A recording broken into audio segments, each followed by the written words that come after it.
everyone here in the room.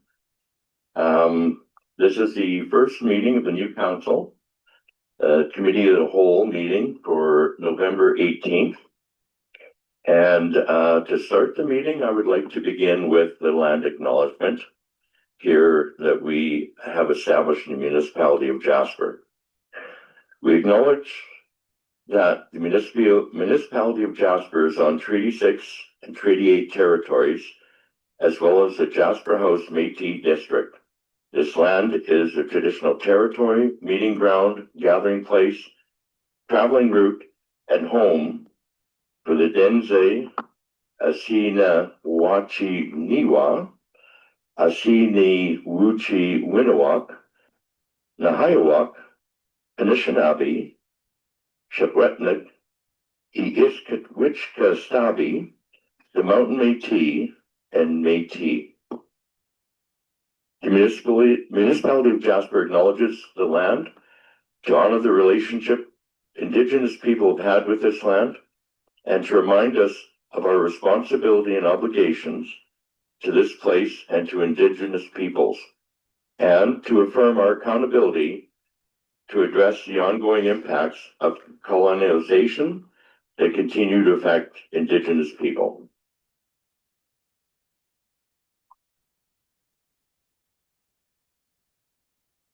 I would like to now call the Committee of the Whole meeting for Tuesday, November 18th to order. And I'll take the opportunity as chair to welcome our newest council members, Councillor Concert, Councillor Rogers, Councillor Frechette, welcome.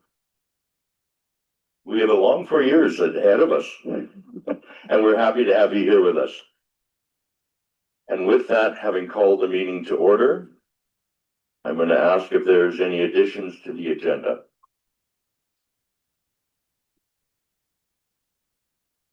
Seeing no additions to the agenda, I would request approval of the agenda for the November 18th Committee of the Whole. Councillor Frechette, thank you. Councillors, all in favor? Carried. Next on our agenda is the September 9th, 2025 Committee of the Whole minutes. And I would ask if there is any business arising from those minutes.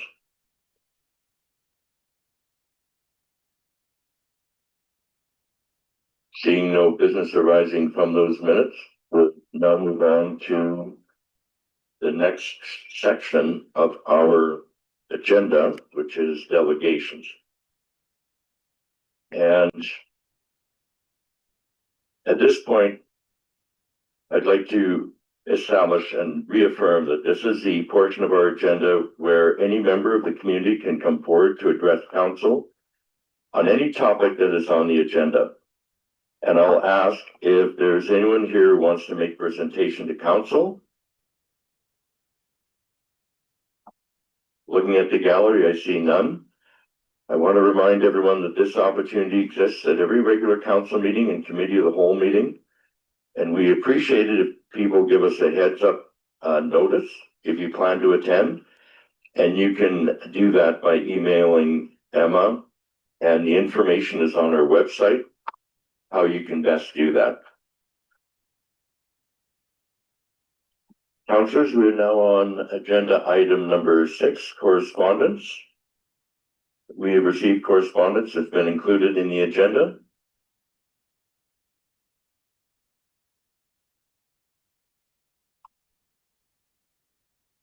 At this point, we are now into new business. And I would like to call on Director Falk. Oh, pardon me. If I may, Deputy Mayor, I would just suggest that I introduce a motion to accept the correspondence's information. Thank you, Your Worship. And as I mentioned earlier in the meeting, or prior to the meeting, there will be gaps in my sharing, and I appreciate that. Mayor Island has made a motion. All those in favor? Carried. Thank you.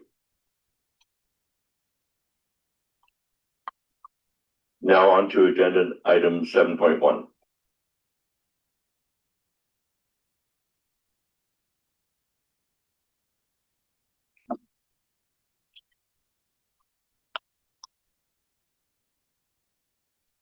Good morning, Deputy Mayor, members of council.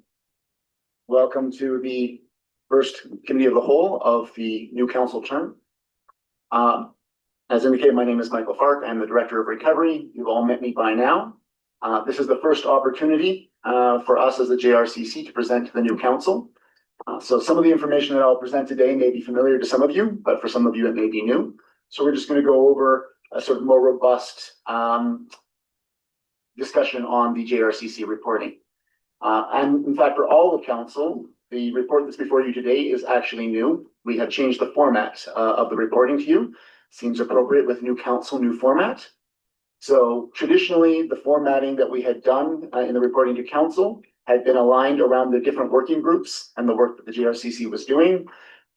What we've done now is we've taken the recovery plan that council approved last summer and the one-year report that we approved last summer, and we have aligned the reporting in the bi-weekly report to council to match and to feed into those documents. So there will be consistency across the different styles of report.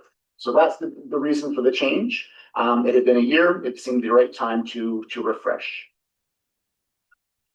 So just again, as a refresher, the recovery priorities for the JRCC are debris management, interim housing, rebuilding homes and businesses, social recovery, economic recovery, and park recovery. And these are the priorities that are set out in the recovery plan. Some highlights for this particular version of the plan, or of the report from the last few weeks. So this afternoon and tomorrow, we are doing a fairly robust public engagement, working with the Red Cross and other partners. The intention behind the engagement that we're doing this evening and tomorrow is really to try to focus on those members of our community who are still experiencing challenges navigating the rebuild process. So we have experts who are brought in from the Red Cross who can answer questions around insurance and insurance policies, who can answer questions around contracting and selecting a builder and common questions there. So that engagement will take place this evening from 5 to 7 p.m. at the Activity Center, and then tomorrow again from 1 to 3 p.m. for those who prefer a daytime venue. Also this week, we had an industry engagement on November 28th. That is targeting the construction industry, essentially the builders. We regularly engage with them to find out from them directly what is working and what is not, where the challenges might be, and also as an opportunity for us to push information to them that we think is relevant or important for them to be aware of. Some positive news over the last couple of weeks. We have received confirmation from the Disaster Recovery Program, now called HARP, that all of the Municipality of Jasper recovery positions that work in recovery are fully funded until the end of their respective terms. So each position that was hired with a specific term according to when they were hired and the nature of the work. We have received a confirmation now that those positions are funded through to the end of those terms. So that is very good news. An interesting piece of information we thought council might like to know is that in the residential property market, so far there have been 17 transfers of leaseholds to date, and a further 21 are pending. So those could be ones that are up for sale, that are still in the debris removal process, various reasons why it may still be pending, but there are a number that are still pending transfer. That represents about 10% of the total lost properties. So it's interesting to note that about 10% of the total lost properties so far are looking to transfer their leases.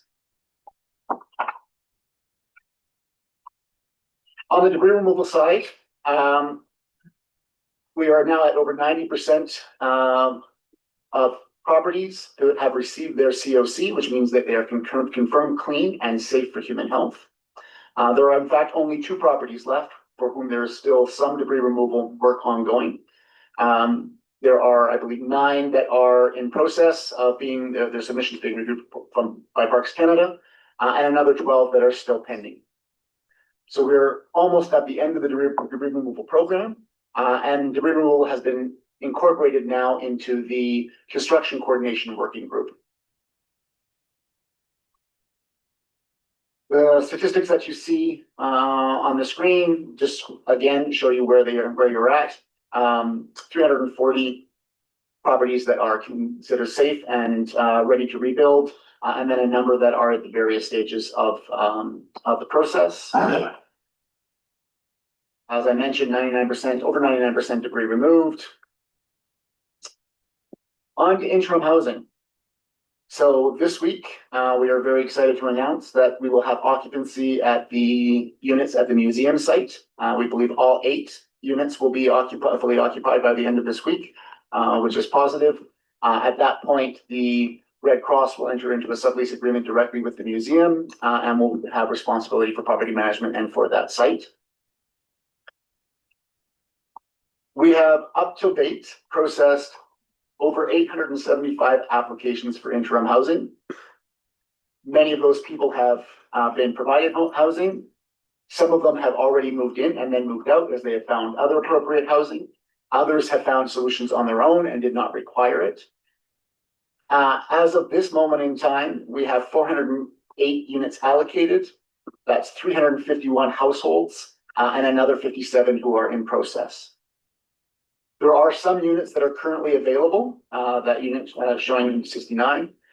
Units available generally for one of two reasons. Either we've received a recent influx of new inventory, which has actually been the case recently, and we're still in the process of getting people through the vetting process and moved in. Or in this particular case, the majority of that is due to the dorm at Marmot Meadows, which is fully occupied in the summer by Parks Canada staff. And therefore, spots must be reserved for Parks Canada staff when they come back in the spring. As a result, there is a certain amount of the inventory in the dorm that we are only able to offer for winter occupancy. And there has been a limited number of people who wanted to move into the dorm only for the winter. We are still working with various businesses, including Marmot and some of the retail businesses, to accommodate some of their staff within that winter offering. But the majority of those would need to be vacated then by the spring to make space again for the Parks Canada staff. So that's the reason why in the statistics, you'll see that there have been changes in occupancy and some numbers going down over the last several weeks as the summer park staff vacate and the end of their contracts. That is the reason behind that. Again, as a reminder to council and for those who are new to council, the interim housing program has been funded entirely by Parks Canada.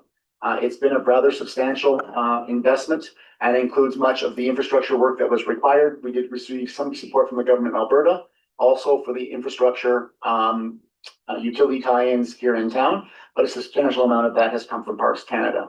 So just want to make sure that it is recognized and understood the contribution amongst other things that the federal government has brought for the interim housing program.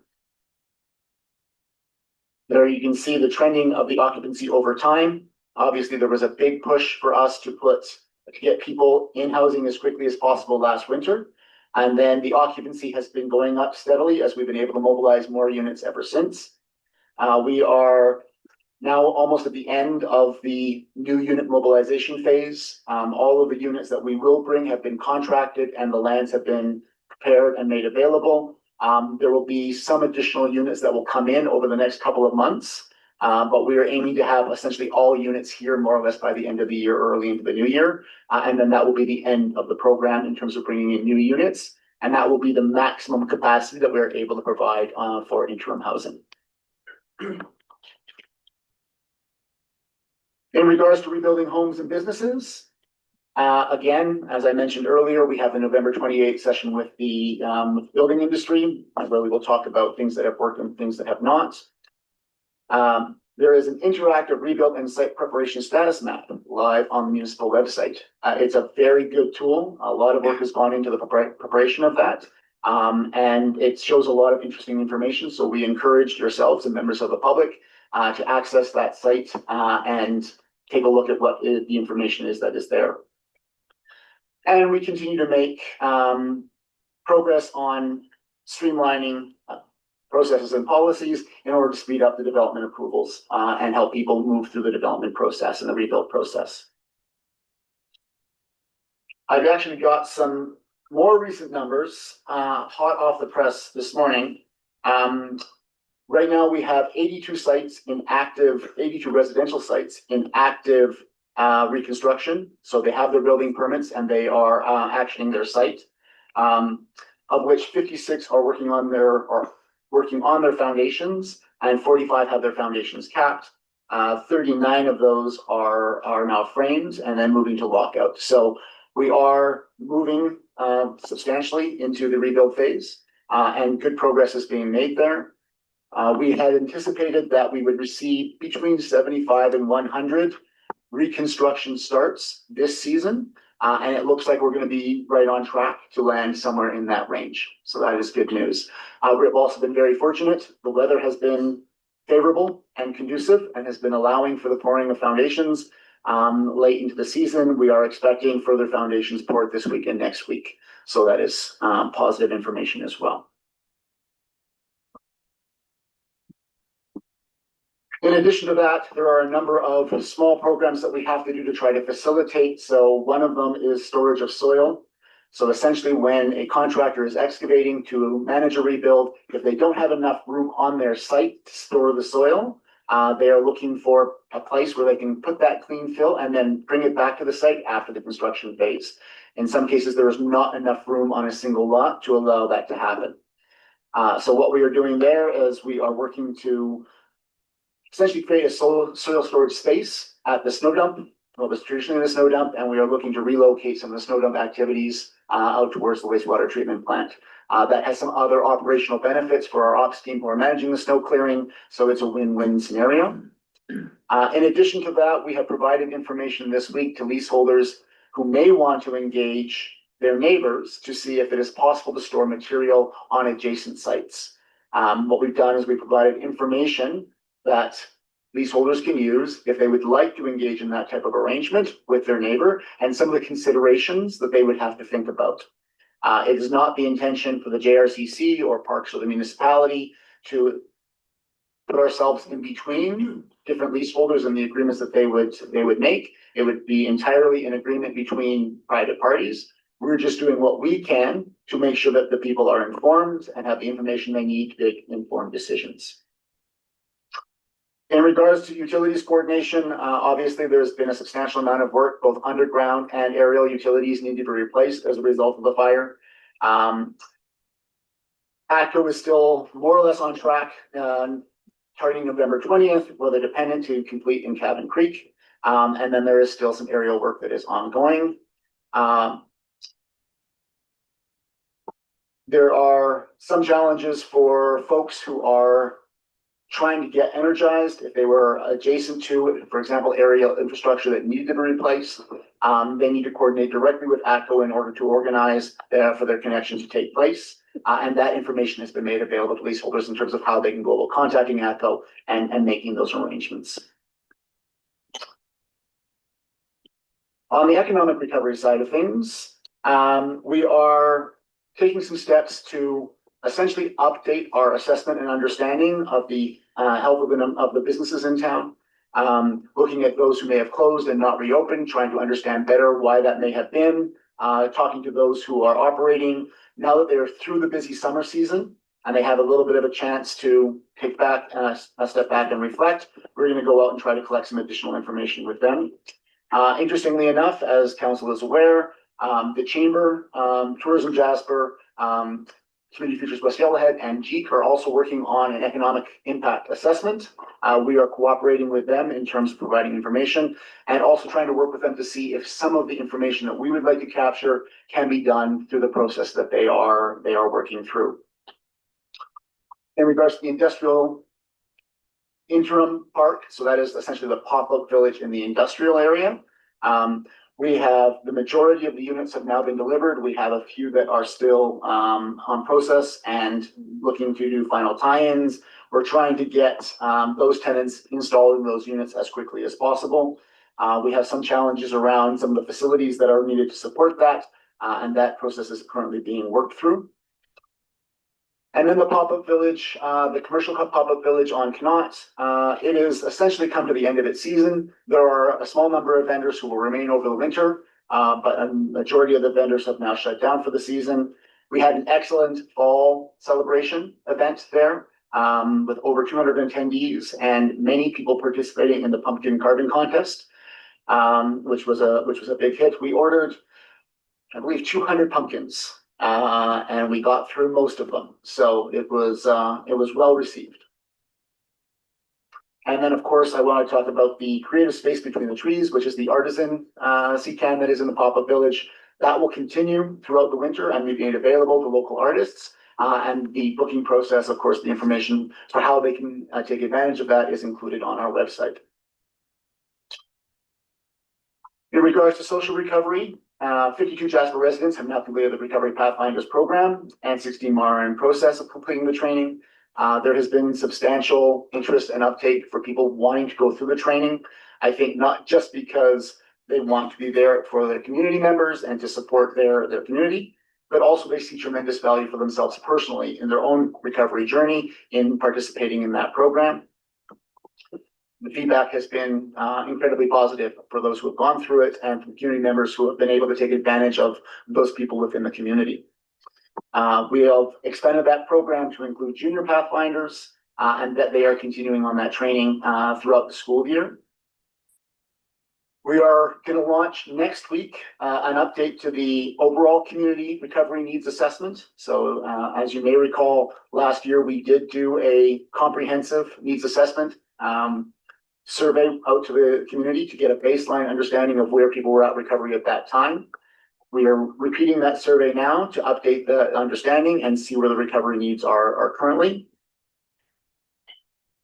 Our recovery outreach workers still have opened up 741 case files to support Jasper. So that still indicates that there is still a large demand for people who are needing outreach support as a result of the fire event. And we have opened up an online form that allows members of the public to, at any time, bring forward the concerns that they may have or the challenges that they may be facing with recovery. We have received 56 submissions or 54 submissions so far, and some of those have requested a contact back from us.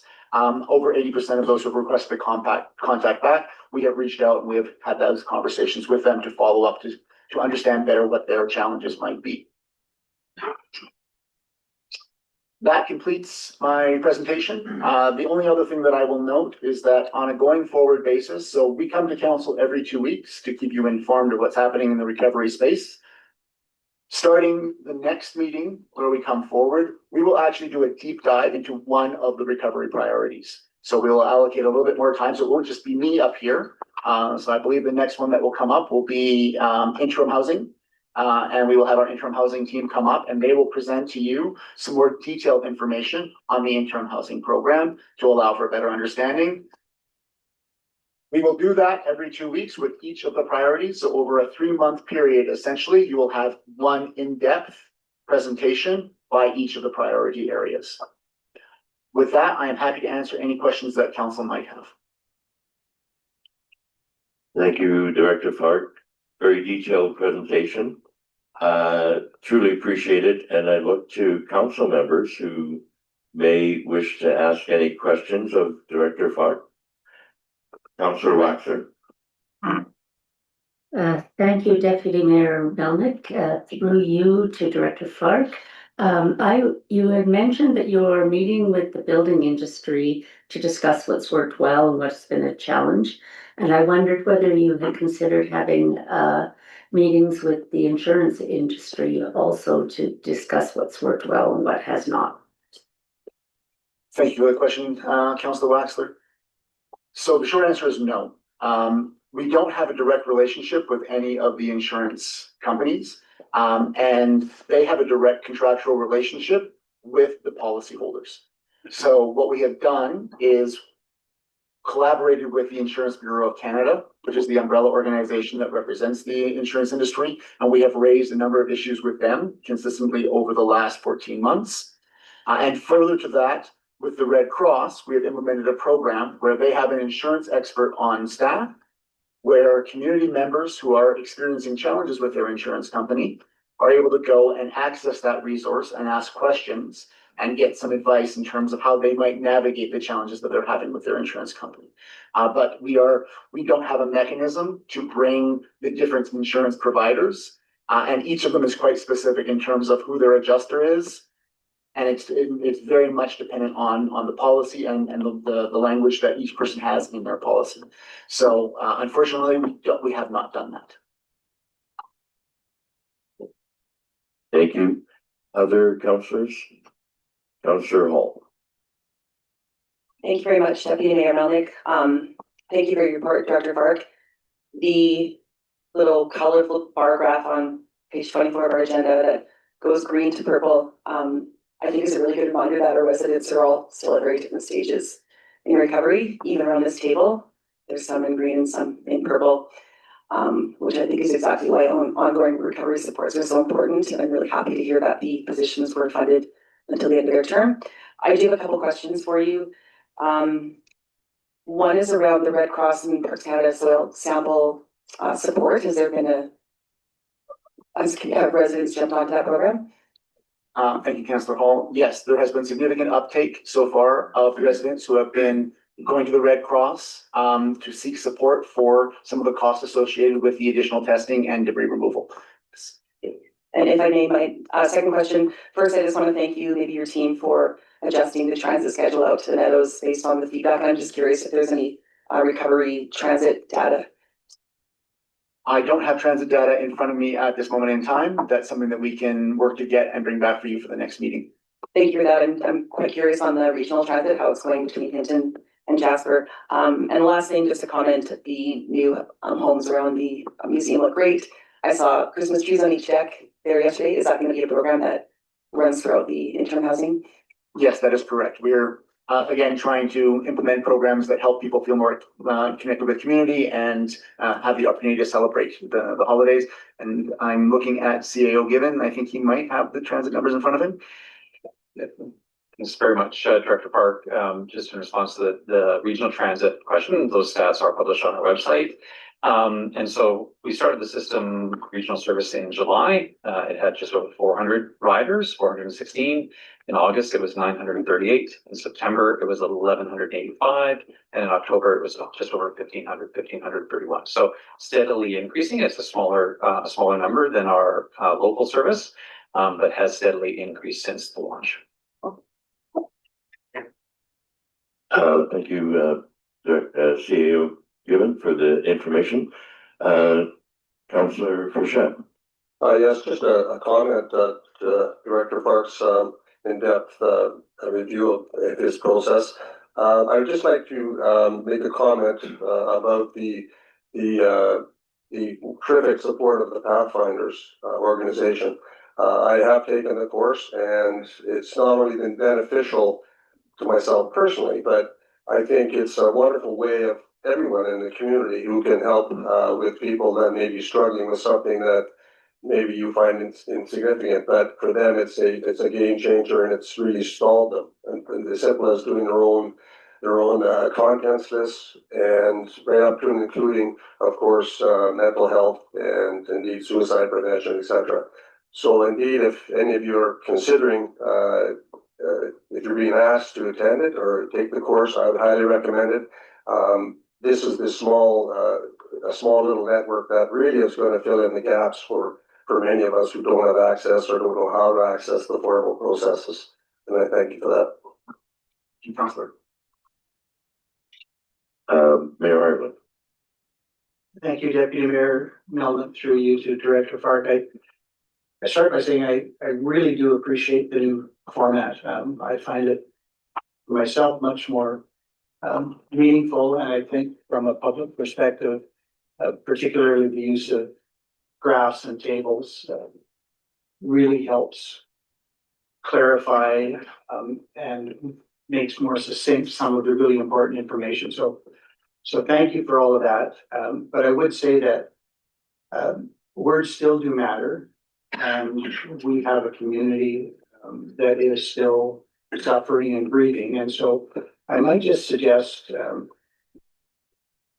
a reflection on sensitivity in the use of some wording, and I refer in particular to what is now labeled recovery highlights. And so you note the DRP, for example, and that is a highlight in the sense that that is excellent news. But that's followed by a notation about the number of leasehold transfers. And it seems to me that many of those may reflect the absolutely untenable circumstances in which some people found themselves. So while some may reflect a willing buyer and a willing seller, others will simply show that some people were caught underinsured and were forced to sell. And that is no highlight. It's a notable thing, but it's not an achievement. And so with respect to those people, I would just be sensitive to how that information is presented. And similarly, in your oral report, you mentioned that the mild weather has been very conducive to construction starts, which is absolutely true. But at the same time, it is so hugely detrimental to our winter tourism economy. And those impacts will also be felt. So again, there's two sides to every coin, I suppose. And I'm just suggesting that when we report to the community, we are sensitive to the fact that it is not all equal out there, and people are feeling impacts in different ways. Overall, though, thank you very much for the new format. I found it really helpful. Thank you very much for the feedback, Mayor Ireland. Indeed, we struggled with to call that first slide. It's not really an executive summary. It is about things that we find are notable that we want to bring to council's particular attention. So we will work on including more sensitive language on that going forward. Thank you for that feedback. Comments or questions from other councillors?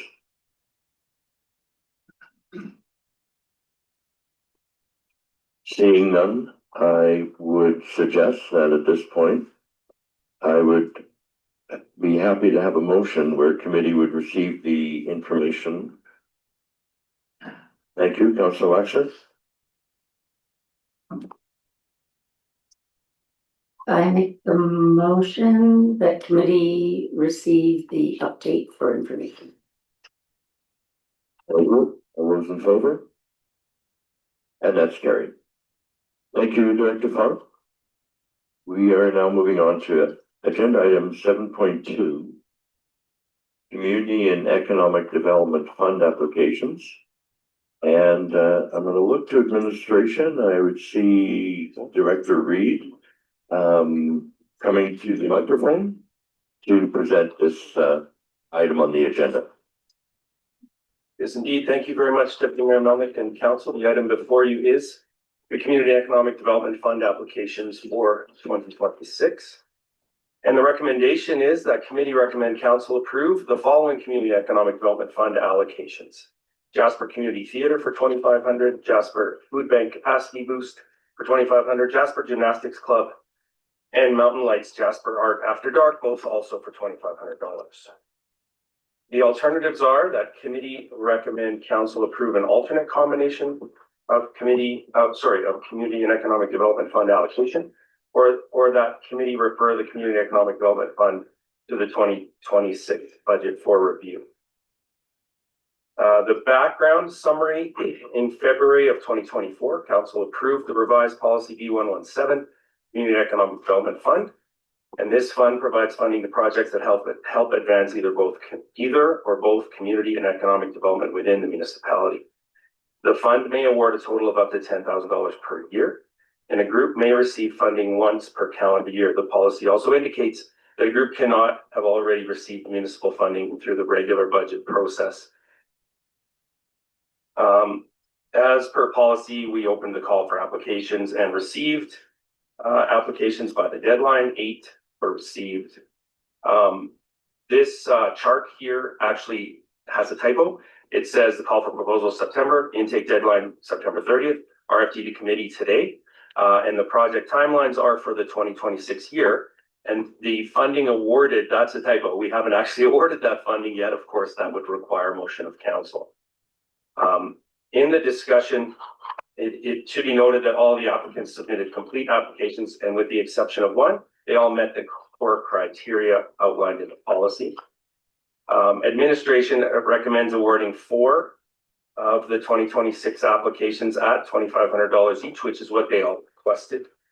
All the projects did receive high scores, with those recommended for funding receiving 100% on their applications.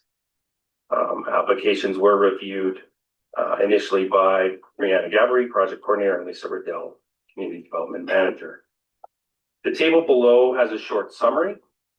So the Jasper Community Theatre intends to engage youth community members, theatre training, culminating in events, shows that will build skills, confidence, community. The capacity boost for bulk purchasing, and I will take a pause here. The food bank has been working very hard to find alternative funding for this. They have yet not been successful, but they still have other irons in the fire.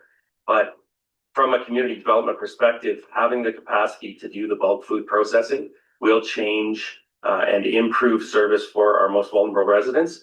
So if they are unsuccessful in the other grant that they think they might be successful with, community development still left this application in due to the importance of that and the fact that we don't have any other funding for it either.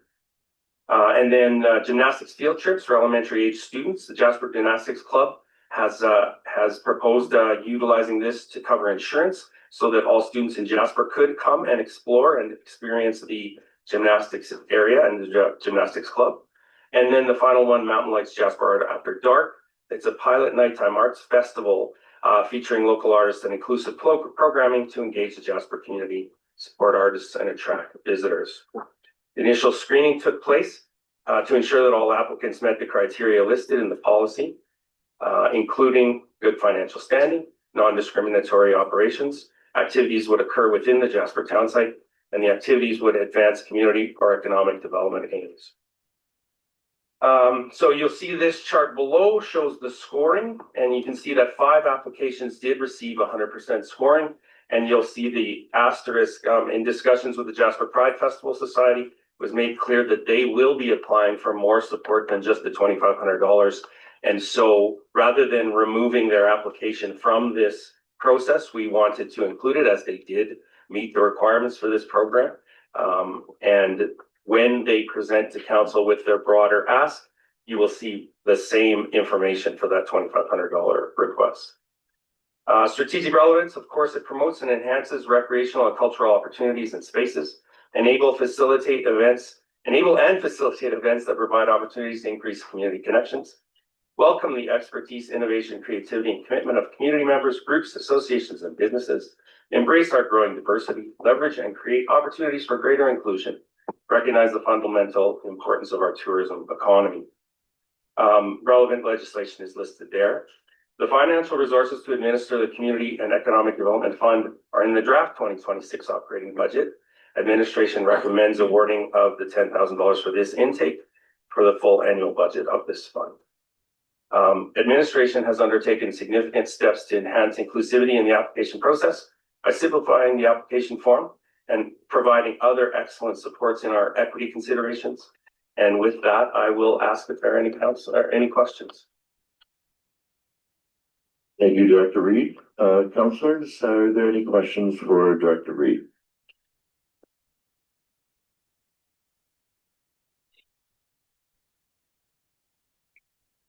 Councillor Lashley? Thank you, Deputy Mayor Melnick, through you to Director Reed. This is not a question, but a comment that I thought the answer to the equity considerations was very wholesome, and I appreciated it. So thank you for that. Thank you, Councillor Waxer. And perhaps in my haste to be finished in the looking at our long agenda, I should have read that more thoroughly out loud. But I do appreciate that, and the staff appreciates it as well. Thank you. Other councillors? Not seeing any. Oh, Councillor Hall. Thank you very much, Deputy Mayor Melnick. To Director Reed, you mentioned something about the food bank potentially looking for other funding, or would we be awarding them this and they'd be looking for other funding on top of this? Thank you, Councillor Hall.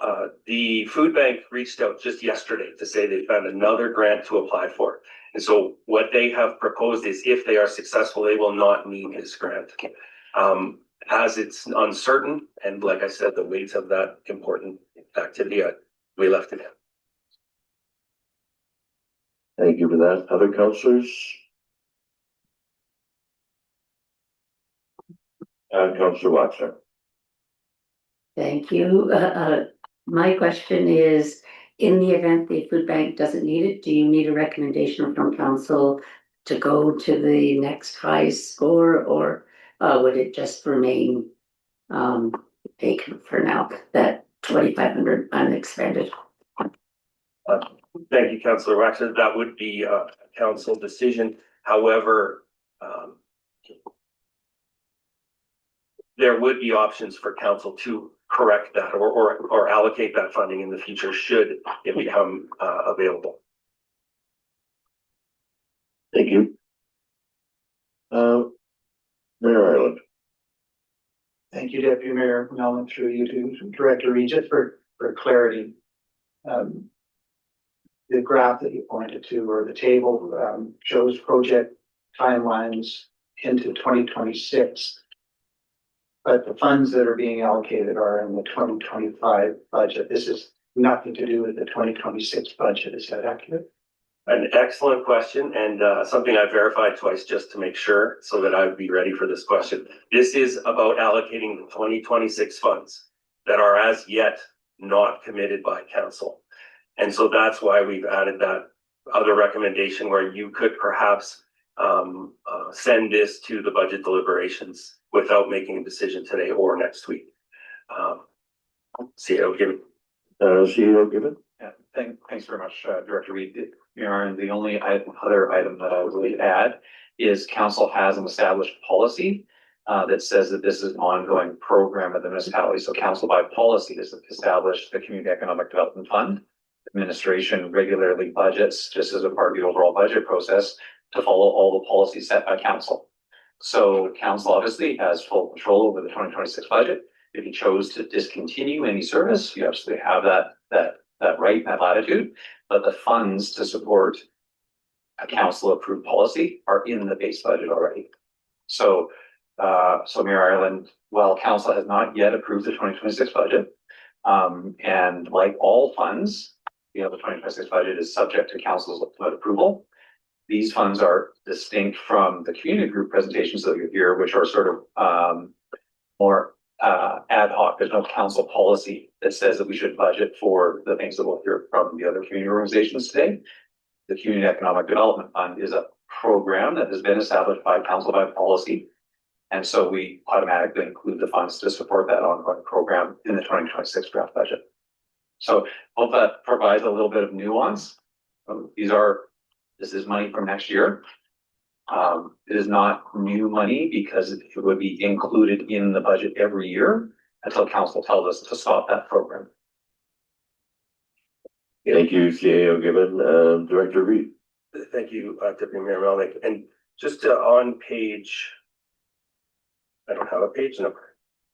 The next page down that shows the chart of previous awarded grants, you'll see that the 4 for 2025, that's where the 2025 funding went. The Friends of Jasper Childcare, the Jasper Filipino Canadian Society, Jennifer Ottaway, and Jessica Worth received the grants for the 2025 budget year. Their projects are either complete or in progress. Thank you for that clarification, both Director Reid and CEO Gibbon. Councillors, I'll ask one more time. Are there any other questions for Director Reid?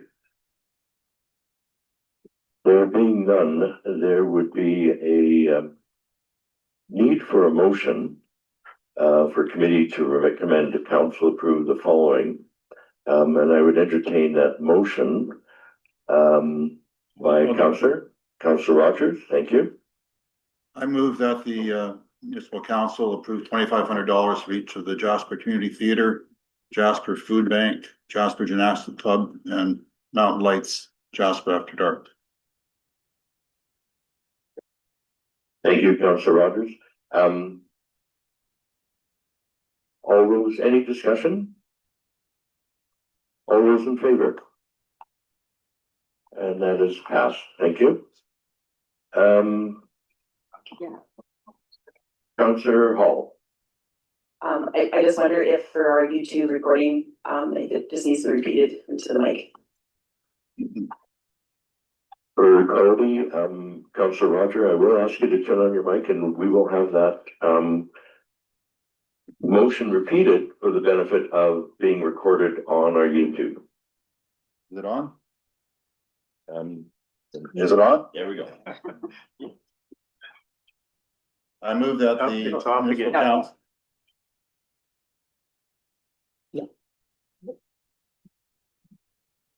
Is it on? One more time. I move that the Jasper Municipal Council approve $2,500 each to the Jasper Community Theater, Jasper Food Bank, Jasper Gymnastics Club, and the Mountain Lights Jasper Art After Dark. Thank you, Councillor Rogers, and just for clarity, that a committee will recommend that council approve. Committee here recommends to council to approve these items. The spirit and the intention of your motion, totally understood. This is the first meeting for a number of councillors. It's the first meeting for me chairing for a period of time. And I will be corrected by other council members when I don't get things absolutely correct. But I want to make sure that we're establishing clarity, and with that we recommend, the motion was to recommend to council to approve these funds. So just to ensure everyone understands, we're following our procedural bylaw as to how we do things. So thank you very much, Councillor Roger. And with that, I believe this item is now complete for administration. CEO given, we're good. Thank you. We're going to move on to item number 3 now, the Recovery Advisory Committee Terms of Reference Review, and it's a verbal report. And I would like to recognize Councillor Waxer. Thank you, Deputy Mayor Melnick. I have attended the Recovery Advisory Committee meetings as the alternate, and I'm now appointed to that committee. And an observation that I have is that we've done an excellent job of ensuring that the voices speaking to economic recovery are well heard. But it struck me that we're lacking a little bit in terms of the social recovery. And I wondered if council might consider amendments to the terms of reference to include perhaps the voices of people from the school, maybe a school advisory committee, the wildflowers board, perhaps the senior society, or perhaps even a member of the high school student council or the junior pathfinders. It's just struck me that the voices of families and youth are not well articulated and an important part of the recovery process. Thank you, Councillor Waxer. Questions by other councillors for Councillor Waxer?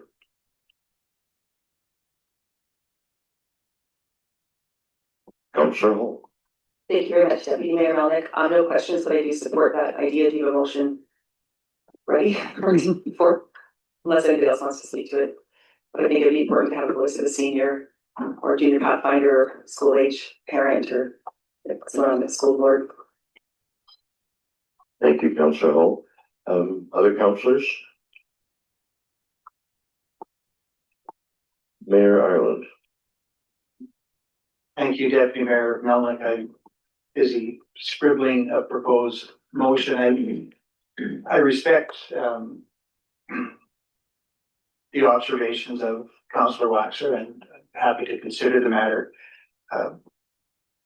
My thought would be that the appropriate response would be a motion from committee to direct administration to return to a future committee of the whole meeting with recommendations regarding potential amendments to the terms of reference of the Recovery Advisory Committee.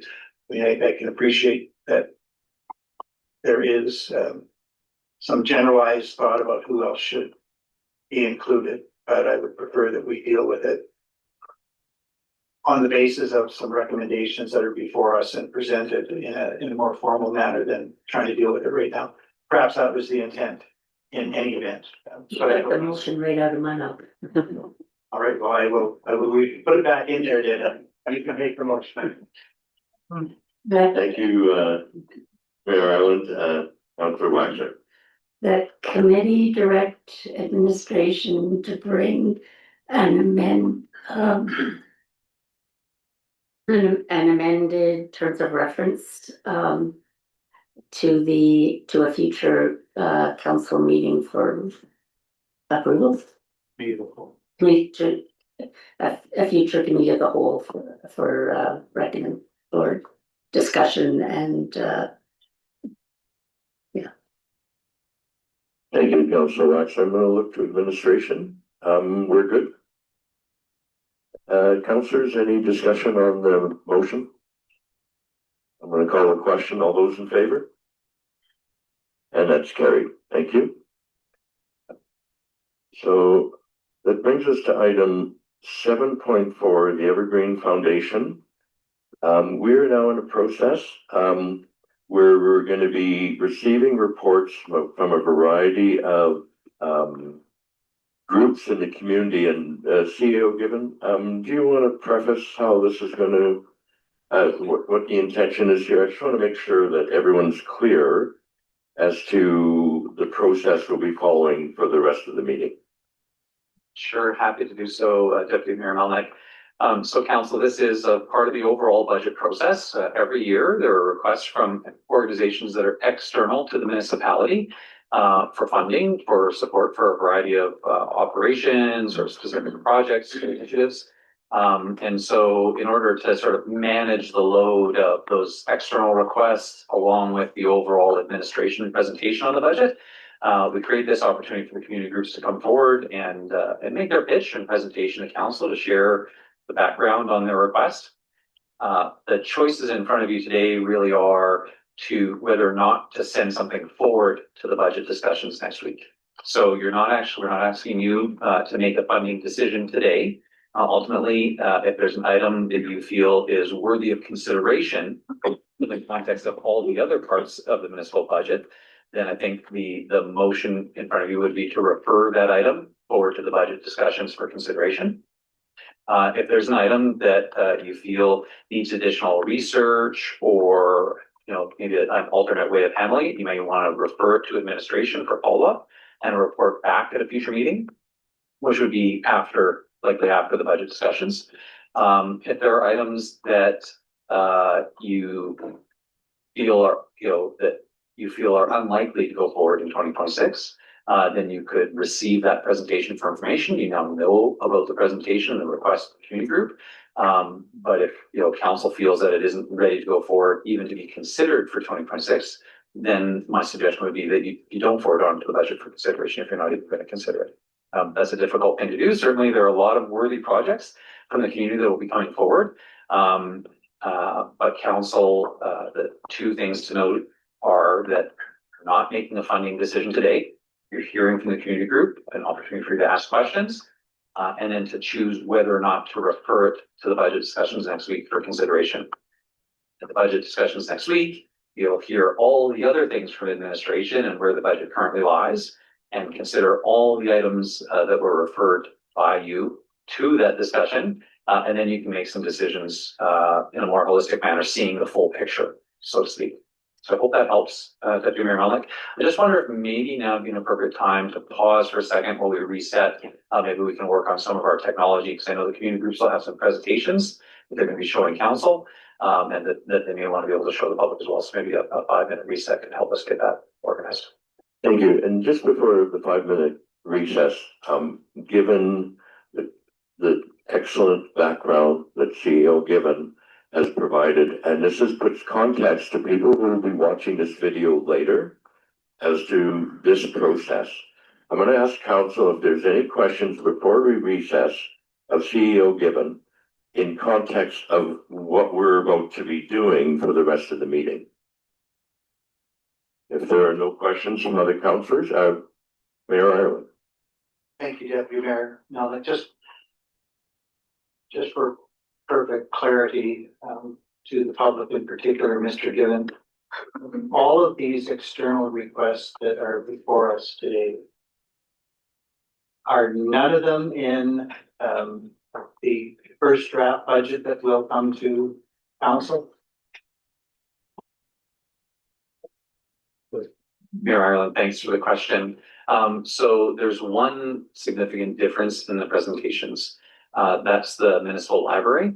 So the relationship between the municipality and the library is different than between a lot of other external organizations, not just because they're located in this building, but because there is actually specific provincial legislation that directs how municipal funding for libraries goes, and the municipality gets an allocation from the provincial government to support that.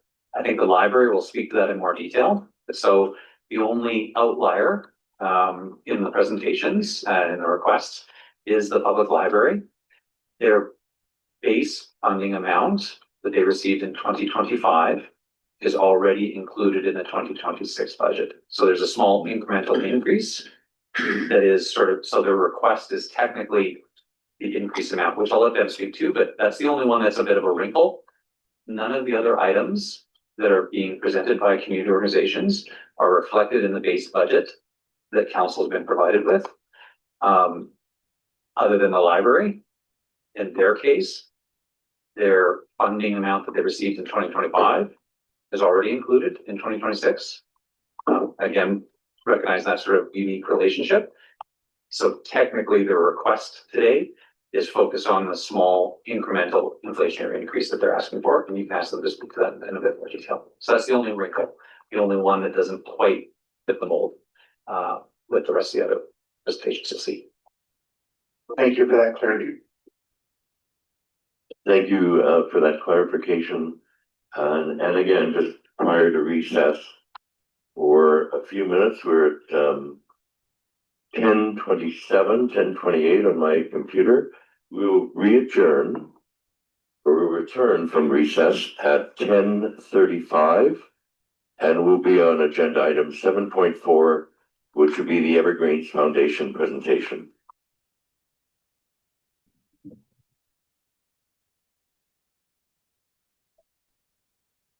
Welcome back to the committee of the whole meeting for November 18th. We're now at 10:35. We're on agenda item 7.4, the Evergreens Foundation. And I look to Mr. Tassoni to make the presentation for the Evergreens.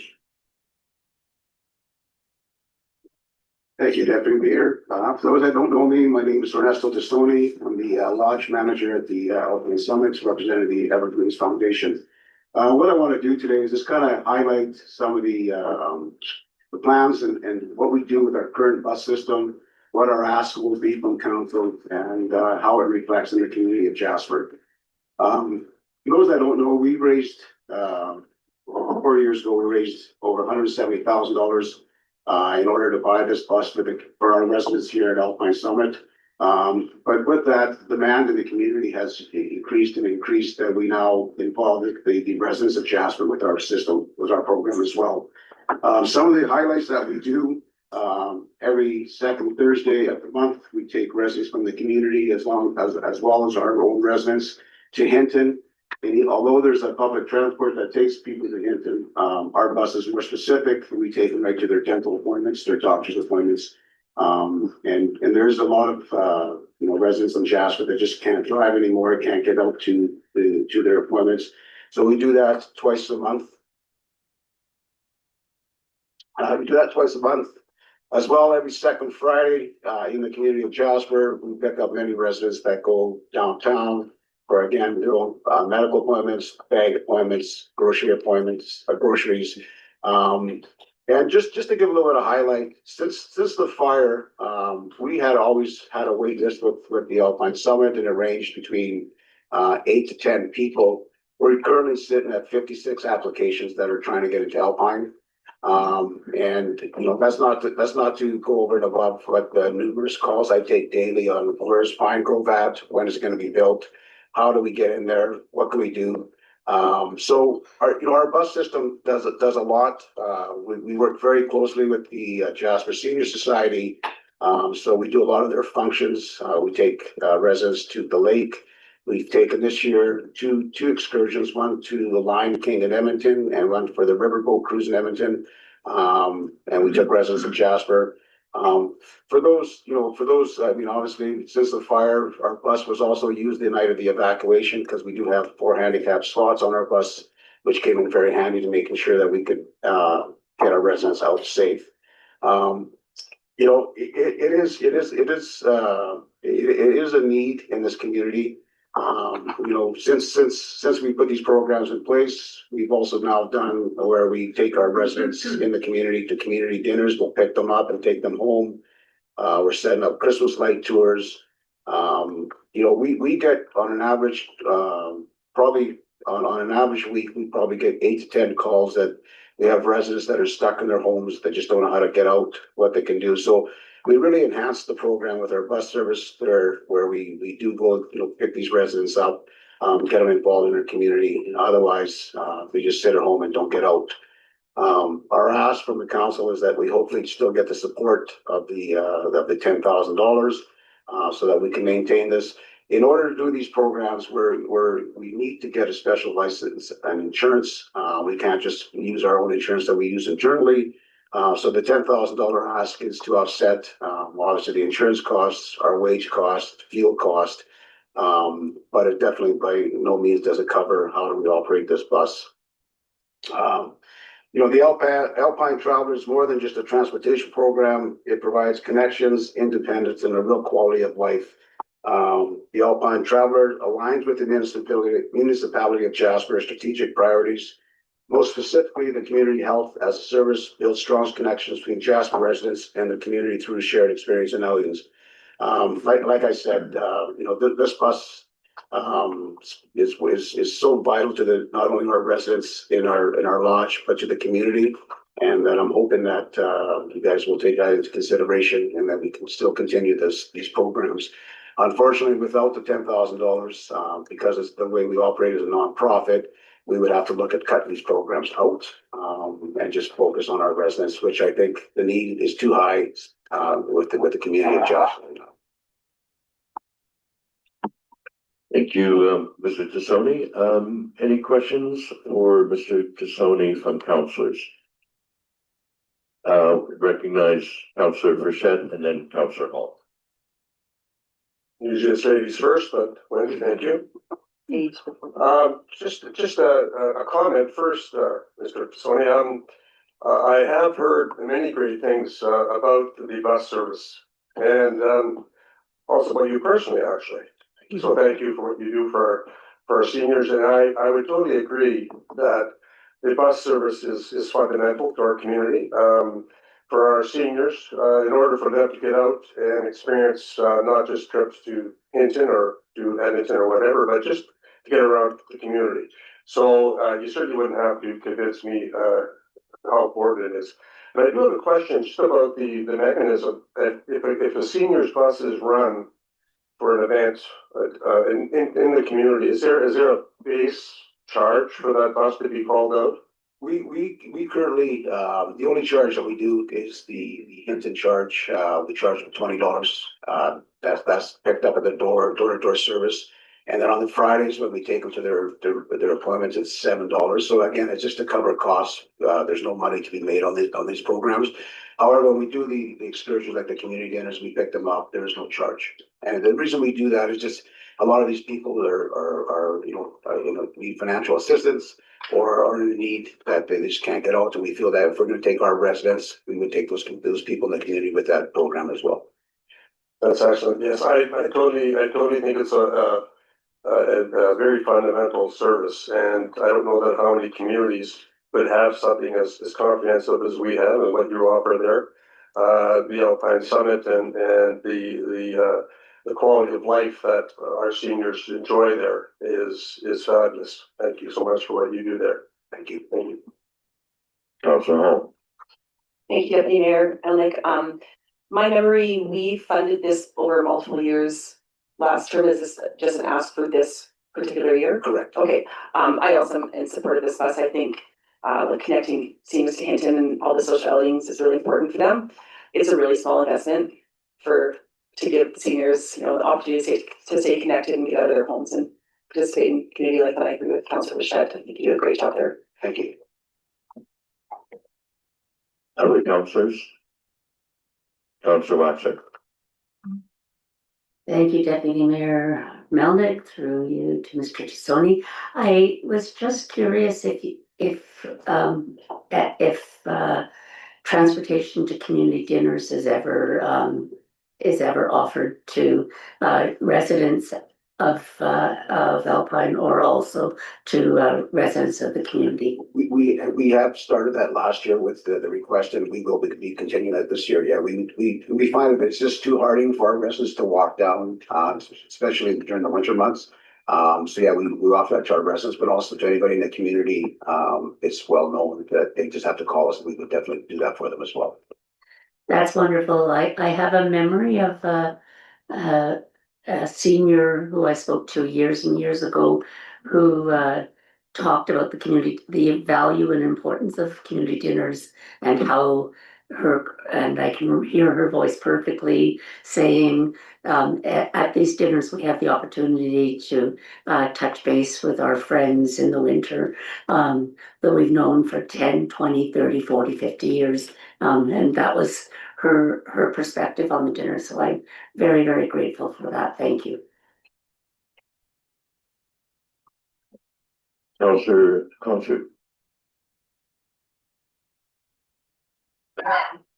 Hi guys, people viewing, everything. As you know, this is a few of our first meeting. The learning curve has been huge. And I don't feel like perhaps like I got a complete handle, although I've been what I need to learn how to represent my peers. I'm gonna use an analogy because that'll make it easier for me to speak up here. But I feel like today what it is I'm going to use an analogy of baking a pie.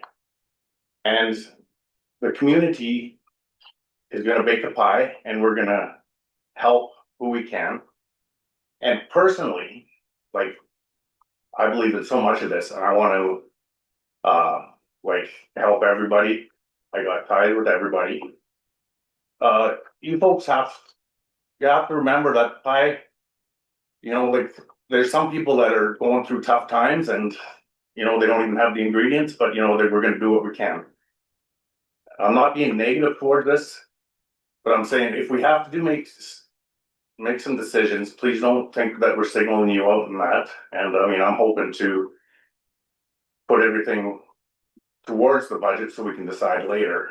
But I just wanted to clear the air that this is like really tough decisions up here for us, and saying yes to everything is not maybe the answer, or definitely saying no, because we are a community and we have to keep this going. And please bear with us new folks that are learning and trying to do the best for people that we're representing. Thank you. Thank you, Councillor Constable. Other councillors? Deputy, sorry. I'll recognize His Worship the Mayor. Thank you, Deputy Mayor Melnick, through you to Mr. Tassoni. I appreciate the presentation, and as always, I'm inclined favor this as council has done in the past.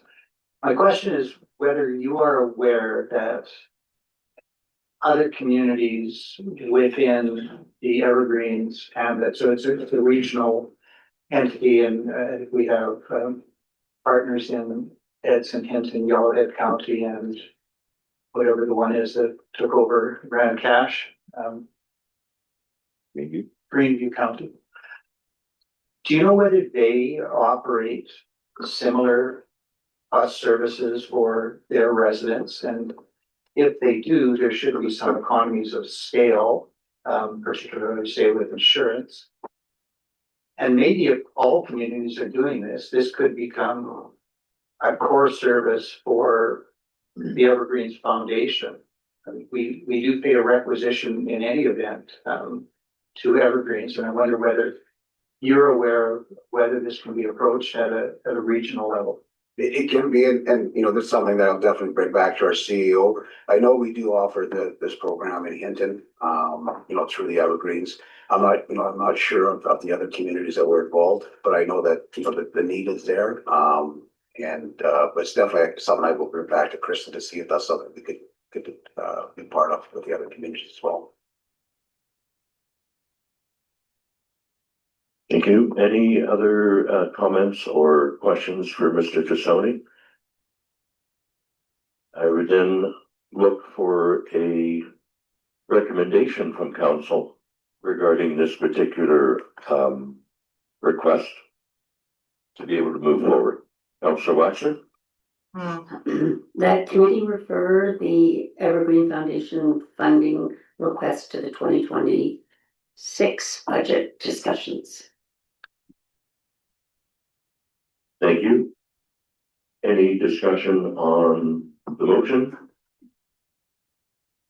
I'll call the question. All those in favor? And that's carried. And thank you, Mr. Tassoni. Thank you, Dr. Leader. We'll take a moment here while we change seats. We're going to move on to agenda item 7.5. And we'll be welcoming Nancy Robbins from Community Futures, West Yellowhead.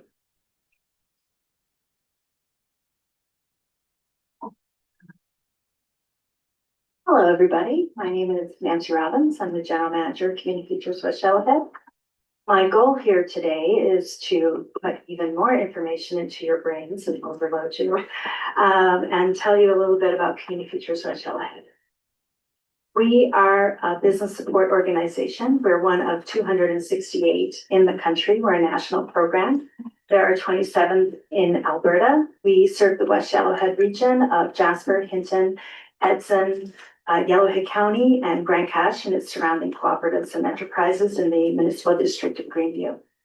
We are funded by Prairies Can, which is Prairies Economic Development. And 2026 will be our 39th year of operating in the West Yellowhead. We are owned by the municipalities that we serve. So the municipality of Jasper is a member of our organization. So we are federally funded, yet we take that federal funding and we put it towards local solutions and problems in the West Yellowhead region. We have two funding sources. One is our operating fund, which is our day-to-day organizational funds to deliver our programs. And then we have on our investment side, we have a very large loan portfolio, which is multi-million dollars of funds that we lend throughout the region for various loan programs, and give to clients for startups, maintenance, recovery, anything you can think of. And we are what's known as a developmental lender. So our clients are not able to receive funding in mainstream funding organizations. So they come to us as a last resort. As I said, our primary funder is Prairies Can. We are asking for $10,000 from each of the municipalities that we serve. We've been doing this now for 4 years. It is funds that goes towards programming in the community that we work in. And it also helps us with our operating funds. Our goal is to leverage the money that we receive from the Government of Canada to ensure that we have enough money to do our programming as our businesses request of us. Our goal and our new mission statement is entrepreneurs and opportunities are connected. We do a lot of business coaching, and it's probably the main thing that we do as an organization. And so by business coaching, it means a business comes to us with either a need that needs to address, either they need some help with their GST filing, they need help with a business plan. Our most common thing that we've been doing over the last 18 to 24 months is cash flow management. A lot of businesses in our region are feeling really stretched since 2019 with the COVID pandemic and with 3 years of wildfire incidents in our region. So we're really helping them manage their cash flow. We aim to have a system where we visit with our businesses on multiple occasions as opposed to overloading them in one session like I'm doing to council right now. We do a lot of business training as well. Business training is really what meets the needs of our businesses in the region. Right now, we are working a lot with disaster preparedness tools and business continuity tools, as not only Jasper, but the entire region are very apprehensive towards future events. And we're just helping our businesses control that anxiety that they're feeling heading into wildfire season. We work a lot with that. And we do have, we've been actively involved in a provincial program, which is online training. It's called Launchpad. I put the link in your package. It's free. If you would like to know how to manage your cash flow, feel free to take a course. Business financing, we do loans up to $150,000 for startup, expansion, and maintenance. We offer specialized loans. Right now, we are offering a Jasper recovery loan, which we've had special permission from the Minister of PrairieScan to offer a quick cash loan of 4% to Jasper businesses that have been affected by the wildfire. And usually clients just fill out an application. They go through a process with us where we make sure their business is sound. And then we bring it to what's called our investment review committee, where they decide whether or not we fund the loan or not. And we do a lot of community economic development in the region and in Jasper. Our projects aim to be revenue neutral. We usually have community partners in Jasper who work quite a bit with the Chamber, Tourism Jasper, and the Employment Center, as well as the JRCC. We've been active in Jasper's recovery since August 2024. We have a full-time employee devoted to Jasper's recovery until November 2026. And this is part of the grant program that we did that was funded by PrairieScan. And municipal funding helps us support operational costs. This year, when we took our municipal funding, it helped support salaries. We were able to get a summer student to help us with Lemonade Day, which I'll talk about in a minute. And also it really helps with underlying costs such as mileage in a very large region. The most fun thing that we do in the run of a year is Lemonade Day. We invite you all on June 20th, 2026. Councillor Hall, Councillor Waxer, and Councillor Melnick have all enjoyed being a judge. Oh, and Mayor Ireland. The kids love to see councillors come. Your job is to judge the children on their Lemonade Day stands. We work with the children to help them develop a business plan, and they're taught to share some money, save some money, and to spend some of their money. And it goes all throughout Northern Alberta with our partner community features offices.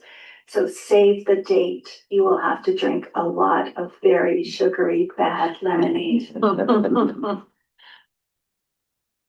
Briefly, I could talk about our Jasper recovery program. That really is another presentation, but we provided $2.195 million in grants to Jasper's businesses in the immediate recovery period. We have dedicated staff. We have comprehensive core services within the Jasper community and flexible loans. It's been a very successful program. It continues until November 26th. And just so you know, that is separate from our core operational dollars. So anything that is outside the recovery, which is working with startups, helping people in our community be entrepreneurial, Lemonade Day, working with people on expanding their business is considered a core service and is outside this funding. And that's my presentation. Thank you, Nancy. Thank you, Ms. Robbins. Any questions from councillors or on the presentation regarding community futures? Councillor Boucher. Thank you, Deputy Mayor Melnick, and through you, I asked Ms. Robbins a question. Regarding the funding that you allocate to your organization, how much of it is bricks and mortar and versus consulting, etc.? Do you mean in terms of our operation costs? No, I mean in terms of the applicants, when people apply, Okay, is yeah. is it largely consulting, or is it bricks and mortar, or is it a balance of the two? You mean our businesses that are, Right, yeah. yeah. We have loans and coaching in all industries in the West Yellowhead. So from home-based businesses to bricks and mortar to virtual to you name it. The West Yellowhead is a very unique region in that we're able, every community is so different, we're able to access a lot of different industries. And so our loan portfolio ranges from anywhere from dog walkers to restaurants in Jasper. Okay, thank you so much. I won't take any more question time because I will be meeting with you as I'm on the committee. And I look forward to you buying me lunch. Thank you. We need some money, so you buy. Other councillors, questions for Mr. Robbins?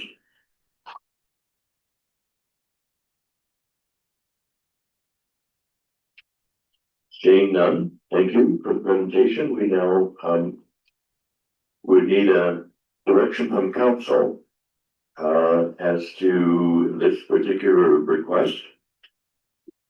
Councillor Hall.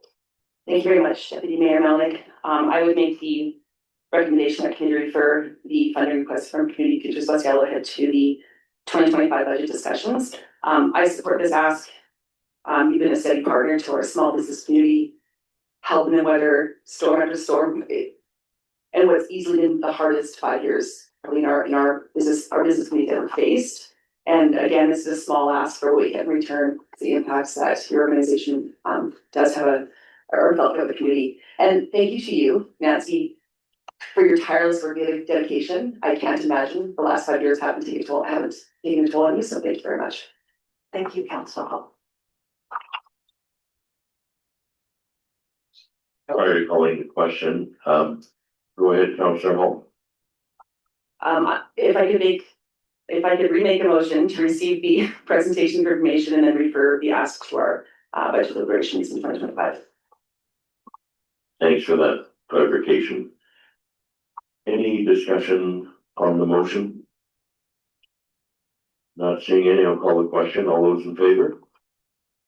And that is carried. Thank you, Ms. Rollins, and Thank you. appreciate you taking the time today. And we will now move on to the next item on our agenda.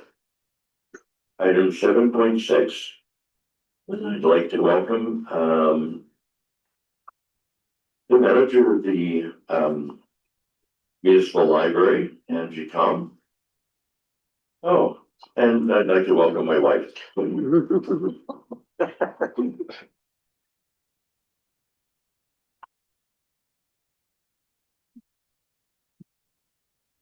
morning, Deputy Mayor Melnick, Council, and the public joining us in person and online. I am Joyce Melnick, Chairperson of the Municipality of Jasper Library Board, and with me is Angie Tom, Director of Library Services. We will be presenting the library's budget request for 2026. Libraries are municipally funded service. Library service in Alberta operates under the Libraries Act and Libraries Regulation. This legislation lays out how library boards are established and selected, the responsibilities of council and the board, and the legal responsibilities of the library board. One of those responsibilities is the plan of service, developed with community input to guide its operations. Another foundational document is a letter of understanding between the Municipality of Jasper Library Board and Municipal Council. This document helps establish our positive and mutually beneficial relationship.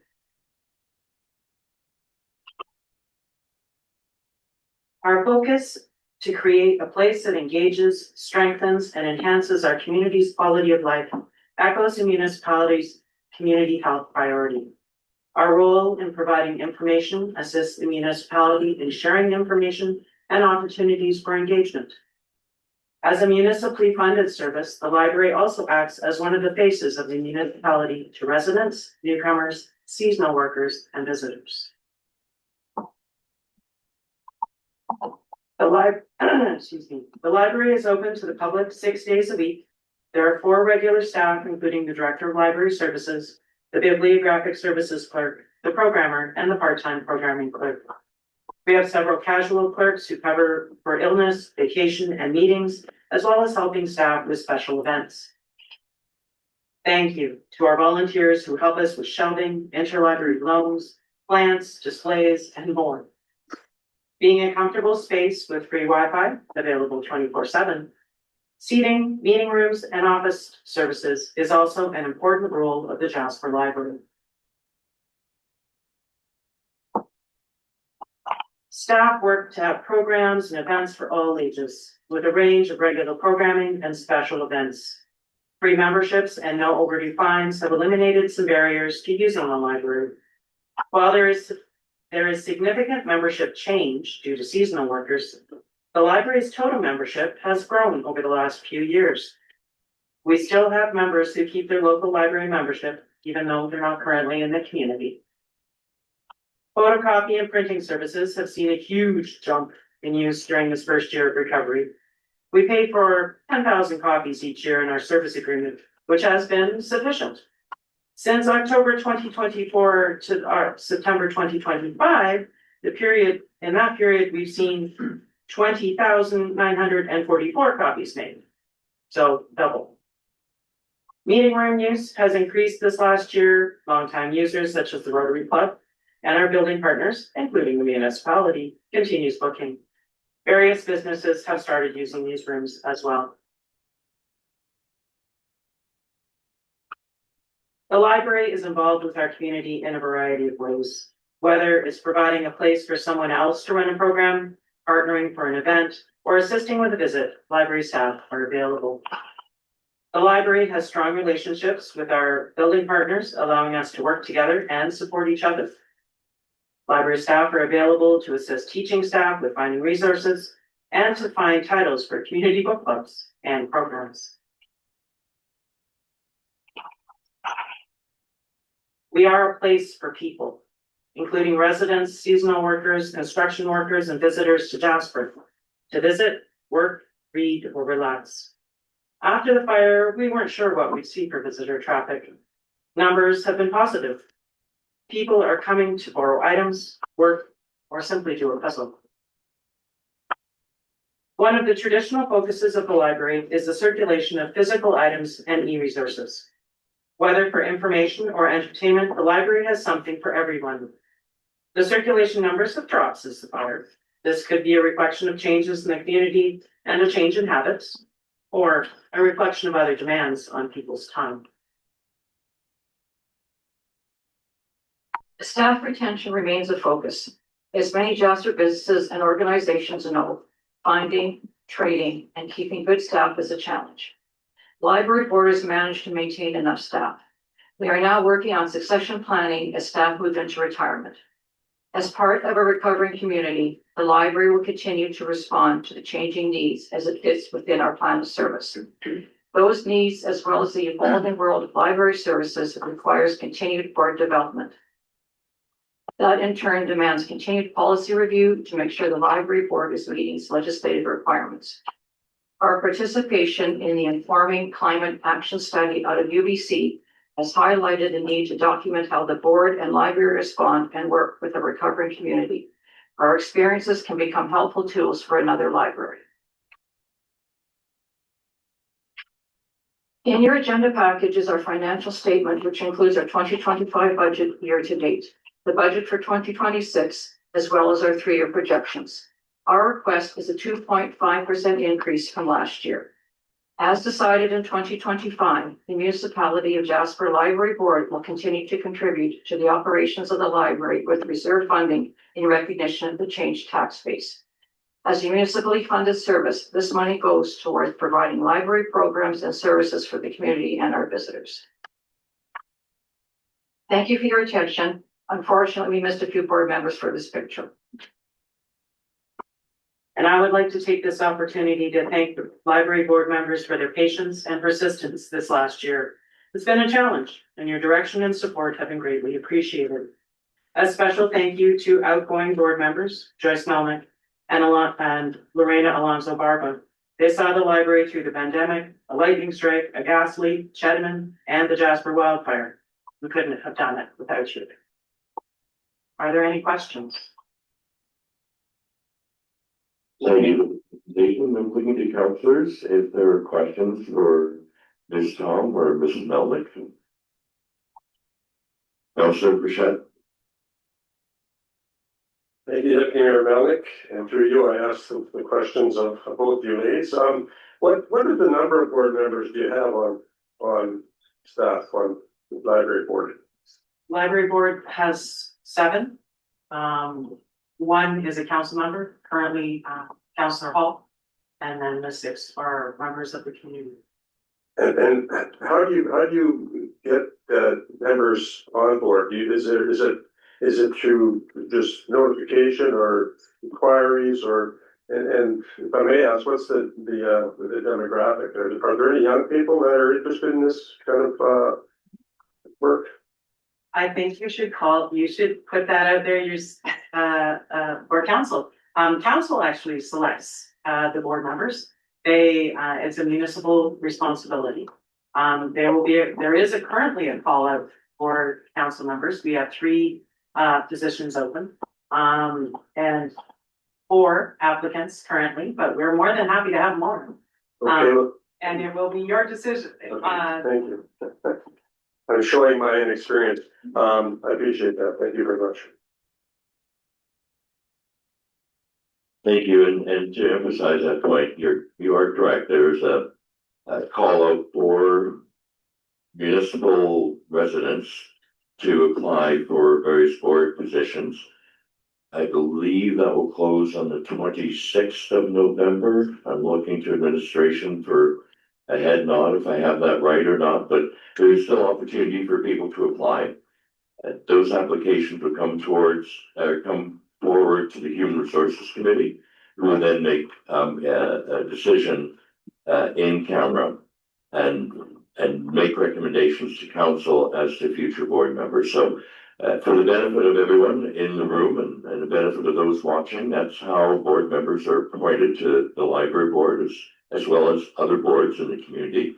And I would encourage people to put forward their application. To your point, having a diverse, broad library board is healthy for the community. Closes on the 24th. I stand corrected. The date is the 24th of November where applications will close. I'm looking now to other councillors if there are questions for either Mrs. Melnick or Mrs. Tom.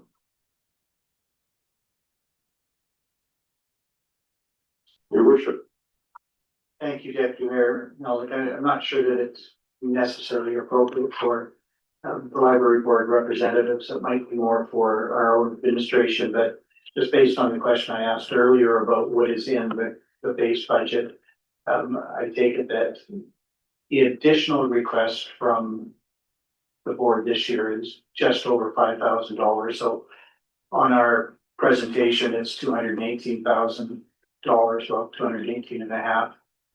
But that's an increase from 213,000 from last year. And so from the discussion we heard earlier from our CAO, the increase here is just over $5,000. Is that right from your perspective? That is correct. Thank you. Thank you, Your Worship. Are there any other questions? Not seeing any hands. It would be appropriate at this time to ask for a motion for committee to recommend to council this funding request, and I'll look to Councillor Hall. Thank you very much, Deputy Mayor Melnick. I would make the motion that committee receive presentation for information, and that committee refer the Municipality of Jasper Library Board funding request for the 2025 budget discussions. Thank you. Any discussion on the motion? Councillor Watson. I wonder if you might consider a friendly amendment for the 2026 budget discussion. I would take that amendment as though I'm just reading from the recommending motion, so I said that with my last motion too. Thank you for that. I'm going to use a phrase from the Jasper-Yellowhead Historical Society, living in the past and loving it. So we're moving forward into 2026 Oh my God. with budget preparation. So we're probably going to want to live in 2025. So no other questions? I call the question. All those in favor? Thank you. I want to make sure I see all the hands. And that is carried. Thank you very much for the presentation. Thank you. And we will now move to the next item on our agenda. Item 7.7. Look at that. It's the Jasper-Yellowhead Historical Society.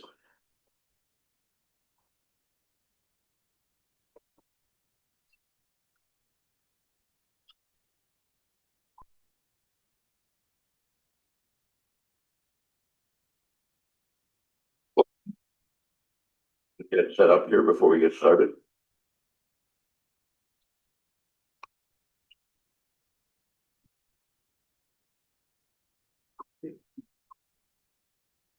We ready? We are ready. We have Mr. Pavlov and Mr. McGuffin. Close. McGuffin. Thank you. My apologies. Please go ahead. Thank you, Deputy Mayor Ralph Melnick. As Ralph said, my name's Steve Pavlov. I'm the new president of the Jasper-Yellowhead Historical Society. And we're here to bring our presentation to council as to what we see for the future and any way that the way that council can help us.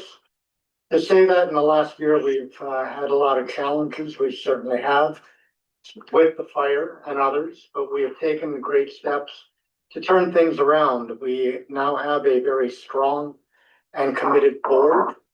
And what we have found as a museum, and since the fire, a gap in services with the loss of the McCready Center and the hall that went with the Anglican Church, we're seeing a greater demand on the museum for meeting space.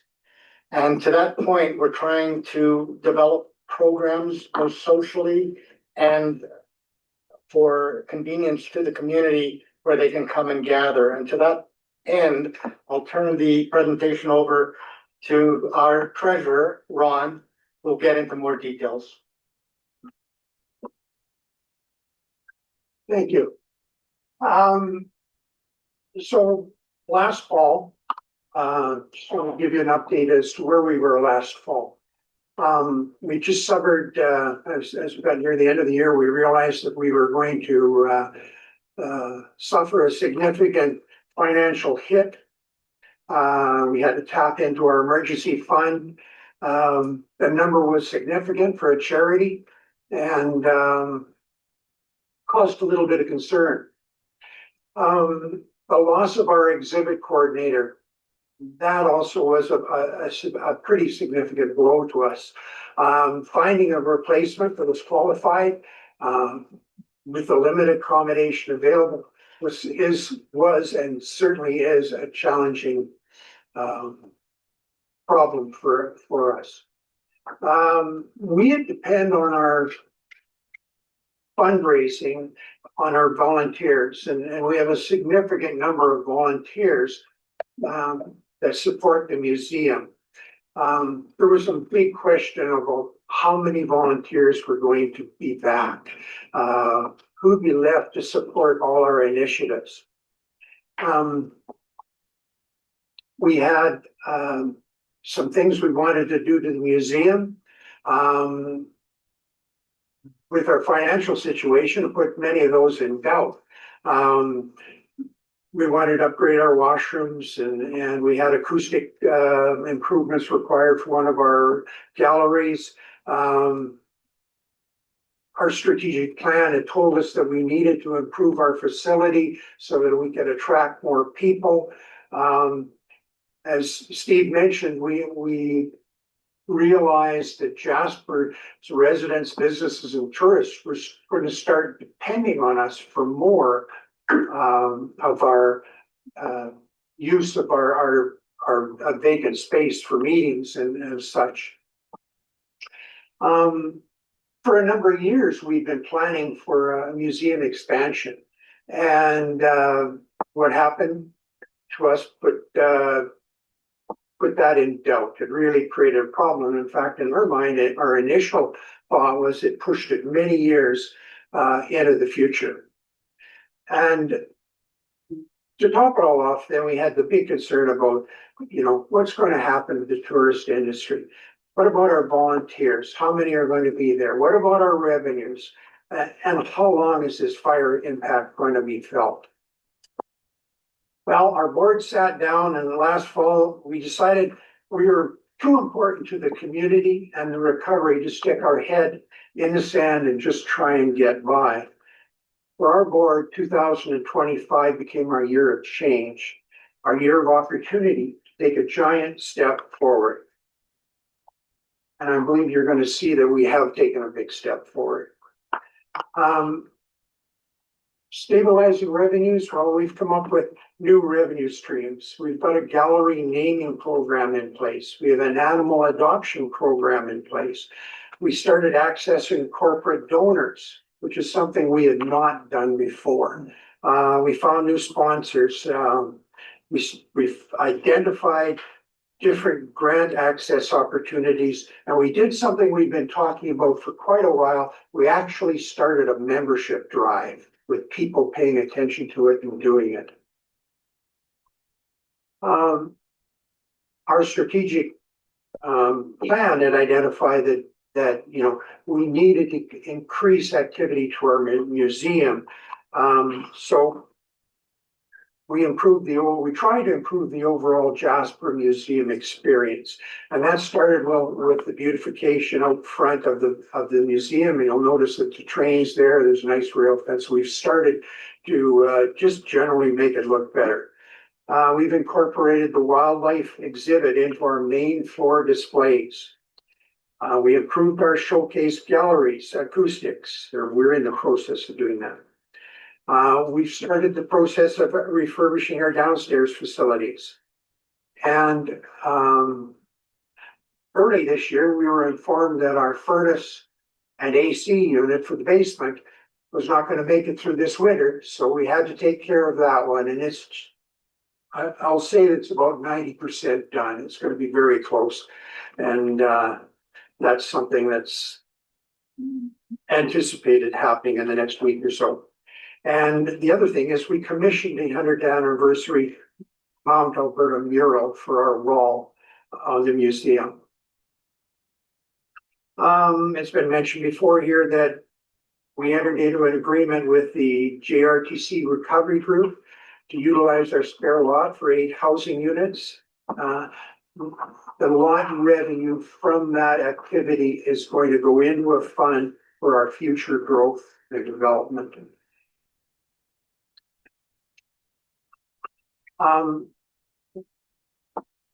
As noted previously, we've worked in all the animals into our displays.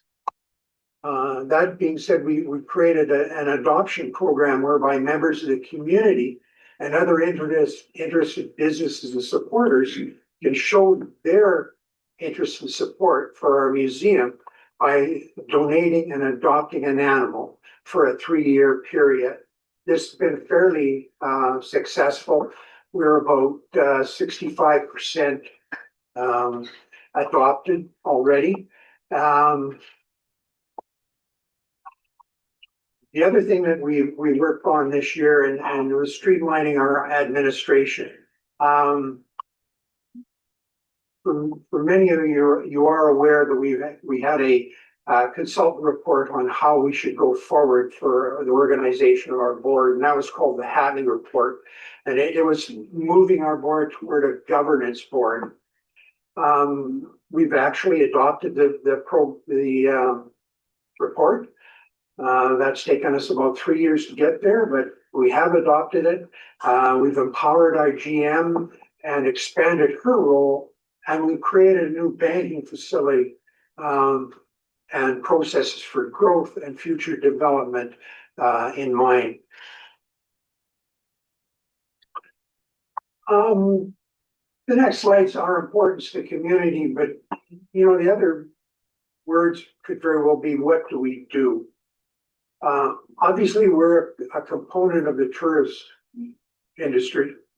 An added footnote here, July and August was probably this year was probably our largest number of visitors to our museum that we've ever had in July or August, which was it was pretty nice to see. Historic research, well, we're the custodian of the past, for people's memories. We're seeing an increased demand for images and information because of the fire, for documentaries and photographs as such. Perhaps the most important role we have, which we believe is linked to the community's health and vibrancy, and that's being there to tell our Jasper stories. This is a component of connecting to the community. I'd just like to say that people's memories and their shared experiences are fundamental to people's well-being. The model cycling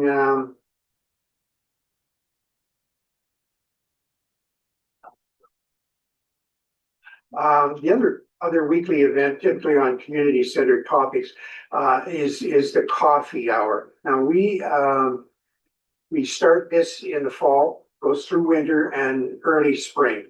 This is about community-centered topics.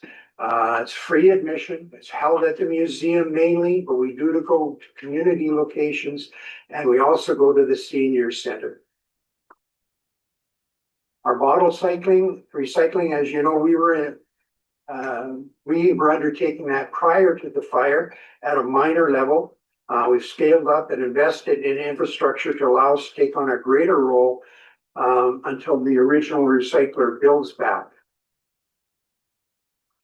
up. And interesting, the number of volunteers committed to that project, and they are committed. It's every month is 25. That's a significant amount just for that one activity.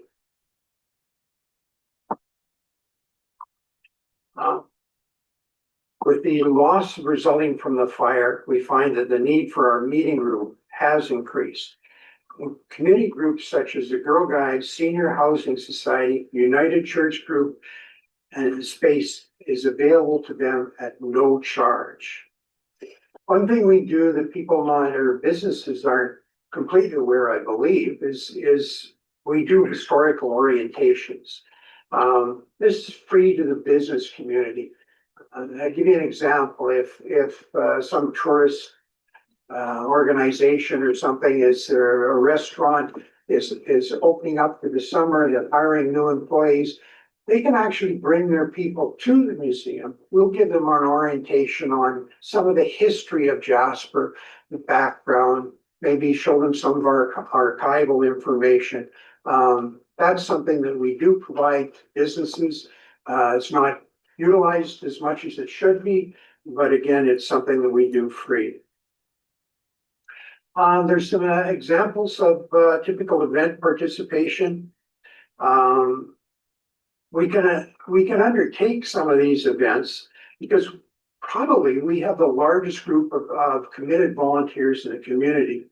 Example, the casino, and that's something we do for every 3 years. The casino has about 20 volunteers. The Grand Fondo typically takes about 25, and I mentioned the bottle program. That's another 25. We can meet the needs and we look for different types of things where we can participate and we generate funds from them. There's a brief budget, income, expenses. Bottom line is you can see that we're forecasting a positive $7,000 this year.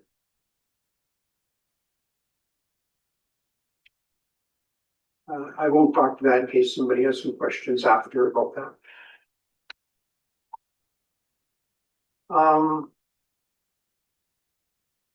Where are we going? Well, we still have the many unknowns related to our revenues. You know, our visitor counts. We had a significant number of visitors this year. Was that going to continue, or was that just one-timers? Is there additional funding available? We need to find sponsors. We need 2 corporate sponsors for our galleries, and we haven't really started that process. We're starting this year for that. We hope to be successful in that. And then the big question to us also is, when's the original bottle facility going to return? We want to continue to improve the Jasper Museum experience. And this is where a majority part of the municipal grant monies were being used. We need to replace our portable display boards for the showcase gallery. We want to develop a tourist mapping product to expand telling our Jasper stories. Part of our problem, or we have a perceived problem, is we have an awful lot of information in our archives, and some of our people have an awful lot of community information that they've gathered over the years. If people aren't there to ask questions, and that information isn't going to get passed on. So one of the things we want to investigate and put in place a mapping type project where we can, the public can use that to start accessing some of that information that we have. We also want to upgrade our OWL sound system. Again, we're finding more and more of the community using our system downstairs in our Bridgeland room, and we need to improve the facility for their utilization. Our photocopier and scanners need to be upgraded. And something that we really would like to do is we need to increase the number of coffee hours we offer to the community. Yes, they are free, but we would like to expand that number, and we'd like to start taking more to the Alpine Summit Seniors Lodge, not just once in a while. We'd like to make it a regular event. Those people, history and memories mean an awful lot. We've got a dedicated group of 2 people actively pursuing new memberships, as well as renewing past memberships. And we're going to be starting a campaign early in the new year targeting the business community. We've not done that before. We've talked about that as in my 4 or 5 years on the board that I can remember. We've talked about that every year. Well, we're actually going to start that this year. And we have a plan in place for that.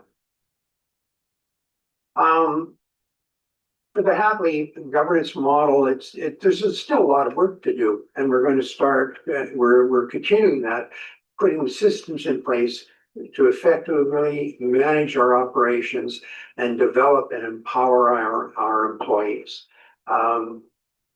We've made huge strides this year, and we're going to continue down that road. As we've gone through this year, we've backed off on our panic about what was going to happen to our future expansion. And we're starting to, this year coming up, we will be starting that process of looking at various options. Our problem hasn't gone away. We still need more room. We need room for storage, and we need room for display. The storage problem is significant for us. So parting words, we'd like to thank you and the municipal staff for all the help you've given us in the 12 months. Not only your grant, but you've assisted us with improving our grounds by providing that old rail fence from Miette Avenue. You've assisted us with our bottle return program and the fantastic museum direction sign on Connaught. That's much appreciated, and thank you very much. And we want to thank members for being there to participate and support with our many events. In fact, we'd like to invite new council, town managers, and interested municipal staff to tour our Jasper's Museum and Archives. We'd like you to come and we'll set up a bit of a presentation for you and just walk you through the whole thing. You won't find it boring. It'll be quite interesting. Anyways, that's our report.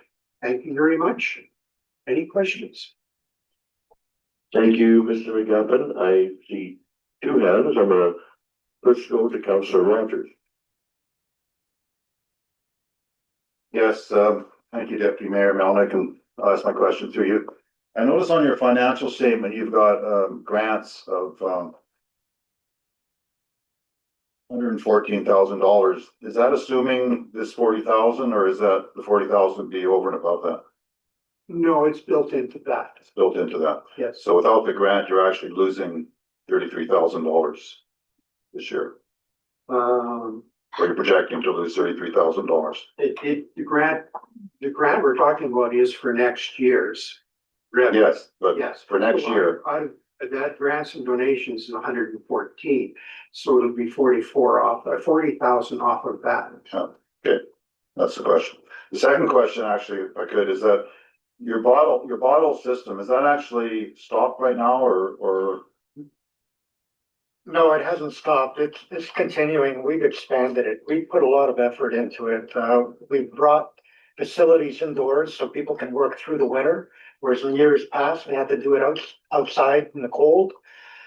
We bought a new trailer so that we have 2 trailers now to actually haul bottles. We're filling a gap that we see is happening in the community where people don't know where to take their recycling. It's helping us financially, but we're also helping the community by not having to have to run to Hinton all the time with recycling. Okay, so you are going to Hinton with it. Okay, thank Yeah, you. we are. We're going to Hinton. Thank you. Councillor McShann. Thank you, Deputy Mayor Melnick, and through you, I'll ask Mr. McGuffin and Mr. Pavlov a question or two. But before I begin, I would just like to give you a bit of a story, if you will, about the livestock exhibition that you have, and the not livestock, but the wildlife exhibition you have. I was involved with transporting the flock and the herd in my Harley Davidson motorcycle trailer from Hinton. And I was thinking when I was doing it that day that wouldn't it be something if I got pulled over and I had a couple of deer and a grizzly bear and a flock of birds and what have you in the back of that trailer. I half wish that would have happened. It would be great fun. Anyway, I just would like to say, in terms of your operation, the Historic Society, and I totally agree with you, it really is a wonderful part of our community. And there are pieces of our community that could use a little more light shined on them historically. And of course, that is the only avenue we have to do that is through the Historical Society, in my opinion. And also in terms of your fundraising efforts, I don't know that I've ever seen a group of volunteers as robust and as happy and as active as yours. I've been involved to a small degree with the bottle recycling effort, and what started out as just a simple little exercise by Sheila Couture, who we all know and love.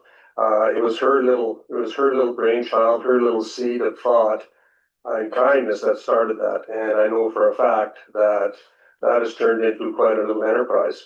And kudos to all of your volunteers that keep that up and running. It's quite extraordinary. Actually, it's a great story. Our partners in that operation in Hinton have become great friends. We've certainly helped that business along. And to your point, Steve, about the environment which our volunteers get to sort in is really comfortable, and it's really a relationship building. Really, it's been fantastic. My question would be the trailer, the homes that have been put in on the property. Is that something that is? What would the numbers be on that? Do you know what the income will be on that? I believe it's $3,500 a month that we'll be getting under contract. But as Ron said, that money is being earmarked for future expansion projects and not into expenditures for day-to-day operations. As Ron has stated, we are pressed for space. And we at one point have to expand, and that lot next door will be part of it. But in the interim, the housing is there, and those plans are for the future. So there's no time frame as to how long those will be there? The trailers? Yes. We have a 2-year contract with an option for a 3rd year. That's where it stands right now. And it's $3,500 a month? $3,500 a month. 42,000 a year. Yeah. Might have to raise that. Thank you so much. You're Appreciate it. Thanks for the presentation. Thank you. I'm going to recognize first Councillor Hall and then Councillor Latson. Thank you very much, Deputy Mayor Melnick.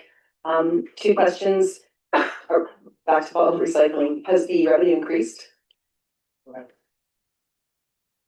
From our original, which we just did kind of part-time, we're 2.5 times that amount.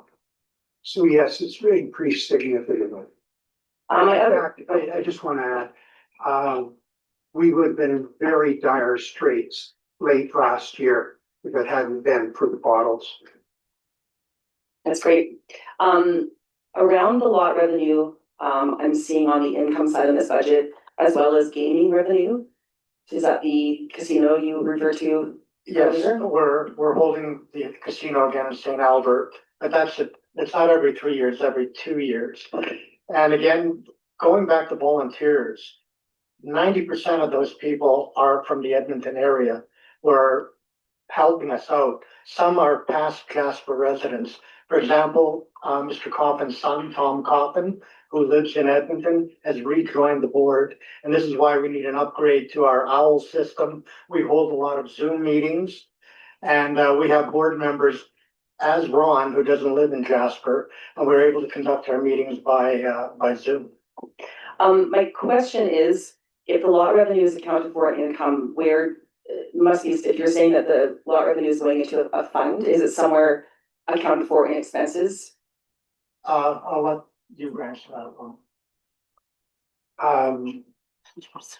What do you mean as an expense? Well, only because you've expressed that the lot revenue is going into a specific fund. Yes, So it's not. at the end of the year, there's going to be $42,000 that actually it's $42,000 that's going to be earmarked for our growth fund or whatever we want to call it, expansion fund. Okay, and so just want to look at this consolidated budget, lot revenues and income, it will be somewhere accounted for in expense that will. And is that the same with the gaming revenue? The gaming revenue, I believe, will be going into an operational fund, but the trailers or the revenue from that is going into a capital fund for future expansion. Okay. As I said, we are really, really cramped for space. Our collection is not only local, our collection, because we're in a national park, we carry some of Parks Canada's stuff. And because we're in a national park, we also carry the history of the country with the railway and the fur trade. So our collection is expanding, and there comes a point where we're going to need to expand. And that's what we're planning for in the future. I think the only thing with me, my only concern would be that if those 2 pieces are accounted for this year in income, and then you don't have that stream next year or the year after, that leaves a pretty big gap in your budget. And I just wanted, you said that the lot revenue is going into a fund. I just don't see where it is in the expense side, but if you're, and also the gaming revenue, you know, you have that $30,000 this year. If you don't have it next year, that leaves a $30,000 gap in your budget. And I just want to make sure that was just a concern I had when I looked at this. And yeah, I just want to speak to the gaming revenue. We're actually regulated where we can spend that money also. So we can't just apply it anywhere. There's certain things that we can use our game money, and it's tracked separately. You have separate checks for it and whatever. Okay, I do appreciate that. Again, it just, when I look at this, it looks like it's part of income and maybe heading straight into just the big budget. But I just wanted to make sure that wouldn't leave a big gap. Thank you. Councillor Watson. Thank you, Deputy Mayor Milnick. What I'd like to do is more express appreciation. I wanted to comment that the outside appearance of the museum has really been enhanced, and it's a real pleasure to drive by. I think including the train in the front has been a really positive addition. I also wanted to acknowledge the fact that you have such a significant number of volunteers doing the bottle drives and and other fundraising activities like the race. And I think that's a testament to the value of the museum to the community. I'd also like to acknowledge the important partnership with UpLift Mural Fest, and again, speaking to the outside, I think has really drawn interest into the museum, and so I wanted to congratulate you for that as well, and acknowledge that the Japanese Consul General recognized the value of the work with the Mount Alberta celebration, the value to the relationship between Japan and Alberta and the Historical Society. So thank you for all of that. I'll recognize Mayor Ireland. Thank you, Deputy Mayor Melnick. Firstly, gentlemen, thank you for the presentation and credit for the work that's gone on, particularly in these circumstances. You appear to be a local group that actually found a way to leverage the recent disaster and come out ahead. I think in all the years I've been sitting here, this is the first time I've seen a net positive cash flow from the museum. So congratulations. I am though concerned about the very question that Councillor Hall asked. As I add these numbers, the revenues and the expenses, including the net profit of about 7,000 balance, they both come to about $452,000. So it seems to me that $42,000 of lot revenue is part of covering the expenses. So I don't understand how that goes into a separate fund and leaves you with net revenue of approximately $7,000. So I'm not quite sure what we're looking at. I'll just leave that with you, but it confuses me how those numbers add up if that 42,000 is destined to a separate pot. I've also got some questions about grants and donations. So previously, those were separate line items. They were government grants as one line and donations as another. Collectively in 23, I think those amounted to $186,000. Collectively in 24, they were down to $136,000, and now they're down to 114. So clearly, to me, the opportunity for the organization to receive grants and donations is diminishing. I'd like to know more about that. And I would like to know about what appears to me a really substantial increase in payroll. Last year, the 2024 statement indicates payroll of about 178 or 179,000. And this year, an increase of almost 70,000 to 256. If you could just explain how that is achieved. Okay, so 2025. Our payroll is reduced because of our exhibits coordinator leaving us right after the fire. So we've gone through the year without replacing that person. However, in this year, we plan on replacing that person this year coming up. So that's going to add about $48,000 all total. Like I can't tell you what we're going to end up paying for that person and whatever. If we find it, that's going to be added to our cost for that. We built in a cost of living, and we have built in a minor raise here in our payroll. The grants and donations, Young Canada Workers Grant, usually it's about, we've applied for that in the past.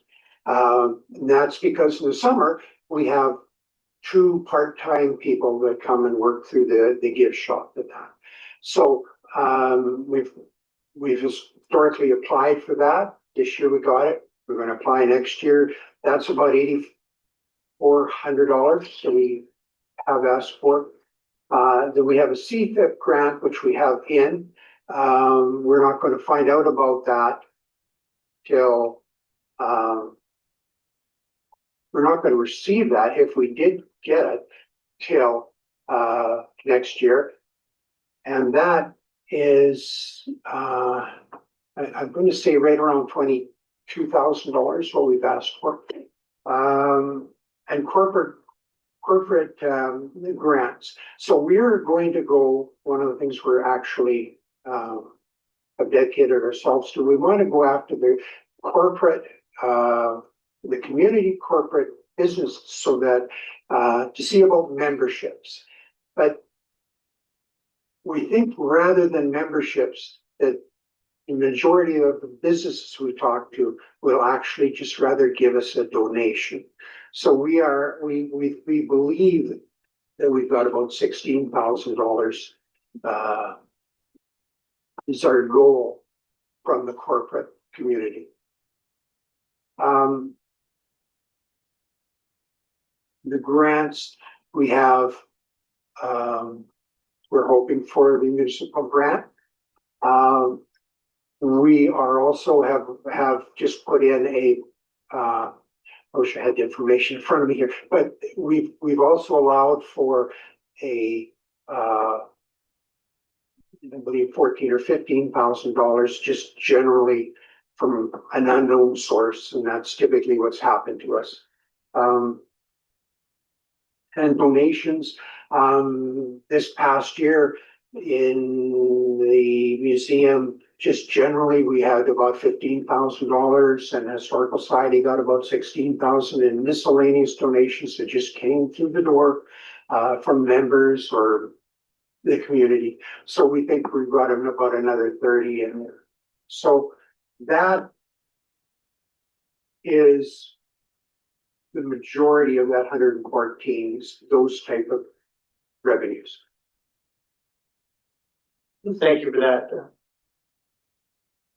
Where I thought I might be going, maybe you can help me, maybe you can't, is in the decrease in what has previously been called government grants and separately donations, whether any aspect of that relates to, say, the discontinuation of grants from other orders of government, which amounts to a download to the municipal level.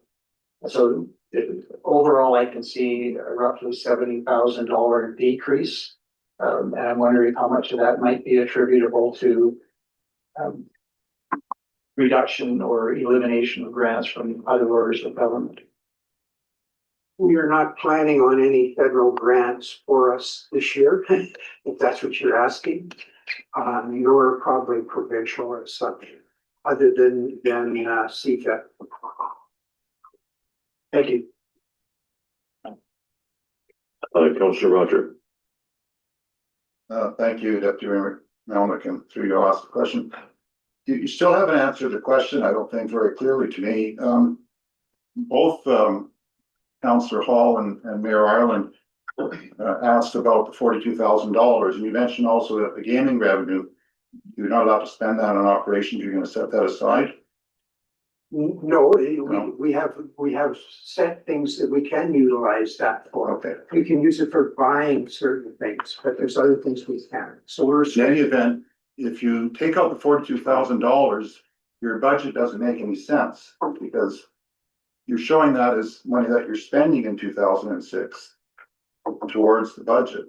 So if you take that out, you're in the hole by about $33,000. So how are you going to operate if you're in the hole? Do you have cash that you could take to subsidize that? How are you going to do this? We've got contingency funds, okay, and if we have to go into those contingency funds, we can. And we're always looking for new ways to create revenue. That is our main goal. How much contingency funds do you have? All run. GIC wise? Yeah. We have about $142,000. Okay. Okay, thank you.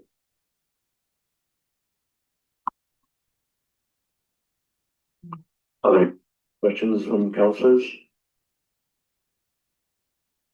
I would like to highlight that the Historical Society and the museum contributed greatly with events in the community regarding the 100th anniversary of the Mount Alberta climb. The addition of the mural to the exterior of the building helps to enhance our community. And there's been a lot of good things happening with the Historical Society and the museum, and especially to bring up the point about, the efforts that are made to recycle our bottles and cans and recycling here. I think that's a great initiative that contributes to the museum. I'm as chair, I'm not in the position to be able to make a motion, but I would support a motion for the Historical Society's request for the $40,000. And I realize that that's also a reduction from last year. Recognizing that the gaming revenue is once every 2 or 3 years, and that opportunity, will present itself only every 2 or 3 years for the society. So with that, I've been fortunate to have spent the last 4 years on the Historical Society board, and I've seen some great things that have occurred over that period of time, especially through the fire and with the relocation of the wildlife museum into the and integration into the facility. I think it's a great tourist attraction that we don't celebrate enough in our community. So as I said, while I can't as chair make the motion, I would support a motion from a council member regarding this particular request. Councillor Hall. Thank you, Deputy Mayor Melnick. I do support the ask. I just still need a bit more clarity on where that lot revenue and gaming revenue actually is either hidden in or listed in the expenses. Does that make sense? Again, happy to. I think the museum, the Historical Society is a very important part of our community, especially now. I'm also very grateful for all the work that's been done. I think the bottle recycle program is phenomenal. I'm just still needing to see where those two line items are in expenses, because if you were to take those out, that 70,000, unless they're hidden in G&A or any of those pieces, just for my own clarity, I'd like to see where that is. But I do support this ask from the museum.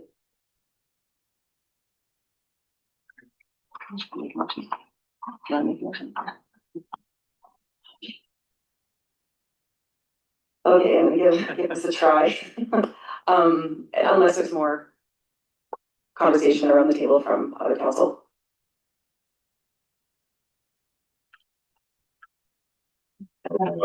Yeah, thank you, and through you, Deputy Mayor Melnick, to Mr. McGaffin. As I look at it, I'm wondering if the way you described it, it sounded to me like the lot revenue was being put into reserves. And I'm just wondering if reserves fall under G&A, because that would explain the situation.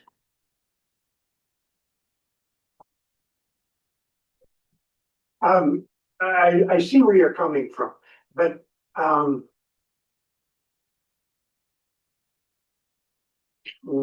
I think our point is that, the $42,000 is, we want to build a fund for our eventual expansion. We don't want to touch that. I'm just wondering whether I shouldn't have identified it as lot revenue in the line item there is because when they do the year end, our accounting firm, we have other various funds that we have allocated money towards. And I'm just wondering how we maybe have shown that, we could have shown it in a different light. I do see what you're saying, but our intention is that those funds are separate and that they will be used for our end goal of expansion. I haven't answered your question. Right, if I may. Council's concern is what is going to happen to this revenue. In my short time on the board, I've seen inappropriate decisions being made as to how projects were going forward. We are at a crossroads with space. There was a plan on the table with blueprints that, in my opinion, were just not sustainable, and that's why we shelved them. It was a $500,000 project. Now, if we're going to expand that museum, we're going to need maybe $1 million plus. We need to start somewhere with reserving funds for future expansion. And that's what this revenue from those homes is going towards, as well as what other fundraising we do in the future. Our expansion is not going to be tomorrow. It could be 10, 15 years down the road. But if we're going to do this, there are going to be funds that are going to be required. And that's what we're trying to establish now. And that's where these monies are going towards. Yeah. Well, John. Thank you for that, and thank you for that explanation. I am ready to make a motion if the table is okay with that. And I think that's a great place to put that extra revenue, saving for a rainy day. So I would make the motion that committee receive the presentation for information, and that committee refer the Jasper-Yellowhead Museum and Archives funding request to the 2026 budget discussions, and refer the request to budget, and direct administration to work with the museum to provide additional information.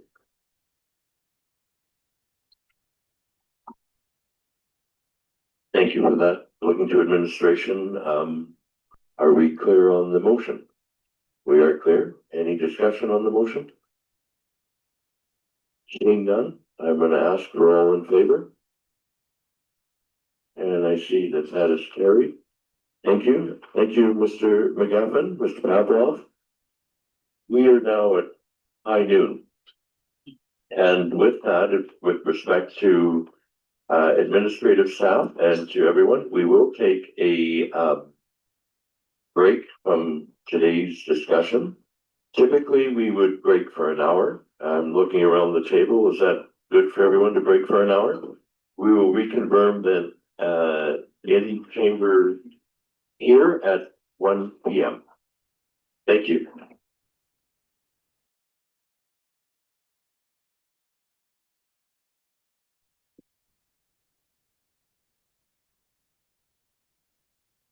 Good afternoon, everyone. Welcome back to the November 18th, 2025 Committee of the Whole meeting.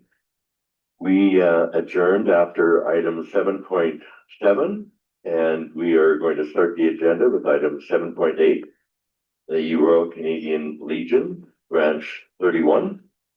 And I would recognize Greg Key and Keith Henderson for presentation.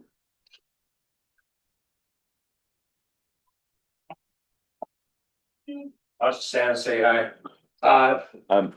We haven't hear you. Oh, no, you gotta be there, Mike. You do, eh? Otherwise, it's a YouTube recording with some big blinds.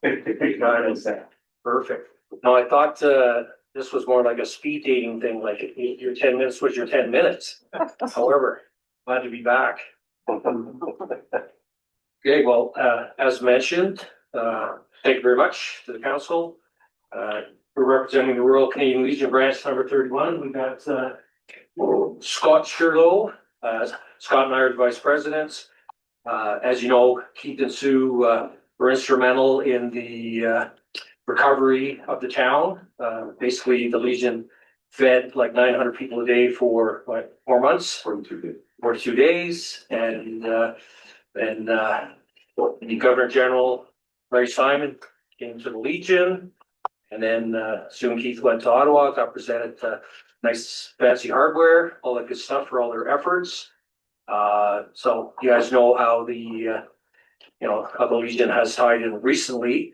What I'm going to do today is, and this goes back to the old Army days, right? You had a bunch of infantry soldiers, they're 18, never shaved, never brushed their teeth or anything. So anytime you're going to teach them something, you tell them what you're going to tell them. You tell them, and then you tell them what you told them. So that's what we're going to do. Now, we're using this platform, and as you can see on the display, we're using the municipal contribution request form.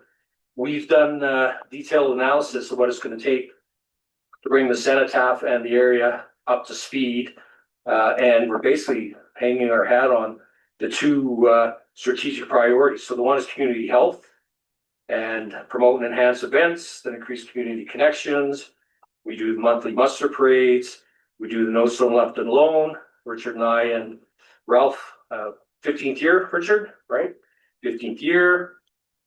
Remembrance ceremony. We just hosted the remembrance ceremony. Place was packed, right? We had the PCLI drum line. We had the Royal Canadian Artillery Band. We did the gala, so we had hosted like 150 veterans and all the good stuff. And we do Aboriginal veterans events and all kinds of stuff like that. So it's not just us and that peripheral, but the relationship with the Royal Canadian Legion has been with the community since 1919. So 1919, who was the first president of the Legion? Freddie Brewster. Yeah, right? So by honoring those fallen who were Jasper citizens, right, and who paid the ultimate sacrifice. And this year, Ralph did a really good job, not as good as Richard can do, because Richard he's got to memorize, but Ralph was pretty good. But we got 6 from World War I, and we got 16 from World War II, right, on the cenotaph. So it's critical. Small town. Imagine how small the town was back then. You had 24 guys bailing and going to fight war, right? So, the idea is honor those fallen, Jasper citizens who paid the ultimate sacrifice, and to recognize all those who have sacrificed for Canada. And, it's a community place to gather and remember. That's the cenotaph. So, at the end of this, I guess what we want to do is, we know that it's about $250,000 to do everything that should be done for the cenotaph, right? $10,000 masonry repairs.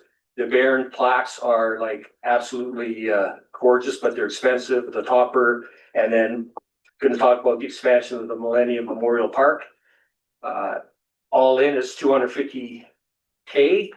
However, we have sort of a triad approach to how we can accomplish this as Legion with the municipality. and eventually getting the right people involved, i.e. federal, et cetera, but hopefully that comes clear. And we've actually had a lot of good input from Chris Reed here and Keith, and a lot of discussions over a pint. And hopefully, if you need to call on Chris and Keith to backstop me, then I will do so, because I know an ambush when I see one. So we're going to talk about, I'm going to tell you what we're going to talk about, right? We're going to talk about the cenotaph, its current disrepair, our plan, how we can amalgamate our resources, your resources, to work on the cenotaph and the Millennium Park, using councillors, using team members to assist, reaching out to Veterans Affairs, the federal government, and so on. And of course, the end goal is a beautiful park, updated cenotaph, attractive additions that are economical and would beautify our public area, right? So 1919, the Legion was established. Freddie Bruce, first president. 22 to 23, the Jasper Legion was built and opened. So it was across the street from where this one is. So this is the current location. And you'll see that the cenotaph is actually sitting where they ended up building the École des Roches school, right? So in 2000, the cenotaph was moved to the current location to accommodate that expansion.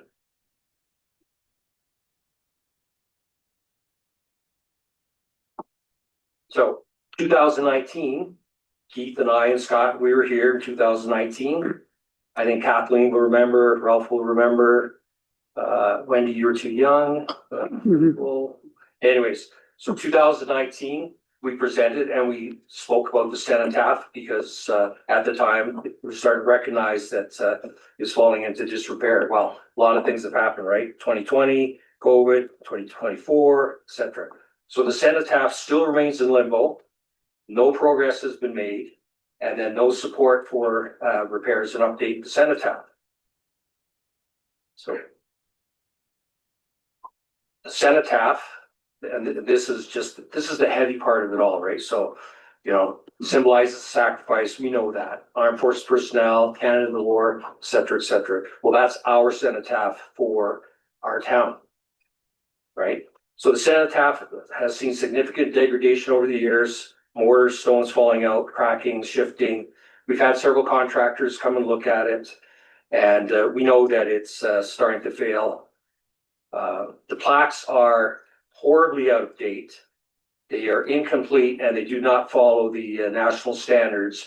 You know, all fairness to everybody, all the predecessors and stuff like that. We do have the honor roll and such, but it does not follow the standards of what is supposed to be on a cenotaph.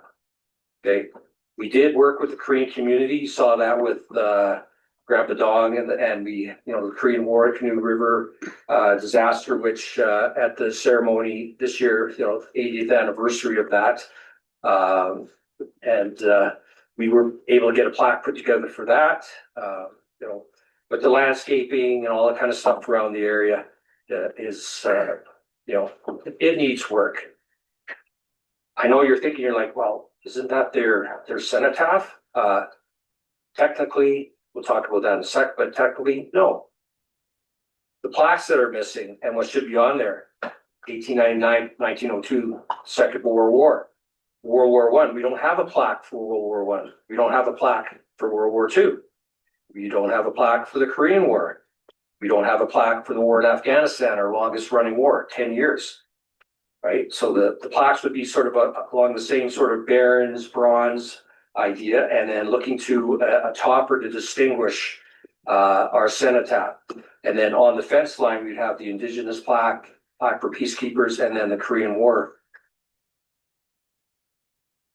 Right? When you look, I mean, this is the National War Memorial, so there are standards and rules and what's supposed to be there, right? This is Vimy. So Vimy is actually caretaken by Canadians overseas, and and it actually has a designation that falls under Parks Canada designation, right? So that's Vimy. So the federal government, Veterans Affairs, have a longstanding policy of supporting and ensuring war memorials are cared for. And you're like, well, go chase them. Well, here's the problem. We have a significant blockage. So it's a former Legion community property. It was moved to federal land, which due to Richard's shenanigans ended up becoming a municipality.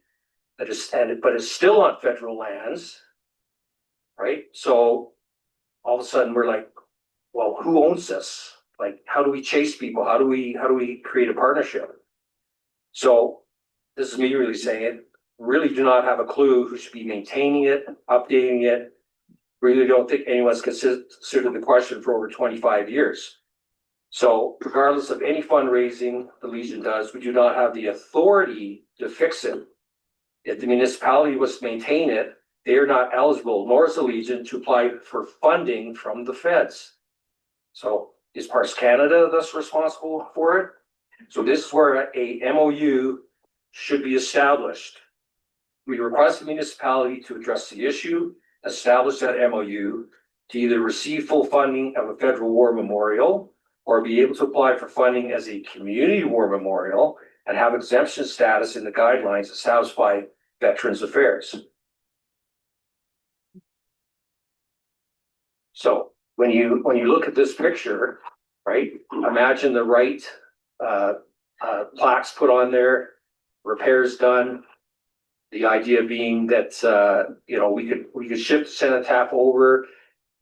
There is an opportunity here because this does belong to the municipality, and one of the options we could talk about, it doesn't have to be today, but again, we're only here to tell you it's going to cost.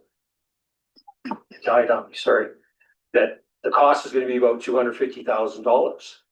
So there's some options in here, and I look forward to the questions, and I'm going to point at Chris whenever I go sideways. But anyways, we hope to move forward and to ensure that we can repair, save our memorial, beautify the whole location, and we request the municipality assist us establishing a memorandum of understanding, an agreement of responsibility. And I heard just this morning that true snow clearing is yes. Okay. So Chris said he's going to come out and he's going to clear the snow over the whole winter coming up. Right? So that's what you meant, right? Okay. Maintenance, repair, landscaping the park.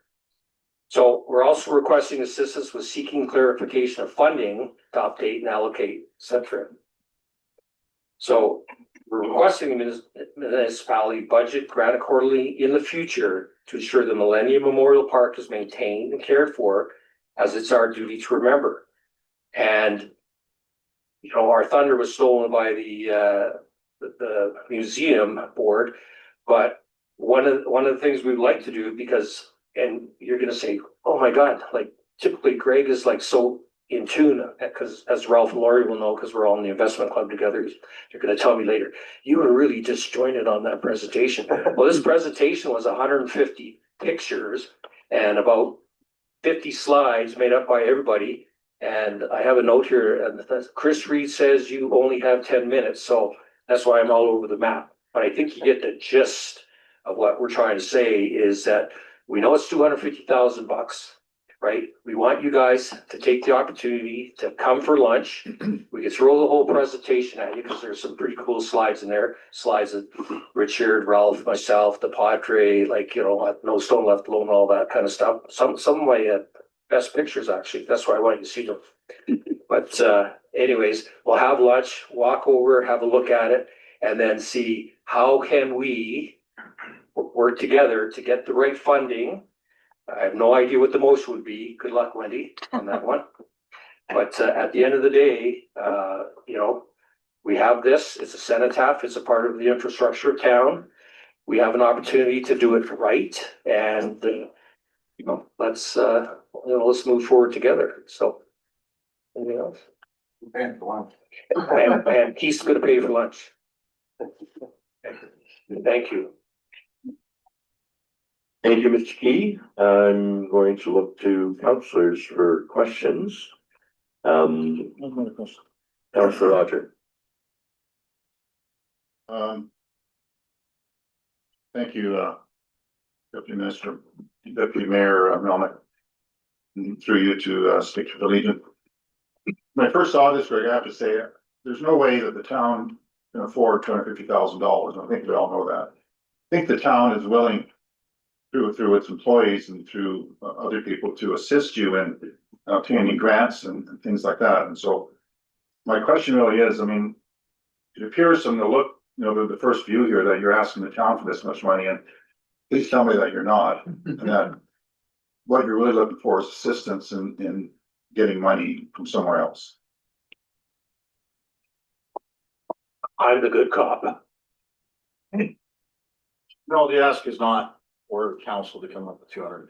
In the same sense as the Legion also has funds in fundraising, like we would contribute as well.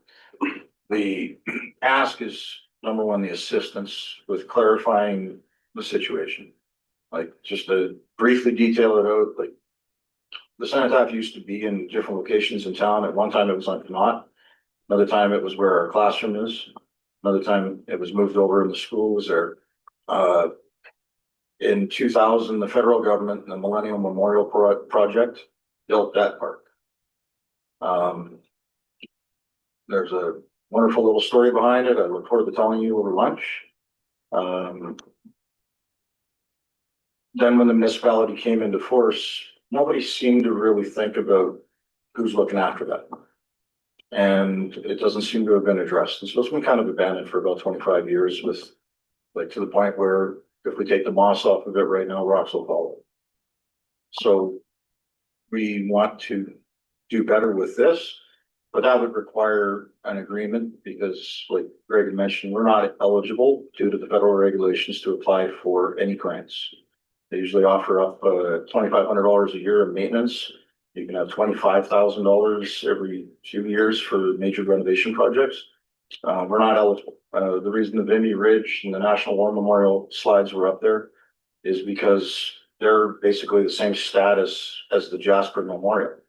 We're not Gibbons or St. Albert, is that we're on federal land, and that excludes us from applying for any of these grants to look after these. So in my mind, Veterans Affairs or Parks Canada should be here paying for that. That probably won't happen either. So we're asking for assistance with your resources that you have, your contacts that you have, the abilities that you have, the staff that you have, to help us clarify that, and then to help us find the funding for it. So we're not asking for council to pony up all that. Does that answer your question?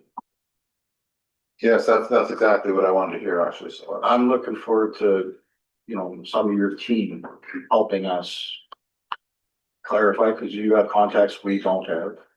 You can talk to parks on a level that we don't. You can talk to Veterans Affairs on a level that, like, although they say they support us, they don't talk to us very often. On a political level, to establish an MOU, what do you call it, the civilian world, a partnership agreement. That's a memorandum of understanding in Army talk. We're looking for somebody to clarify that and then help us, because it's a park in your town, to say, let's cut down a tree that's dead. Let's fix this up so that we can have a bit of a showpiece and a centerpiece of beautification for our town at a time that we could use some beautification. And for that cost, I'm thinking council can really help us get to that point really rapidly. So, yeah. Councillor Hall.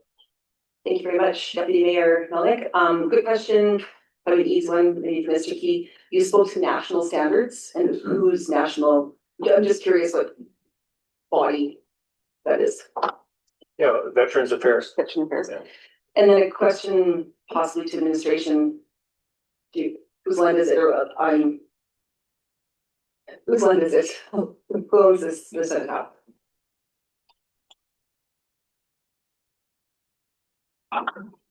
Director Reed.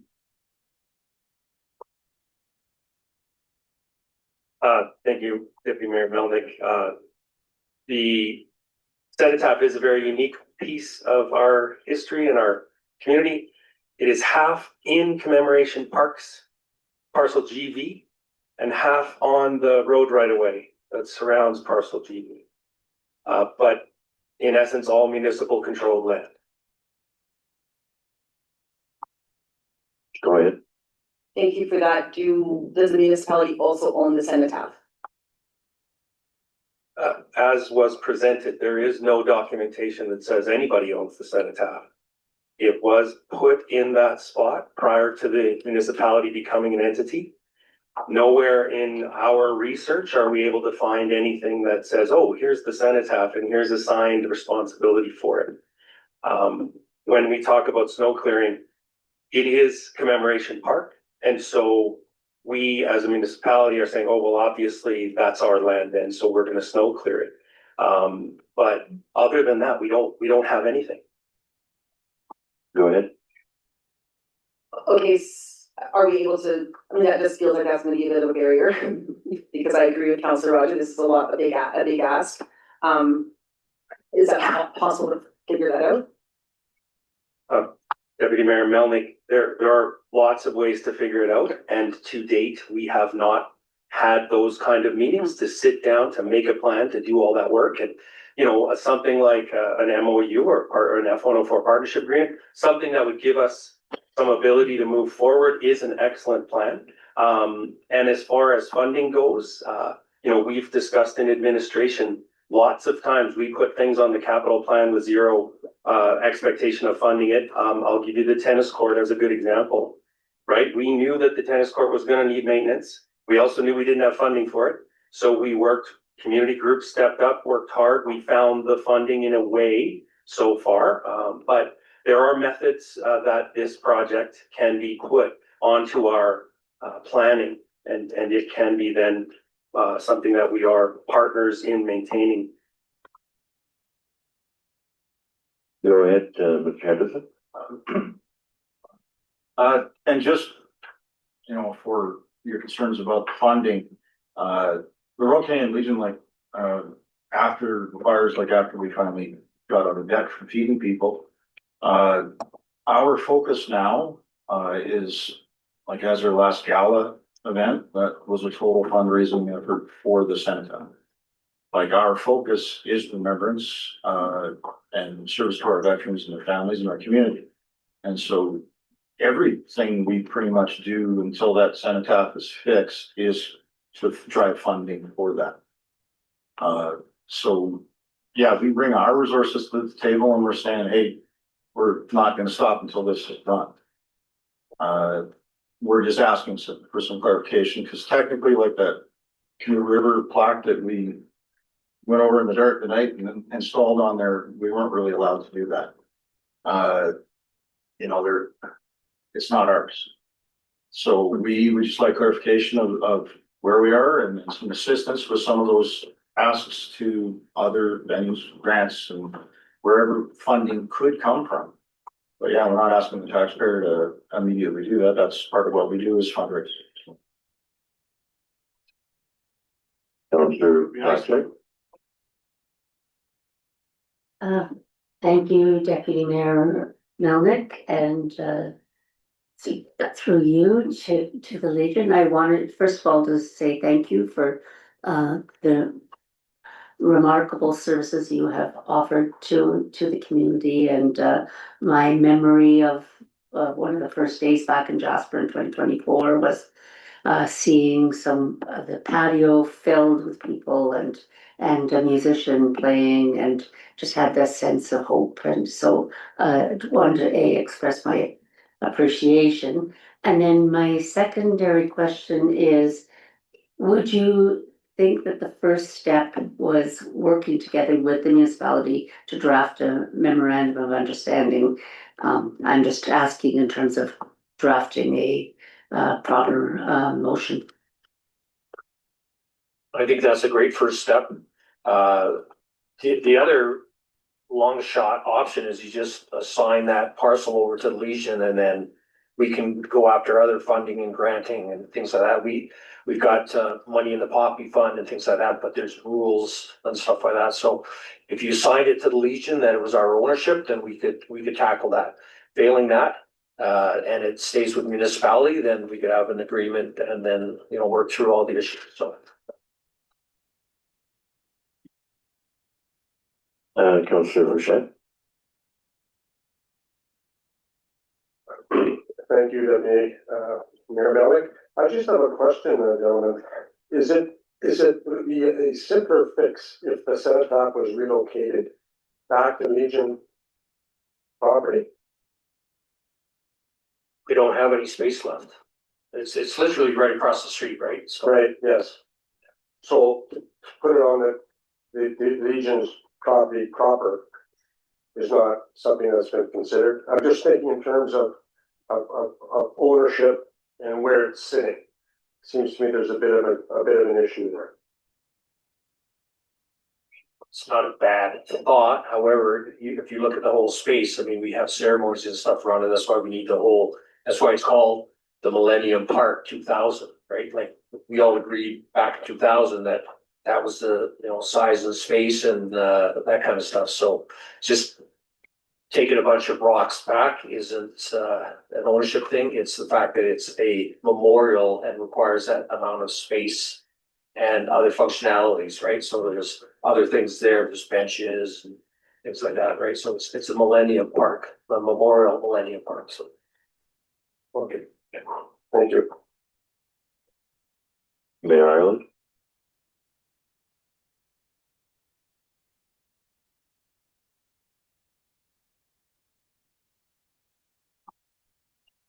Thank you, Deputy Mayor Melnick, through you to the two representatives of the Royal Canadian Legion branch number 31. It appears that it is good cop and better cop. I didn't hear any negative answers from either one of you. And that's appreciated. First one you had to be.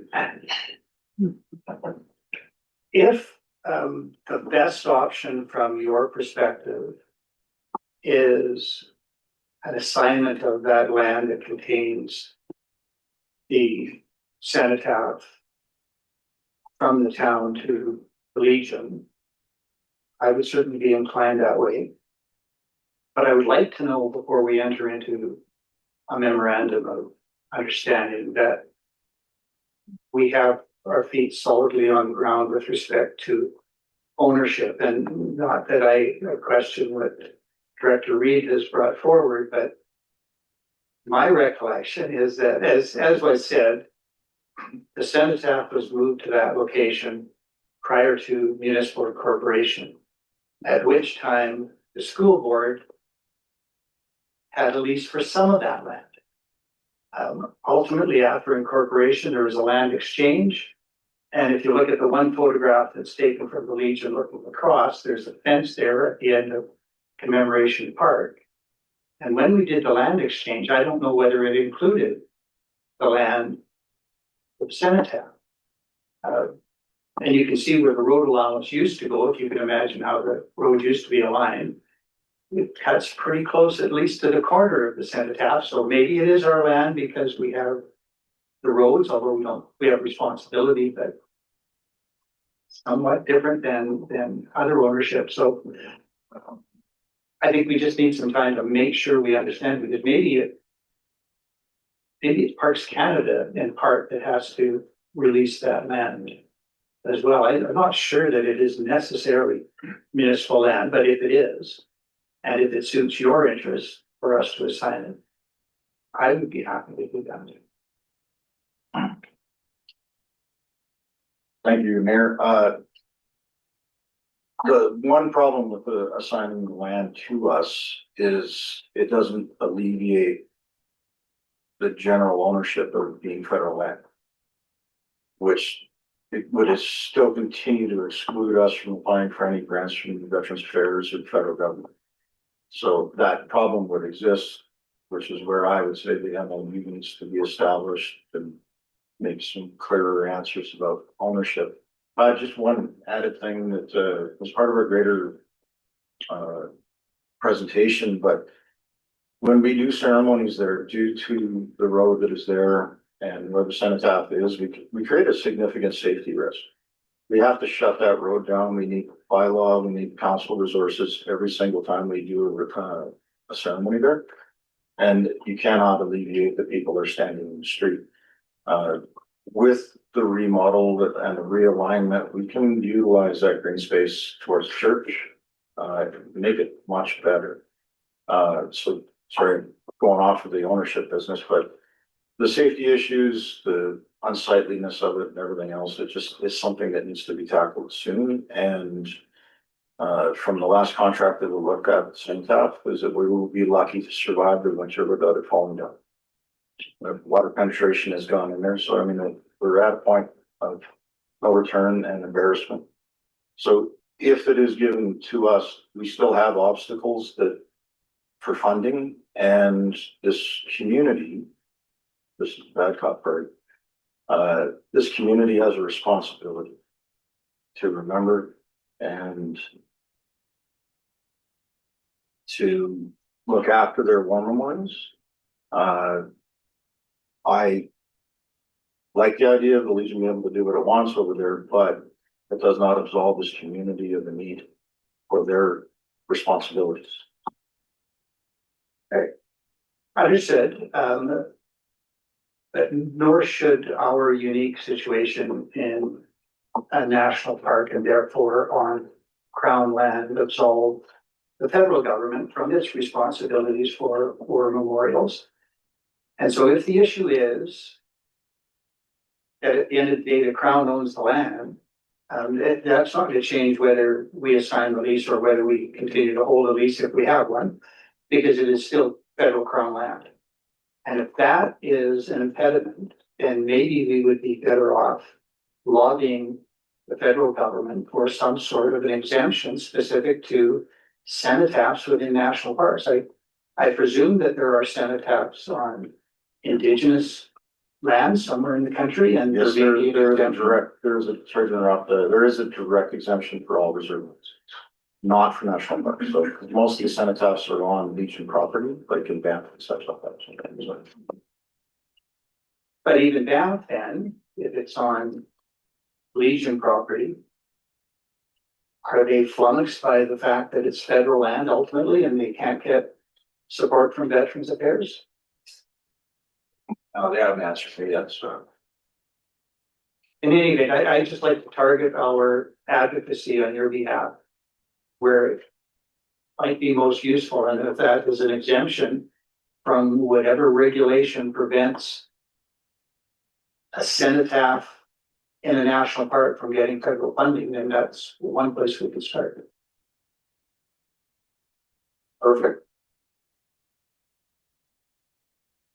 Other councillors? Councillor Waxer? I have a motion, but I'll wait until everyone's had an opportunity.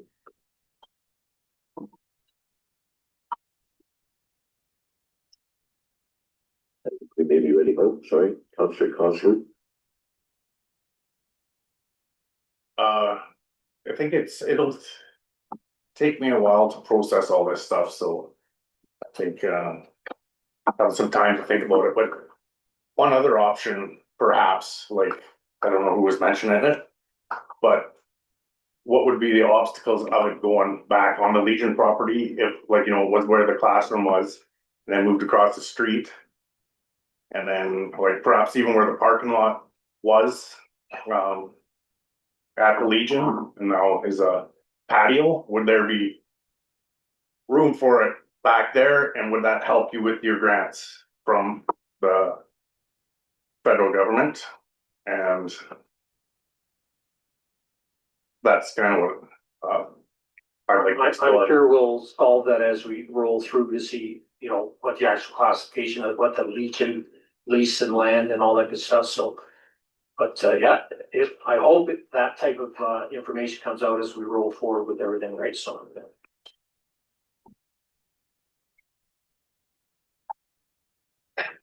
I think Councillor Waxer was, you were ready to make a motion?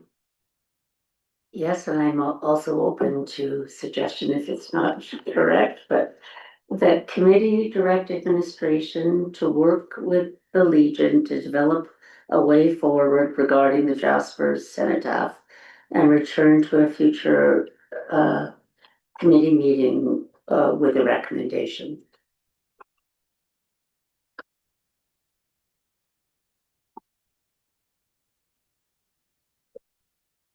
I'm gonna look to administration, with the wording of that motion.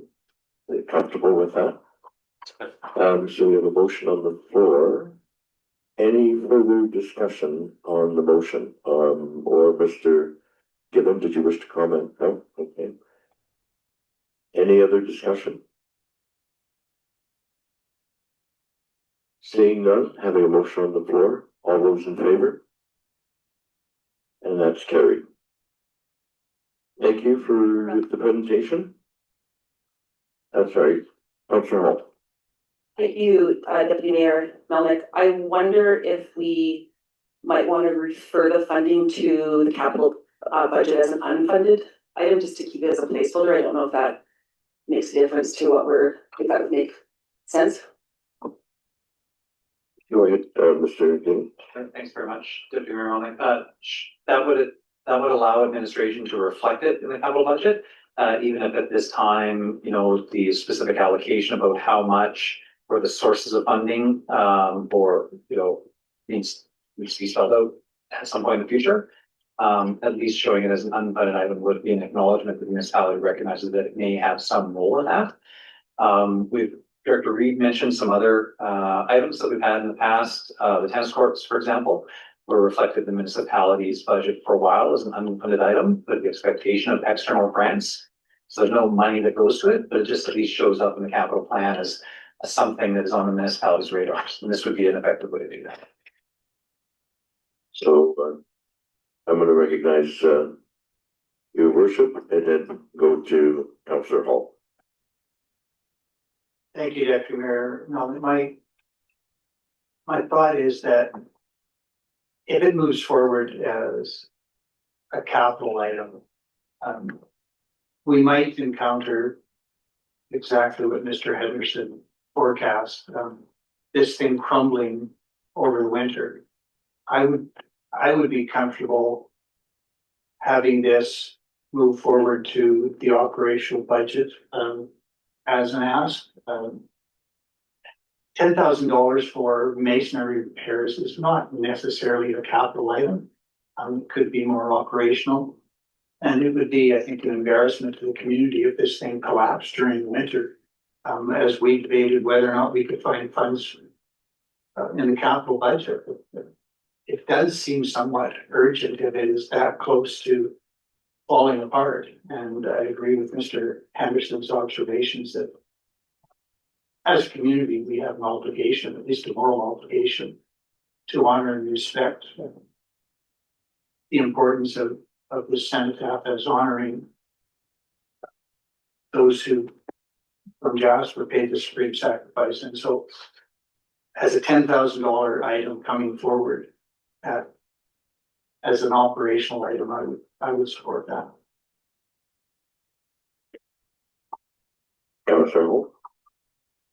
I am wondering then if we are making a motion to approve the $10,000 in mason repairs and put the rest of the $240 as an unfunded capital project. Does that make sense to you? Yeah, I think your motion, or was it Councillor Waxer's motion, would be appropriate. Do we have a motion on the floor? No, we passed it. So if I can interject, I would make a motion that committee receive the presentation from the Royal Canadian Legion branch number 31 for information, and that committee refer the masonry repairs funding request to the 2026 budget discussions. Thank you for that. So we have a motion directing administration, which has previously been passed, that administration work with the Legion toward a longer term solution. And now the second motion here would be to recommend that the necessary funds, $10,000, be made available in the capital and the operating budget to do the necessary repairs in 2026. And that's how I'm understanding the motion. And administration, is that how administration also? Perfect. So with with that motion on the floor, is there any discussion? There being none, I'll ask for the vote. All those in favor? And that's carried. And Councillor Hall. If I may, make a final motion, or you have a final motion, a motion to refer the remaining fund request of $240,000 to the 2026 budget discussions as an unfunded capital project. Thank you for that. Any discussion on the motion? Councillor Hall? I'll speak to it, and just tell a quick story about the Legion and how they've been such an amazing support for the community in the last 16 months when residents, and I'll try to get me, when residents returned to Jasper on the 16th of August in 2024, so many of us who lost our homes drove in, parked, and nowhere to go. Like, you just feel like you had nowhere to go. And I remember being at Commemoration Park and sort of wandering around like a zombie for a good hour until I ran into a friend that said to me, "Do you want to go for a beer at the Legion?" And it was like the weight of the world lifted, and I had a place to go. So thank you for that. Thank you. Now, if I recall correctly, we had the third motion. And if there's no other discussion, I'm going to ask and call a question for the third motion. All those in favor? All right. Thank you. Thank you, Mr. Key and Mr. Henderson. Appreciate it. Well, thank you very much, Council. One last point. Pyramid. Okay, we have the Victoria Cross range, like all the Canadians that have received the Victoria Cross, they're named, their peaks are named of the pyramid right there. So, yeah. Thank you, everyone. Thank you. That now brings us to item 7.9 on the agenda, which is the Jasper Park Tennis Club. And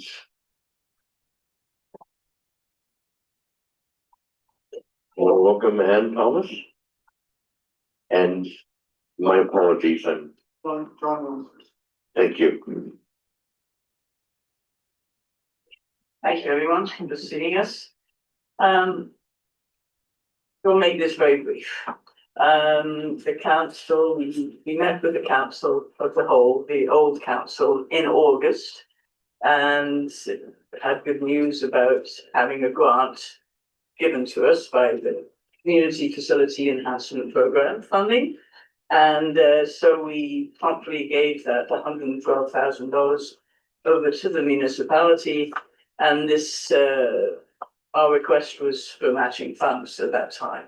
So I suppose this is why we're here, because we feel that we've got a very good plan in place. We've done a lot of work with respect to quotes and how we can do a membership drive, how we can do volunteer labor, etc., to see our vision of 3 tennis courts being completely repaved to a very superior standard, plus the creation of 3 pickleball courts where the skateboard park is currently located. So in that vein, we're here again today to see whether or not we can receive those matching funds. And we should say that Mr. Tassoni, who was here earlier this morning, on our behalf, has solicited for donations for any kind of shortfall that we may experience in our vision. Basically, we want to, if we are successful in fundraising, we want to reduce the burden on the municipality for what we want to do. And John maybe can say about the superior things that we're going to do on a technical level. Thank you, Anne, and thank you, Council, for hearing us. So we're like Anne said, we're here again to make a request for funding that will match the grant that we have to redo the tennis courts that are currently in a temporary surface. 2 or 3 courts are in this temporary plastic surface. The 3rd court is in disrepair. And we did a tour of the Hinton facility that was done about 5 years ago, less than 5 years ago. They didn't do the appropriate preparation work of the surface, and that's tennis court surface in Hinton is starting to crumble already. And so we have an estimated budget of about $247,000, half of which we've gotten from the Community Facility Enhancement Program. The other half was matched by the municipality, or was in previous budgets to be matched by the municipality. We're looking for that match to be included.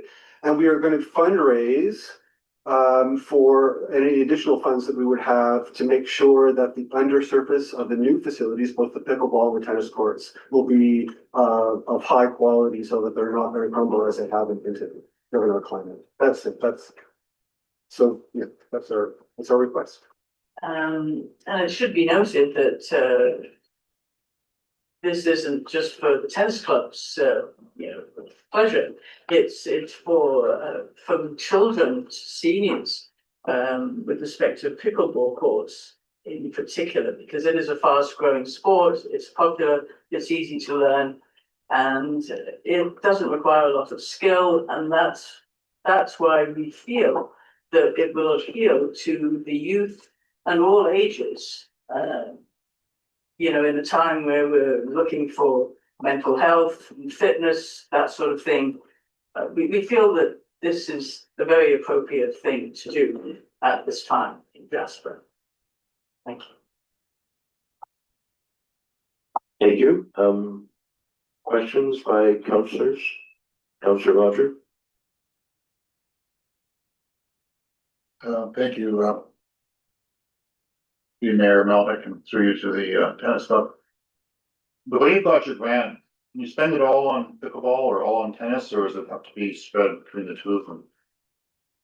Yes, it was for a whole, the two situations are one complete thing. Yeah, we can't just spend money on the one, we have to do the whole thing. Do the whole thing. And the second point is that I know that pickleball is very popular, and that it probably will attract people to Jasper to play. Have the hotels in town been directly canvassed for funds? Because I presume that it'll be to their benefit too. You know if that's happened or not?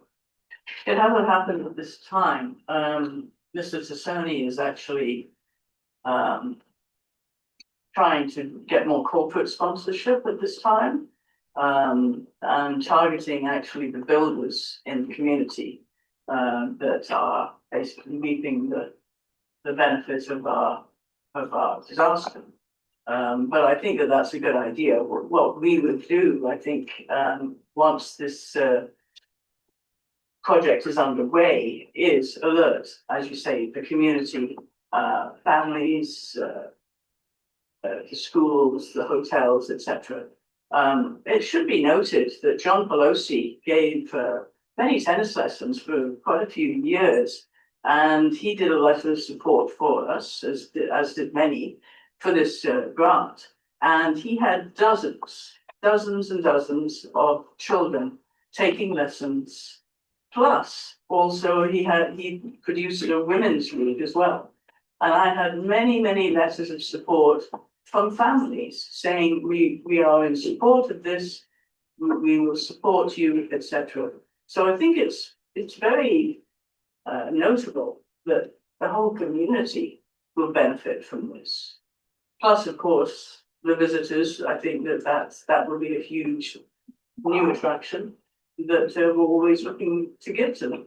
I guess what I'm getting at is that if all the people that are potential donees know that they've got a grant and got enough money, there's no incentive. Would it not be more advantageous to perhaps spend the winter canvassing the hotels and see how much money there is, and then if there's none, then obviously you need a bigger grant, and if there's lots, you need a smaller grant. Would that make sense? It does make sense. Yeah, and we do have, if we want to do this right, we originally budgeted $70,000 for the repaving. And we think it'll cost over $100,000 to do it properly now after we looked into it. And so the shortfall there, we want to fundraise and go into hotels. Perfectly good idea to do that. recognize Councillor Hall and Councillor Frechette. Thank you very much, Deputy Mayor Melnick.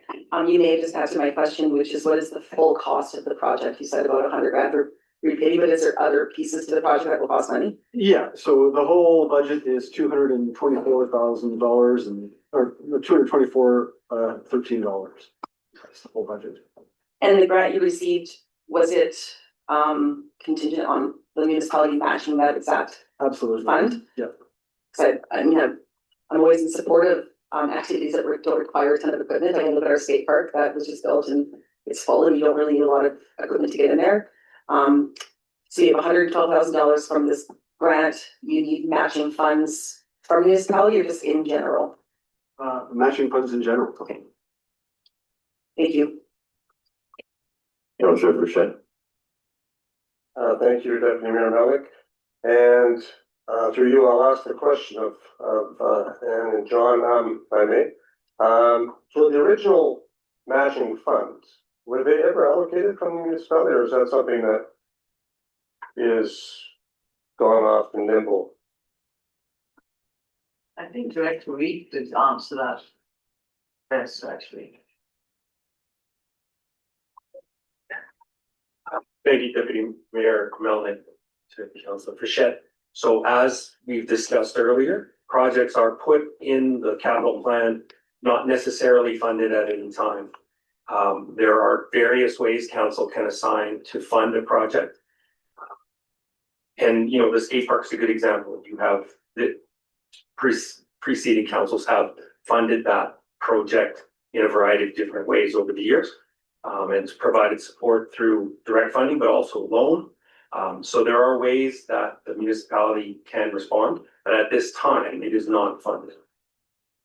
Okay, now when was this first proposal put forward, this first ask? What year? Is it just last year or? Sorry. We first met with council in August of 2025, right? We did quite a bit of legwork actually in January, February of 24, when we met with Director Reid and Angela Franklin. And because the tennis club was in good standing with respect to its society status, we decided to go forward. So we received numerous letters of support, including from the MLA and the MP, et cetera, and all schools and promise and various places and the schools. So we felt that we were on our way, and we were going to submit for September of 24, but that was obviously delayed. But due to John's persistence, I should say, he persuaded us to go ahead with that application, because the Director Reid thought that it was an important piece of the puzzle for us to put together something that would be not only recreational, fitness, mental health, but a very hopeful sign that the town was recovering and building something new for everybody to enjoy. So, if I may, I'm gonna maybe have CEO Given, perhaps add some clarity here before we continue, and then we'll go to Councillor Frechette and then Mayor Allen. Thanks very much, Deputy Mayor Malik. So while it hasn't been released yet, based on the direction of the past council, the finance team has actually reflected this project as a funded project in the 2026 budget. So the request was made. That time, the past council actually referred it already to budget, sort of advancing this. The current funding source for the municipal contribution is debenture, which would only be taken after the completion of the project, so that, you know, if the club is able to raise additional funds from the community, that the municipality's debenture, the borrowing, would be reflective of whatever was sort of the leftover amount that couldn't be raised through either the grant or community contributions. Director Reid didn't have the benefit of having that in front of him at the time, but council will see that this item is a funded item in the 2026 budget. There's a little bit of uncertainty about the total amount of municipal borrowing that would be required, because the club is still committed to working towards additional fundraising. So There's no need to refer this item to budget because it's already there. And in fact, on the direction of the last council, it's reflected as a funded item, recognizing that the club's already come up with half the predicted costs through the provincial government grants. So it is already there. There's no action the council needs to take. But this is a good opportunity to increase your understanding of the project because the club won't be at the budget presentations to be able to answer your questions. Thank you, CEO Given. Councillor Pritchett. Yes, it would just be a comment. I totally agree. The rapid interest and participation in pickleball and any racket sport is a welcome benefit to our community. I totally agree. It seems to be popular amongst all demographics. Fairly small cost compared to certainly a hockey rink or anything like that. So, and I would agree with all of the comments regarding any external funding or fundraising. Will make this come along much quicker. Thank you both for your efforts. It's much appreciated. Thank you. Councillor. I'm not here. And I'd like to recognize Mayor Island. Thank you, Deputy Mayor Melnick. I appreciate that Mr. Given offered some of the clarification that I was going to offer. Ms. Thomas, when you began, you indicated that you had previously appeared before old council. I assure you that you are today appearing before old council. Previous council was decidedly younger. And when you did appear before previous council, Mr. Given is entirely right. We at that time referred this matter to budget discussions that are upcoming, but on the basis that it would be considered within the context of the budget. So not confirmed, but the same process that we are using today to refer matter forward, although administration has had it for sufficient time that it already shows up in the budget, but not as a confirmed amount, but as an amount that was referred forward. So just for clarity for all, and to acknowledge that we are now collectively almost 100 years older than previous council. Just saying. Councillor. Thank you, Deputy. Thank you, Deputy Melnick, for you too, Ann and John. Is there a tennis club? And maybe there isn't now if there's no tennis courts, but in the past, like what is the membership to it? Like, I don't know a whole bunch of tennis players, just wondering how the interest in tennis towards community. Tennis has been a very active sport. Tennis has been a very active sport for many, many years. We actually incorporated the society in '83. And I was quite involved with a number of others. We held numerous tournaments actually, and drew people from Hinton, Edson, Belmont, etc. And it was a very active club.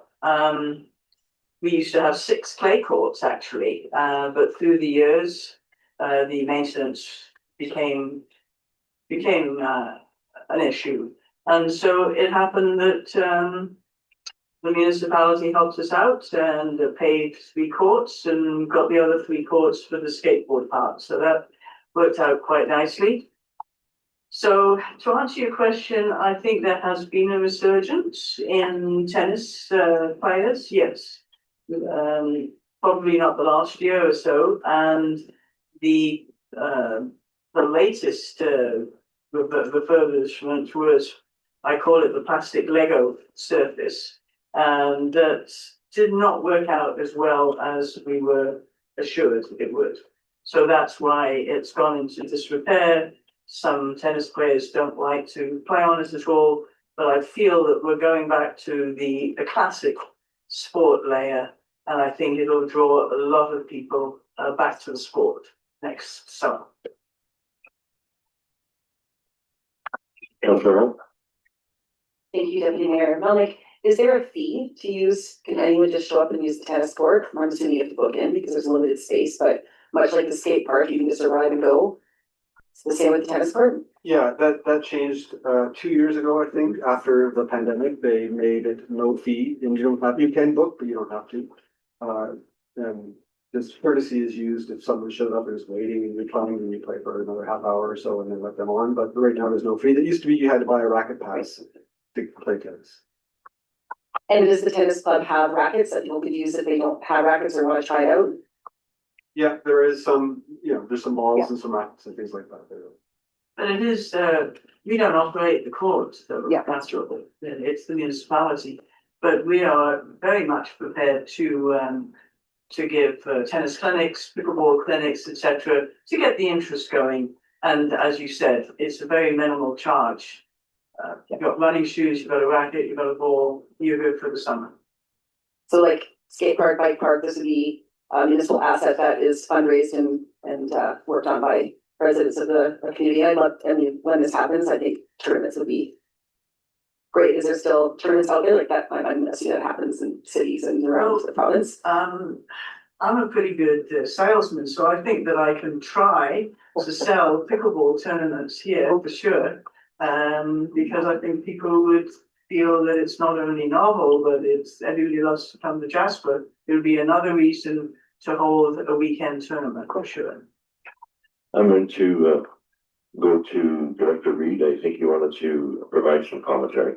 Thank you, Deputy Mayor Melnick. So there are tennis rackets and pickleball rackets and balls at the activity center that residents, visitors can sign out. There is no fee to use those courts. And we have, because there's no fee, I can't tell you exact numbers of how many people pay to use, but we can anecdotally say it is going up. And the pickleball, we put pickleball in the curling rink when it's in the spring there, before it's nice outside. And so we're actually seeing on a daily basis, multiple people come to that pickleball offering, as well as soon as the snow is off, we are getting people who want to play on the courts. So I can tell you that we have that service available. It is free. And we are seeing anecdotally more usage than in the past number of years. Councillor, just regarding the pavement, that's proposed, do you have to cover it in the winter? Will it just last through the harsh Alberta winters? Yeah, it'll survive. The underlayer is actually the important part to make sure that is stable so it doesn't crack beneath and then crack the surface floor. questions by other councillors? And if I heard correctly from CEO Given, we have had the presentation, we've had an opportunity to ask questions. There is no need for a motion at this point, other than to acknowledge so I think that would be the appropriate motion to be made to acknowledge the presentation for information, and I'm looking for someone for that motion. Councillor Latcher. That committee received the presentation from the Jasper Park Tennis Club for information. Thank you for that. Any discussion? Seeing no hands, I'll call a question. All those in favor? That's carried. Thank you, Anne and John. Appreciate it. Thank you. Which brings us now to item 7.10, 710. The Habitat for the Arts.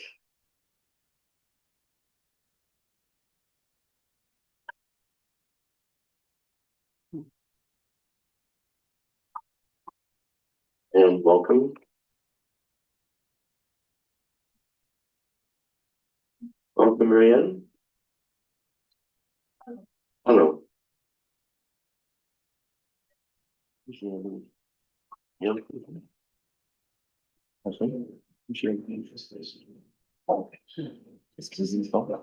Yeah. So, you're ready. We're here. Thank you. Ms. McCall? Yes. Thank you for the presentation. Please continue. Thank you, Council, for taking the time to review our annual report and financial statements. We appreciate your attention to the details, but what I'd like to do is lift the conversation above the numbers and speak to what they represent. This past year has shown more clearly than ever how essential creative spaces in Jasper are resilient. When residents are displaced from the fire, art became more than programming. It became a stabilizing force. It offered dignity, connection, routine, and a sense of home to so many who had lost theirs. This is what the community we serve and the community your support helps sustain. Support for the habitat is a shared investment. It's an investment in Jasper's strength, healing, and long-term cultural infrastructure. Because the submission was limited to size, there's many things you didn't get to see that we would like you to hear. One is that we delivered 35 different programs this year. We had more than 4,000 or almost 4,000 participants in the different programs that we did. And that doesn't include workshops like the art sessions taught by local Indigenous leaders or outside presentations at locations like Jasper Park Lodge, Andromeda, Whiskey Jack, and Music in the Park at Centennial is also through us. We have to name the many local artists who bring joy and entertainment to our residents, and we can't forget the Culture Day events that many volunteers and the entire JLCC have collaborated on. It's not uncommon to see 50+ people upstairs on any given day. An example would be this last weekend. We had 4 classes running with 10 instructors, all of whom were volunteers. But as you saw in the report, we are careful, efficient, and forward-looking with our resources. And today we want to continue to focus on where we want to go. The Habitat would like to continue meeting increasing community demand. We'd like to be able to support the evolving cultural landscape and our upcoming funding request positions us to plan responsibly toward the 2027 lease renewal and the next decade of accessible arts and cultural programming for residents of all ages in Jasper.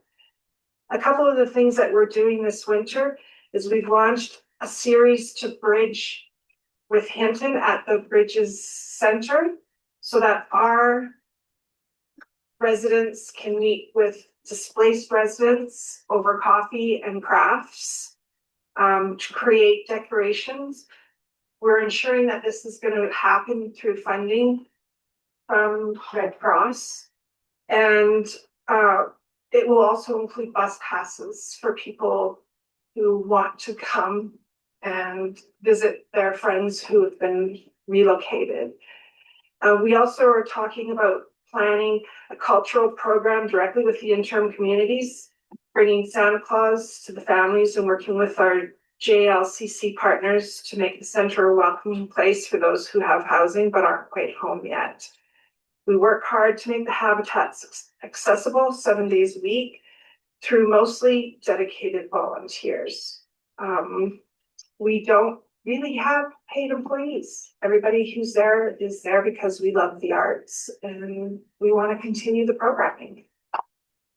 Thank you for your partnership, for recognizing us, and the role that we play in our community. Thank you. I see we have the request for $10,000 and rent relief.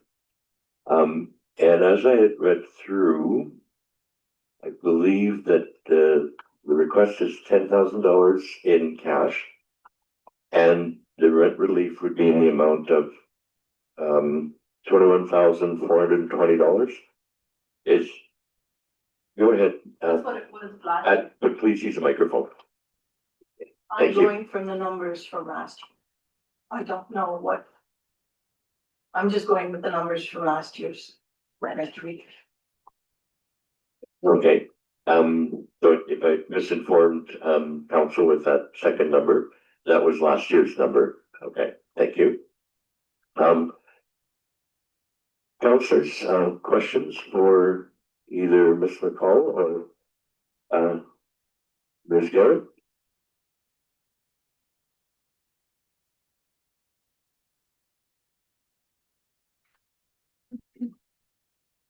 Oh, Councillor Hall, sorry. Thank you very much, Deputy Mayor, and thank you very much for the presentation. I'm curious if you've had any residents displaced in Jasper using transit or coming in from Hinton to partake in any of the programs?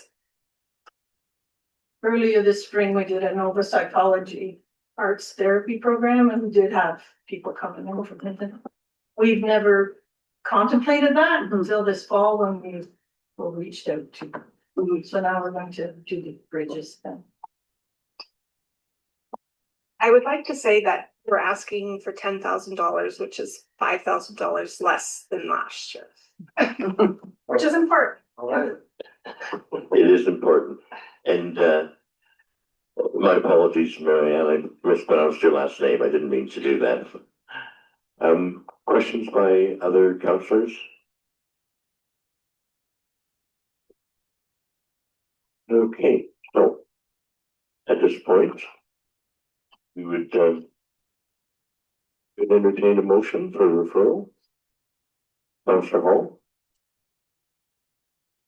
I could definitely make that motion that committee receive the presentation for information and that committee refer the Habitat for the Arts funding request to the 2026 budget discussions. And I do want to congratulate Habitat on your success year over year in the past term. Every year you ask for less money and the programming has grown. And I was really happy to see your list of all the directors on this request. You've got a really great crew of residents dedicated to the arts. Thank you. Thank you for the presentation. Councillors, we have another 4 items to go and then an in-camera item. Oh, sorry. Thank you. Getting long in the day. So, we have a motion on the floor. All those who are in favor? Thank you, and that's carried. Councillor Hall. I'm going to take over from your duties and make a motion that we extend this meeting past 4 hours. Thank you for that. Just for clarity for the councillors, we have in our procedural bylaw that collective time in meetings should not exceed 4 hours without a motion to continue, which is what Councillor Hall has done. I'm going to explain the consequences of the vote on this motion. It needs to pass unanimously, otherwise the meeting is over. So by making this motion, councillors need to understand we need a unanimous approval by all of council to continue. So I'm going to ask the question, all those in favor? And thank you. I just wanted to make sure, Councillor, go ahead, Mayor Allen. Thank you, Deputy Mayor. I just wanted to compliment the presenters before we leave. I just wanted to add my voice to the many in the community that were so profoundly impacted in their recovery through access to the arts. It really has assisted a number of individuals and the community generally in a way that we perhaps had not seen coming, but it's been vital, and I extend my thanks for the work that you have done helping our community recover. Thank you very much. And councillors, I would like to recommend we take a 5-minute break and reconvene at 20 after 2, and we'll continue with item 7.11 or 7.11. Thank you. Yeah.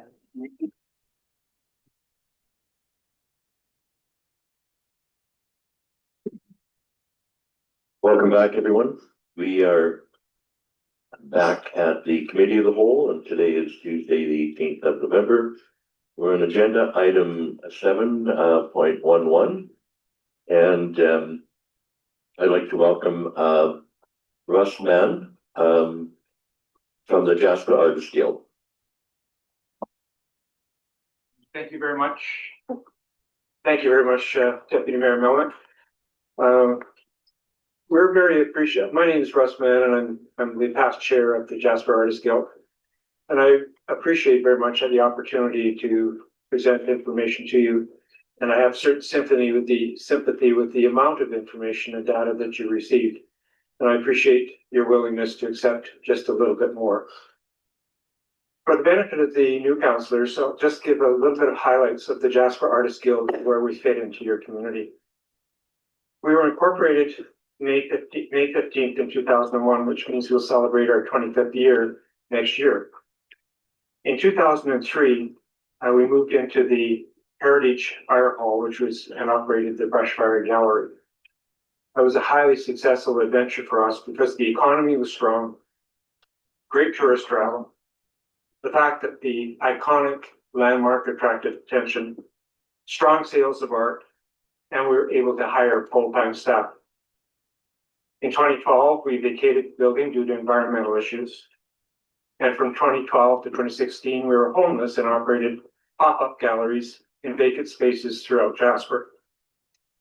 On June 23rd, 2016, we moved into the Jasper Cultural Center and Library and have opened the Jasper Art Gallery, which sits beside you.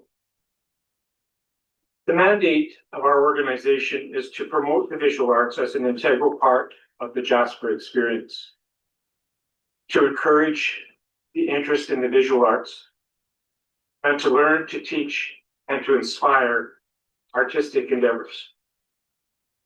We're not just a gallery to sell art created by Jasperites and regional artists.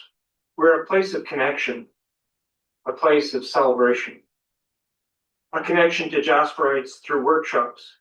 Tomorrow, as an example, one of our artists is doing a workshop to teach and show people how to do installation art. And on the 29th, we'll be using this very room for one of our artists to help people make Christmas wreaths, to help get them involved in activities that are artistic nature. We connect to the community through participation. Our annual Buzz Fest, which takes place in the early part of the year, is an art exhibition that welcomes art created by people of all ages and all abilities to display their art in the gallery. We participate in Alberta Culture Days, Dark Skies Guest Festival, and UpLift, among others. And new this year was an exhibition in collaboration with the Resilience Institute. We make visual art to create memories that help tourists and guests remember Jasper when they return home and display our art on their walls. And I mentioned last year that we've tracked, that in previous years that we have our art in more than half of the states in the United States and almost all of the European Union. And when that art is on their walls, they tell the Jasper story. And that's exciting. I think I went the wrong way here. I'll speak now to the budget allocation and recap fiscal 24 and 25. This was an unusual circumstance where the budget allocations for 2 years were applied to a single year due to nature's intervention. The 2024 budget allocation, the council had approved $8,400 to assist in hiring a gallery attendant for the summer season. It was delayed to 2025 due to the wildfires. We hired a Jasper resident to be our gallery attendant, and it was highly successful. In fact, we extended her employment well beyond the grant that was given to us by council. The project was completed, and we fully reported to Mr. Gibbons as directed by council, and that report was accepted.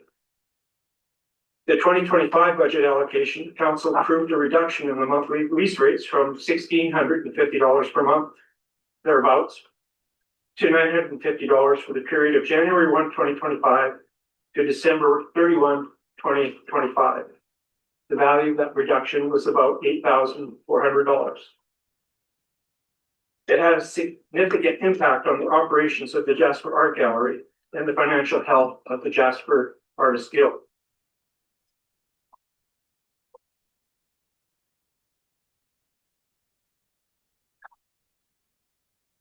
This is taking a quick peek at the financial results for the first 6 months in this fiscal year for our organization. And we're going to take a look at the change in current assets for the first 6 months of the 2025 fiscal year to understand the impact of the Municipality of Jasper support. Our year end is March 31st.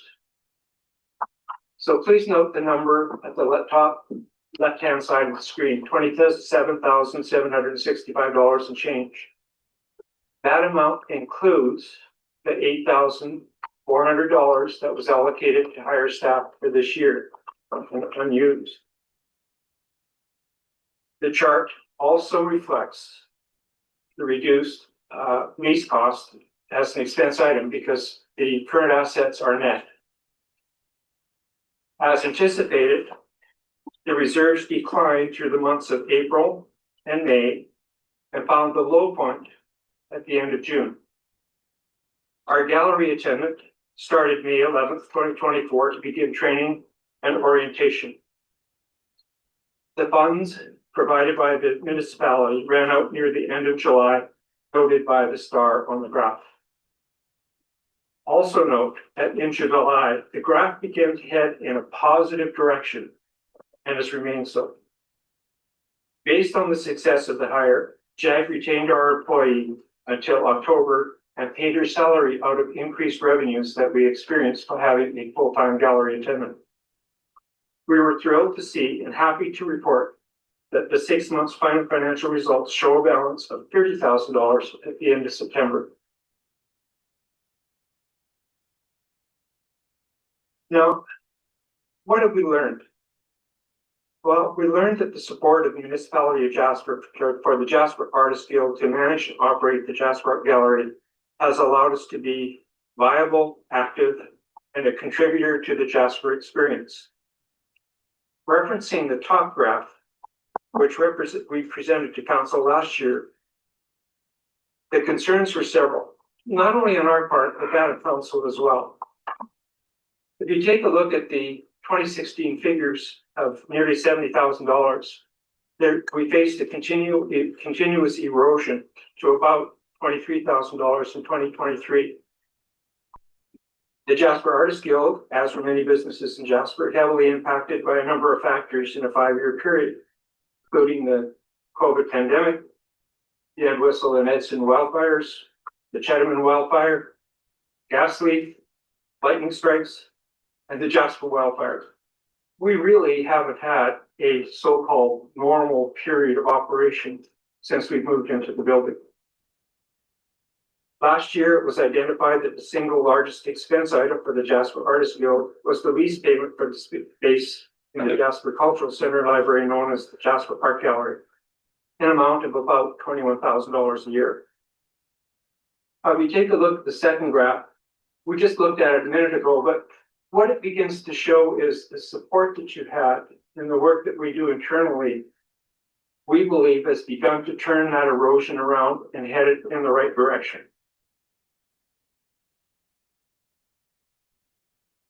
We learned that having the gallery open 6 days a week on a consistent basis is effective and essential.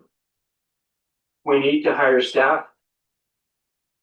We are once again applying to Canada Summer Jobs grant. We did have that grant for a number of years. In the last few years, we've not received it. And trying to investigate with the bureaucrats that run that program, they tend to be circumspect, but between the lines, they said that the national priorities and local priorities did not involve art or culture or tourism, which was a shock. So now we have communicated with Mr. William Stevenson, the MP for Yellowhead, and with the Minister for Community Management and Community Resilience, the Honorable Eleanor Ozuski. Being good politicians, they haven't made commitments yet, but they said that they would help influence if they could. As Jasper works through the recovery process, it is important that the Jasper Artist Guild remain a viable and active contributor to Jasper and the Jasper experience. Now, as we prepared for the session, it became apparent that there were 3 significant dates under consideration. The current reduced lease rate that was approved last year expires this December. The current lease on the property, which was signed in June of 2016, expires in June 2026 and needs to be renegotiated. And that left a gap between January 2026 and June of 2026. So in terms of planning, we thought that we had to deal with those issues. So the request that we are making is that to be all cards on the table, the current rate that we have that is effective to the end of December is that the lease is $950 a month plus GST. The custodial fees on the common area are $50 a month plus GST. So we asked that this lease rate be extended as a bridge to June of 2026, at which time the lease agreement be renegotiated. In speaking with Chris, who we believe was the person that we'll be negotiating the lease agreement with, he's advised that with the new council, he has to receive direction from council in terms of what that lease agreement might be. The request that we have is that the initial 2-year period, that the lease rate be set at $1,000 a month plus GST, that the lease be renegotiated in the first quarter of 2028 to an amount based on the current economic conditions and the rate of recovery in our community. We think that the request is very simple, does not require cash injection. It requires continued work on our part to ensure that we can be effective as possible and contribute as much as we can to the Jasper experience. Thank you for your time. Thank you, Mr. Mann. Are there questions? Our presenter regarding the request?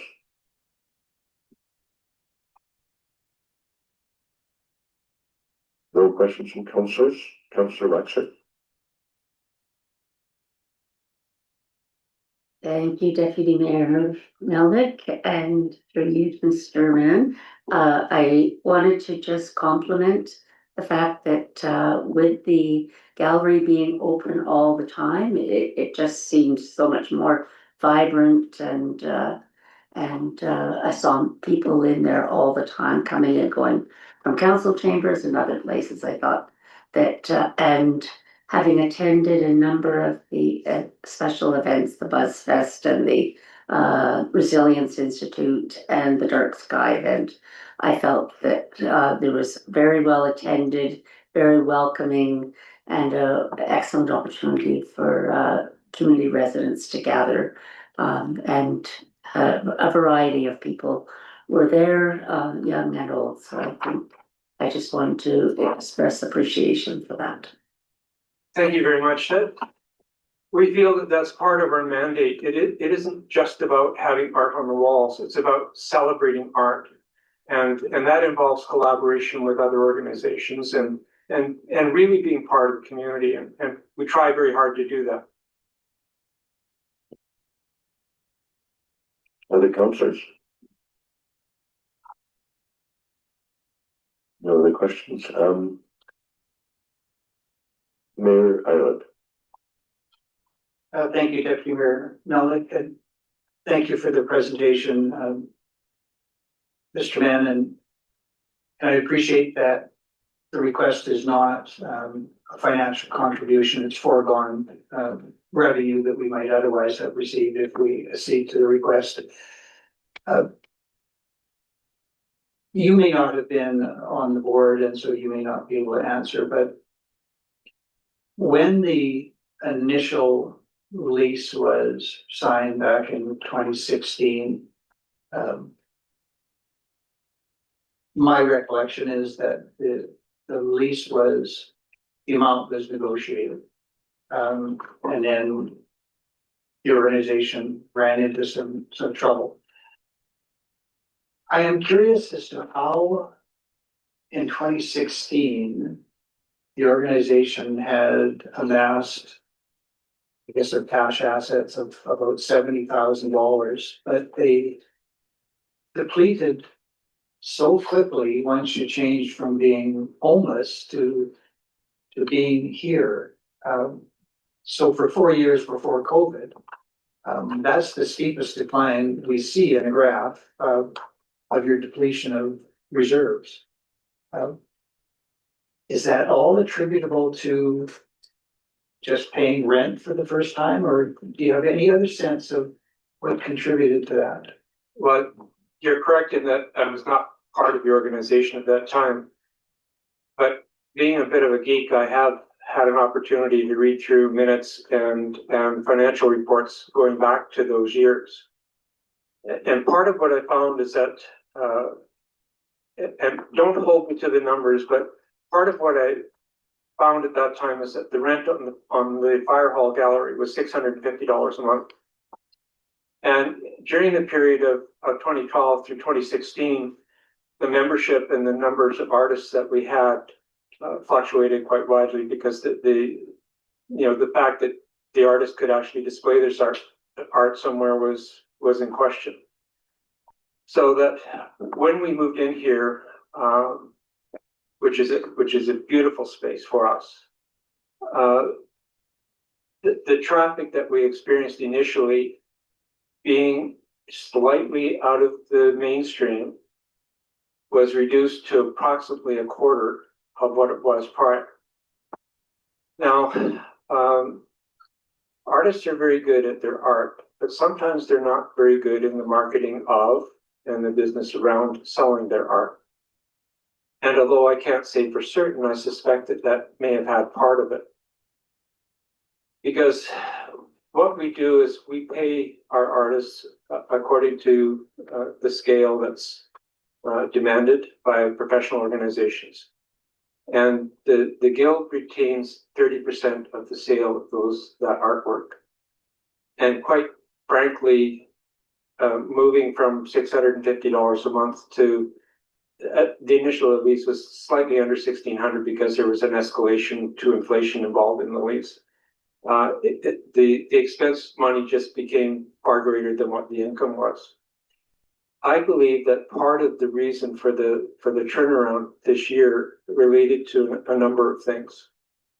In the last, I would say, 3 or 4 years, we've been very active on social media, and the account is growing all the time. We're getting remarks not only from local people, but really throughout the world about what we're trying to accomplish here,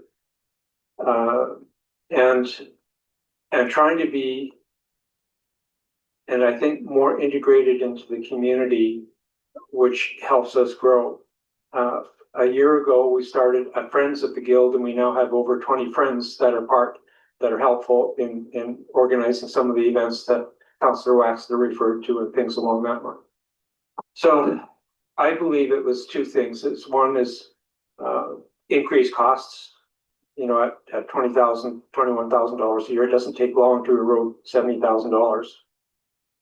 And investigating ways that we could be more fiscally involved and responsible in terms of trying to make things work. We also wanted to try to get more engaged with things like the Alberta Foundation for the Arts and others, which are financial contributors to our organization. Thank you for all that.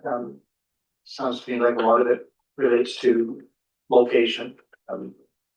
And despite the fact that this particular facility is, I think, so beautiful and purpose-built, it is not where people wander by just by chance.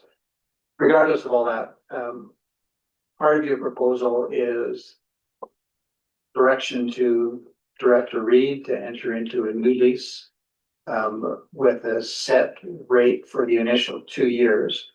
Are you anticipating a 5-year lease agreement with the first 2 years set and the next 3 years to be negotiated, or a longer term lease than that? What is the expectation beyond the first 2 years? Part of that, Mayor, will depend, I think, on the total rate of recovery within this community. You know, this year was a remarkable year for us because, quite frankly, as you can see by the graph, we had more visitation and more sales of art than we've had in what I will call non-traumatic years. If that trend continues, and I hope it does, not just for us, but for the, you know, for the properties as well as the businesses in Jasper, is hopefully at 2 years we can say, okay, let's move to a market rate. If the romance with Jasper by those that are maybe curious to see what Jasper looks like now or what the resilience is now falls off, then there's a possibility that not just for us, but for others, we have to think about it in a slightly different way. The hope is, and the positive thought is that after 2 years, we can renegotiate the lease, perhaps for a further 3 or 4, that whatever the trends suggest makes sense to both parties, and then move forward. The first lease was a 10-year. It would be really nice to have another 10-year lease, but I think the conditions, the environment today is such that we have to think about what works for the municipality and what works for us so that we can ensure that the Jasper Artist Guild can continue to operate what we do in the Jasper Art Gallery and continue to contribute to what we believe is the Jasper experience. Thank you. Other questions from Councillor? And seeing no other questions, I believe we would need to move this along. It's a non-financial decision from a point of view of affecting the numbers in the budget. But we do have to, if we are going to move forward with this, we have to ratify. I mean, looking to Director Malachak for perhaps some clarity. Yeah. Thanks very much, Deputy Mayor Malnick. So the request is sort of twofold. There's the request around the lease, and I think council as a committee could direct administration to return to a future meeting with a proposed lease. And we can have a discussion with the guild about what they would see as an appropriate structure and term, and then we come back to council and propose something to you. So that's probably one part. With respect to the budget, there is actually a financial implication. So the request, as I understand it from the guild, is really to have to continue a subsidy to the lease, which means essentially lost revenue. The expectation of revenue from rentals is built into the municipality's budget. The request is that we don't charge the guild that rate, and as a result, that is a loss of revenue for the municipality. My understanding is that the request would essentially have $4,200 impact. That's at least from the documentation that's in the package. And I don't know if that would cover to the end of the current lease. If there was any reduced subsidy, sort of reduced amount beyond June 30th, 2026, then that would be additional to that 4,200 sort of loss of revenue from the municipality. I don't know, between Director Reid and Director Malachak, if I got all that right, if I got all the number parts right. So basically the request is the municipality willing to continue to forego the amount of $4,200 in rental revenue to the end,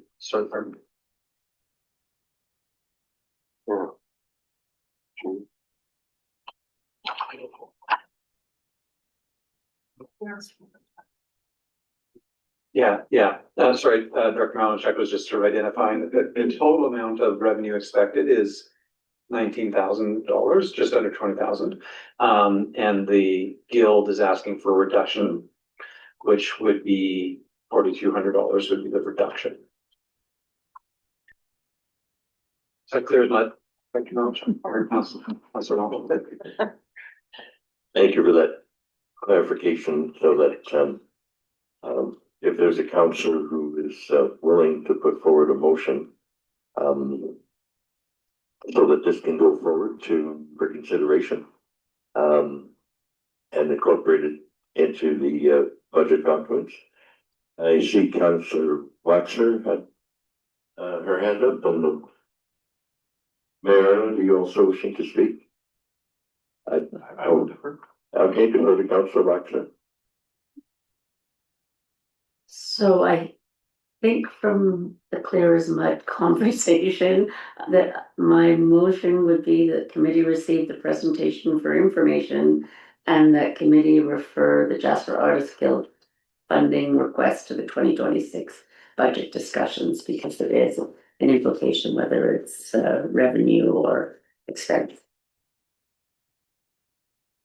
Thank you for that. Thank you, Mayor Ireland.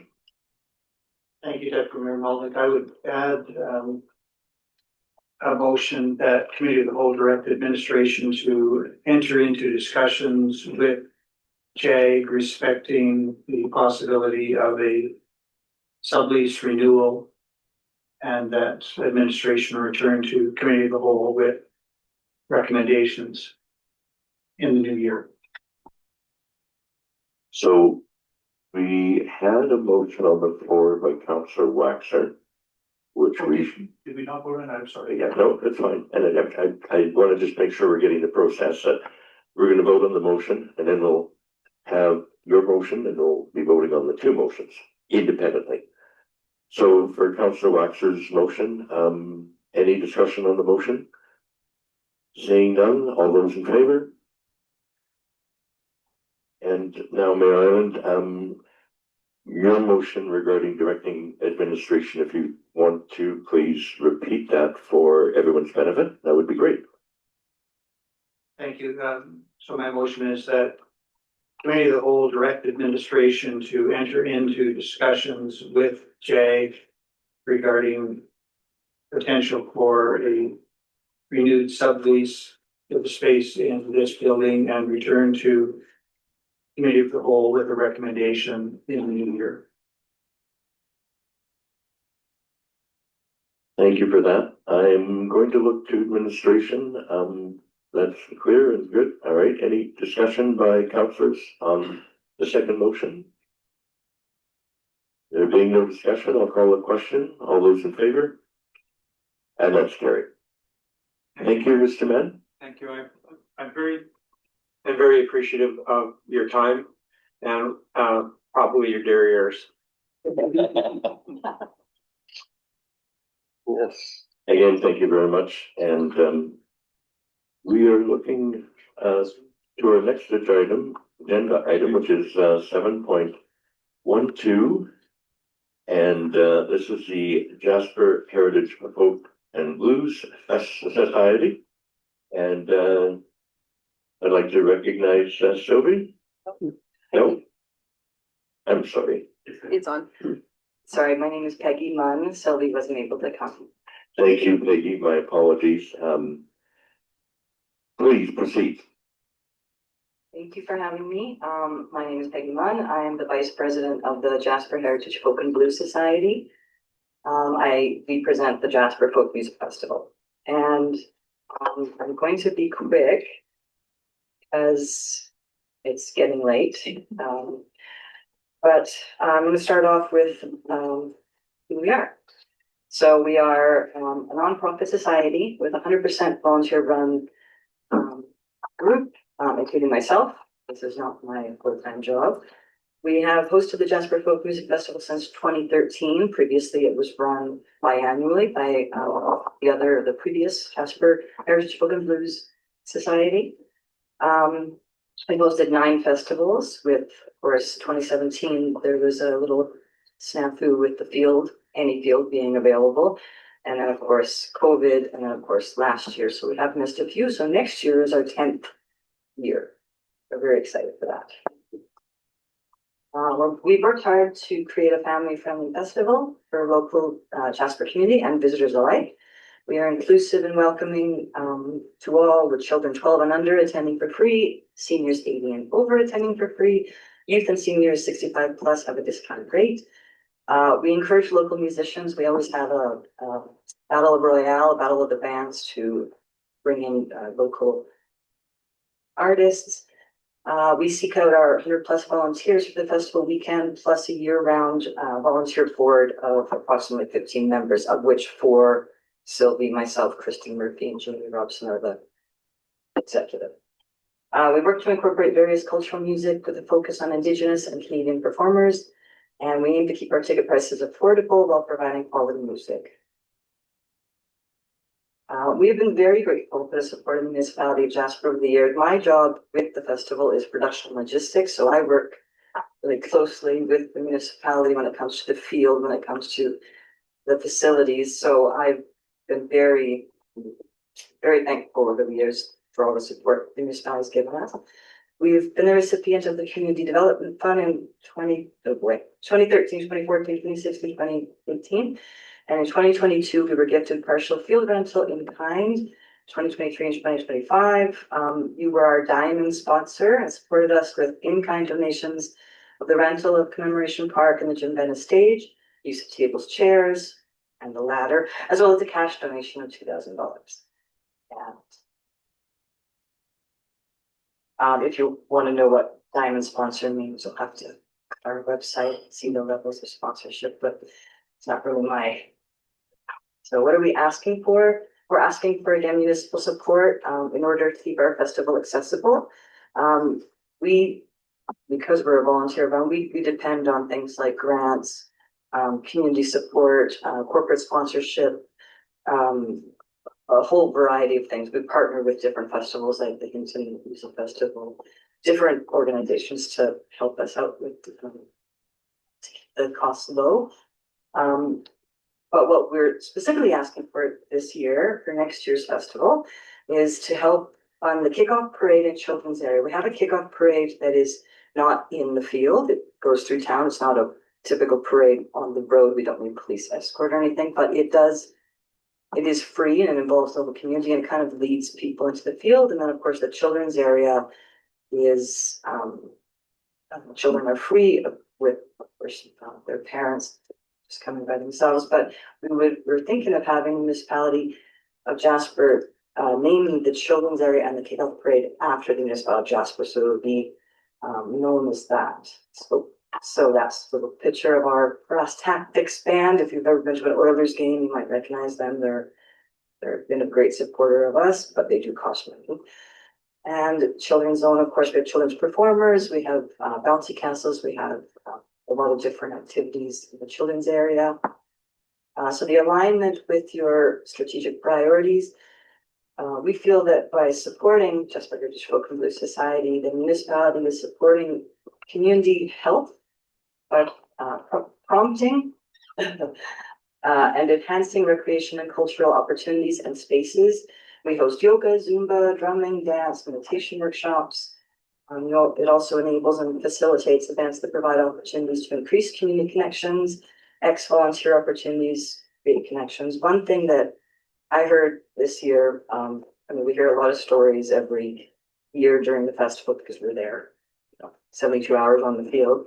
But one I heard from someone was that the festival is the kind of place where even though their kids are grown, they get to see their kids' friends and how they're having babies, and you see this whole progression of life in Jasper, and it was really special. I thought that was a really neat way to sum up the kind of community feel. And it's not just for Jasper, of course, it's for everyone, but it definitely is a community event. So we also feel that by supporting us, the municipality is maintaining strong relationships by collaborating with Indigenous partners. We have a priority to include Indigenous musicians every year. We're women, bullhorn singers, Chubby Cree, this year, Shub, DJ Shub, I can't remember it. Welcoming the expertise, innovation, creativity, and commitment of community members, groups, associations, and businesses. We have local artisans, food vendors, the Girl Guides, local artists, create our poster every year, and of course, local musicians. All right, benefits. So by becoming our big sponsor, I'm not sure, it'd be platinum or diamond, I'm not sure, to host the Children's Area Parade, we would call it the Municipality Jasper Kickoff Parade and Kids Zone. And social media recognition, of course, for contributions, shout out on stage, thank you ads, local, I guess, online paper now, I'm not sure. Tangible meeting of strategic priorities, as other arts groups have talked about, arts are, that's a way to be shown that it's a priority in a community. And in a time when mental health concerns are all-time high, recognizing the value of arts is important. So, growth of us, we rely heavily, of course, like I said, on sponsorships and grants. We use the community initiatives program, the government of Alberta, the Alberta AFA, the Alberta Foundation of Arts. In the past, we've received, of course, we do the casinos. We have one coming up in July. So we try to utilize as many sources of funding. And one of our plans at our retreat we had recently is to really look at federal funding. Some of our local sponsors have committed for years. Some are new, and some, of course, are no longer around or can no longer afford to sponsor in these challenging times. So in order to continue to offer an affordable quality music festival for Jasperites and tourists alike, we need help with some reliable funding. So I'm not going to bore you with this, but this is kind of the breakdown of specific parts of the program with the children's performers, the children's performer accommodation, because we don't get all of our hotels donated for free, but a lot of them do donate for free. And the parade, of course, performers. That, and then sorry, that's the wrong one. There you go. Thank you so much. Thank you, Vicky. And are there questions regarding the festival and the request from the Jasper Heritage Folks and Blues Society?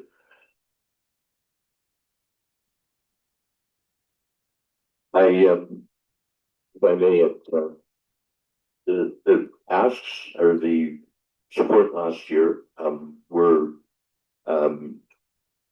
cash and gift in kind, and this year what's being requested is $20,000. Is that $20,000 cash and or gift in kind as well? Yes, we were thinking that it would help support or help to pay for the performers, the children's performers, like I said, the brass tactics. Just like everything, musicians' fees have gone up, our sound crew has gone up, different things.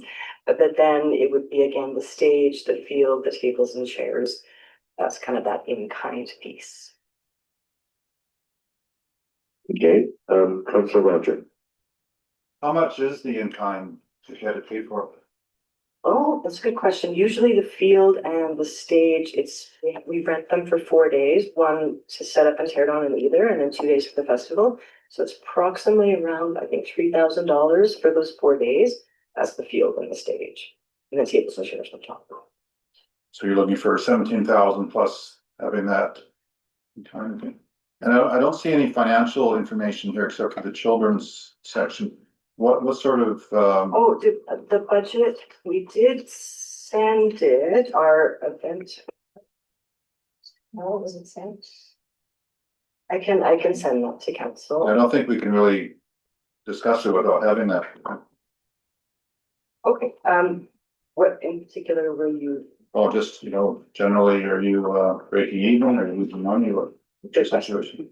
There's only been 1 year and I've been on the board for 13 years now that we were in the red. So right now we have a surplus of 21,000 and that is already going to be rolled over because when it comes to musicians, you have to usually pay 50% before they play.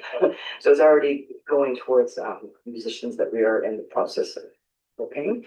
And that is a very healthy surplus that we're very happy with. So that's 21,000 that we're currently.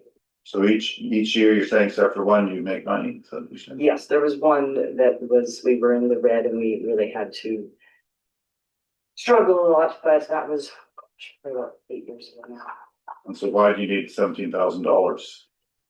So we, like I said, we rely on funding, and we were hoping by asking for not just the field and the stage and the tables and chairs to have the municipality be this sponsor that is recognized at the festival by having this area named after. So that way the children's area, the band that is kind of targeted for the children's area, the brass tactics, the children's performer, we have a Captain Thunderpants, his name is, his performance fees will be all incorporated in. Bouncy Castle rentals, which are free for the kids, but we have to pay for. All of that children's area budget is all, that's that 25. So that's what it is. Okay, thanks. Also, maybe my answer wasn't, we try to run, we're a nonprofit, so we try to keep our ticket sales, but it's a balancing act of how much the musicians and everything is going to cost, how much ticket sales, how many people are we anticipating, of course, it's weather related. And then that balancing act of breaking even, but having a little bit to roll over to next year. So having that little bit of cushion is always appreciated. Thank you for that, Ms. Munn. Any other questions?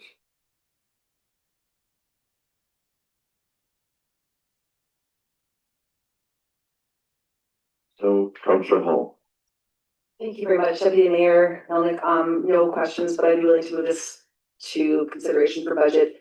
If we are able to get we don't have the, and that's fine, but if we could get that before we deliberate next week. I think the festival is a very important part of our community, and over the last few years it's grown, and in 2024 we didn't have it, but 2023 was phenomenal, last year was good, and we appreciate the work you guys do. Appreciate the work that you do. But yes, I can get that to you. I'm sorry, I just, when I didn't see it there, but yes, I can get that. I brought it. Any other questions? There isn't a motion on the floor as yet. I'll be looking for a motion to move this forward for consideration in the budget. Councillor Roger?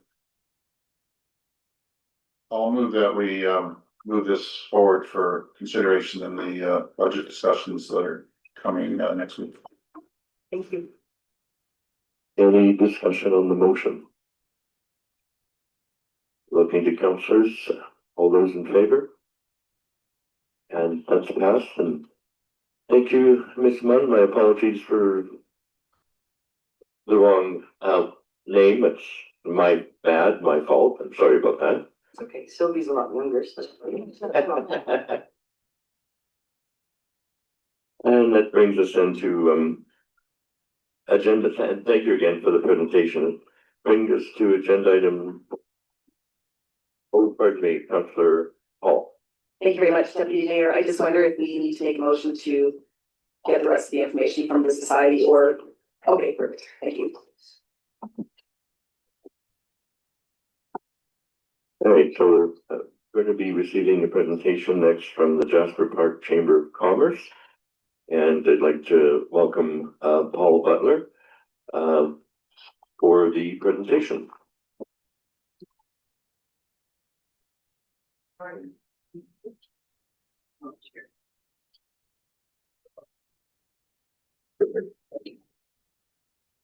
And my microphone. Good afternoon, Mayor and Councillors. Thank you very much for receiving this very brief report from Jasper Park Chamber of Commerce today. I will not spend a lot of time on the details either of our organization or our request, because I think you are familiar with your organization and the request is fairly self-explanatory. I'll point out that Jasper Park Chamber of Commerce occupies the building we know as the Robson House. It was rescued from being torn down and repurposed in 2000. we, the Jasper Park Chamber of Commerce, lease the building from the Jasper Municipal Assets Society, which owns the building. So it is a municipal built asset. It's a 42-year lease expiring in 2042.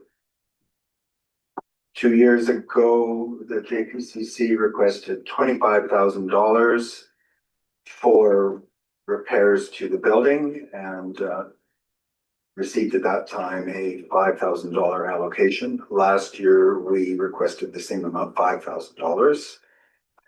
We accumulated those two amounts together into a $10,000 package and utilized those over this past year, utilized that funding over this past year to address the windows, the storm windows and the exterior of the sash windows in the house, which were fairly degraded. I provided a brief financial accounting of that project. We expended the entirety of that, or will have by the time we complete some final amounts in the spring. We actually were able to stretch those dollars quite well because we did the work in-house. We hired a person under our own payroll to do the work, which saved considerably over what I had actually budgeted out when we looked at hiring a contractor. So as you see, we've been able to utilize some of that funding for some closely related work. Basically, the building's really cold and we're going to add a storm door to the back of the building. So that is how we utilize the funding that was provided over the past 2 years. We, on an ongoing basis, allocate funds from our operational funds for repairs and maintenance for the building, and you can see those amounts in our financial statements. And so our thinking about our request here is to look for funding more for something that is a need more like an upgrade to the building or change to the building to continue to make it useful for its various purposes it serves. In that line, we are requesting $10,000, and that would fund half of a project to renovate the main reception space on the main floor of the building. That space was designed and built in the year 2000. I would say for the way the organization worked then. Now, that kind of use where one has a receptionist standing behind a high desk to meet people that come in on a daily basis is simply not the way the Chamber of Commerce or many organizations like it operate anymore. What we found in the past 15 months since the fires, the building is used much more than it was in previous years. That is because we are sharing our space now. We have the Canadian Red Cross in the basement space, where we had Jasper-Yellowhead School District previously. And they are important partners of ours working within the community, of course. And we also share space now with Community Futures West Yellowhead, who are occupying and renting space from us to fulfill their role of helping businesses. So the space is well used. The boardroom has become obviously quite in demand because as we all know, space is limited in the community because of the fire. Interestingly, it's used with some frequency by companies, construction firms doing rebuilds in Jasper as a place to sit and meet with their clients, whether they're businesses or more often residents. So that's been an important use. We would like to renovate that space I referred to put in an efficiency kitchenette space to make our boardroom more adaptable and useful. We find it quite challenging to hold small community events in the space because we have no ability to deal with food and beverage service and that sort of thing. So that would make the space much more amenable for various community uses. Additionally, it will provide an additional workspace, flex space that can be used by our members, ourselves, or the partner organizations who are utilizing this space. So in summary, we're looking for a $10,000 allocation that would pay for approximately half of that project. we will fund the other half from our operational funds. And that is the summary of what we're asking. Happy to take any questions that you may have. Thank you, Mr. Butler. Councillor Roger. Thank you, Deputy Mayor Melnick, and through you, Mr. Butler. How much rent does the town receive from that building from the chamber? I think it's $1 a year. $1 a year, okay. And the second thing I noticed on your financial statements, you list as an asset your improvements and renovations to the building, but it's the town's building. I'm just wondering why is that. That's an interesting and good question. I will say, as you know, I've been in this position for the past 15 months, and during that time, we have achieved clarity as to the ownership of the building. I think all parties thought the building was somehow owned by the Jasper Park Chamber of Commerce or possibly by the Associated Society, the Robson House Historical Society. But in fact, in the process of drawing up a new lease for the Red Cross to rent the basement space, I was challenged by Parks Canada to bring all of our documentation up to date. And in that process, it came to light, of course, this was news to me because I was new in the position, that the building, the property and the building that sits on it are owned by the Jasper Municipal Leasehold Assets Society. So over the years, there has been an accumulation of asset on the books reflecting the building. And you're quite right, under, I guess, normal accounting procedures, that should not be an asset on the books of chamber, but that's the way it sits. But what I was getting at is that if we put in money to this building, it's improving our asset, it's not improving your asset. That's pretty clear. It's not arguable, is it? I mean, we own the building, so. The municipality owns the building. We have a long-term lease on the building. So yes, it would improve the asset owned by the Municipal Assets Society. But I do want to be clear that we're not coming to you and saying, we think you should do this because it's your responsibility, because it's your building. We have a very long lease on it. So the request is not made at no, that's good. Yeah, I mean, as long as it's clear that when the lease ends, you're not going to say, give us back your portion of the building. There's no question that it's the town building. I don't expect it will be me in that position, but I think it's safe to say that that would not be. Thank you, Thank you, Deputy Mayor Melnick. My question to you too, Mr. Butler. That building is a historical building. Is it still rated as such in terms of its status? And moreover, if it is there any funding to have any improvements done to it covered under that status, you know?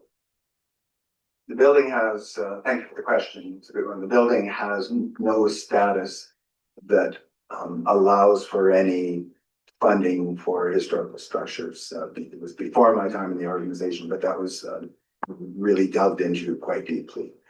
It is a listed building under the list that I'm not quite sure who owns that list, the municipality and Parks Canada.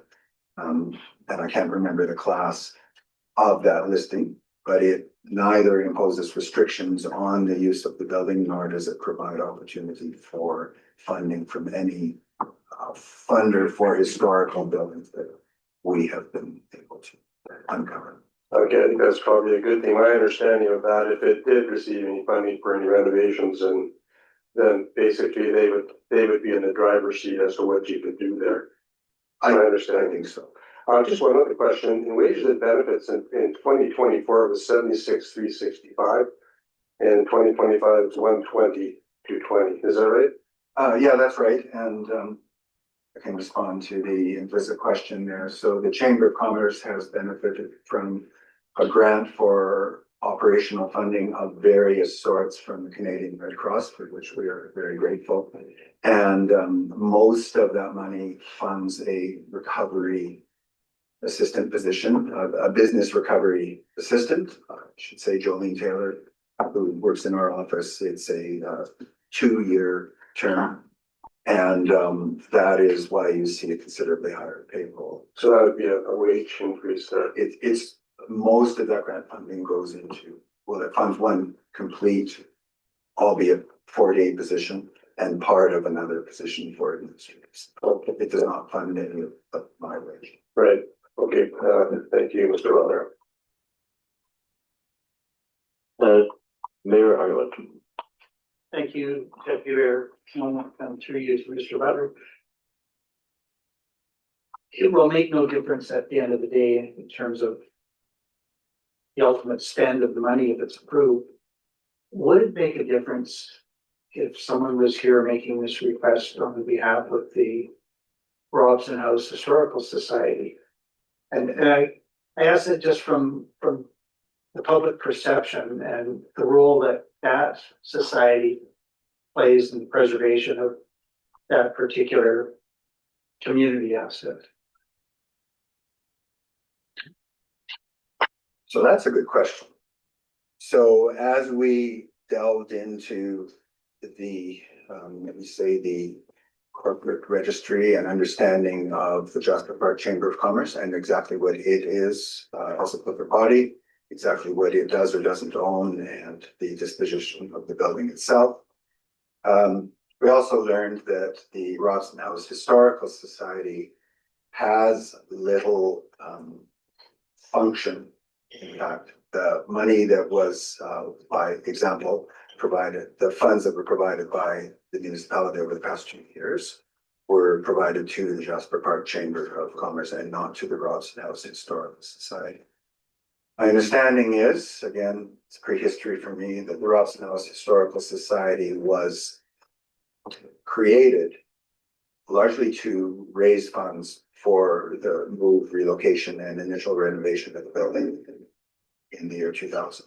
And I do, in fact, remember from my involvement at that time, the Robson House Historical Society was a corporate body that evolved initially from a concept for a foundation with the intent that a foundation could be created, and the foundation is a very different body society, because a foundation, if properly structured, can provide tax refundable receipts. A society cannot.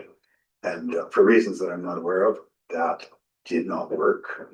And what was intended to be a foundation became a society. I think at the beginning, when the building was moved, relocated, put on a new foundation and renovated, the Robson House Historical Society kept a separate set of books. In fact, over years, that distinction has not been retained, and there has been quite a lot of, well, just a lack of clarity between the JPCC and the Robson House Historical Society. What we have now done, reflected in our last 2 years of financial statements, is we essentially converted the Robson House Historical Society and funds which notionally flowed through it into a line on our financial statements that is clear to see, also mirrored by a bank account. So I think I'm answering your question when I say that in the end, it doesn't make a difference, though it certainly can optically. But as far as we have been able to ascertain, actually only optically, and in fact has caused quite a bit of lack of clarity. That was a long answer to a simple question. It was a good answer. I appreciate that. And you used the word foundation a lot in reference to what might have been intended, but in fact, it's the foundation that led to this problem. Because initially that was your building. I remember it on the back of a truck going down the street. I remember well. And it was entirely yours, not the municipality's. But then you built a foundation and affixed your asset to our land. And it had to become our land because it's a fixture on the land. We're sorry. It's foundational to all. But you're absolutely right, Mayor Ireland, and I think the common notion was that the land well, the land belongs to the federal government, is leased to the municipalities. The asset society and the building sitting on it belongs to JPCC. And I think that is a fair way to think about it. But in fact, legally, that can't happen. I happen to know from many other conversations that there's no possibility of a built asset when attached by a foundation to be separately owned. I'd like to just mention one item peripheral to that, which is that that whole exploration of the ownership of the building has led to an issue which I have discussed with Mr. Givenham. We will sort over the next months, but the JPCC has held the insurance on the building for all of these years. Interestingly, to be specific, the JPCC and not the Historical Society. We had damage following the fire due to fire-related flood basement.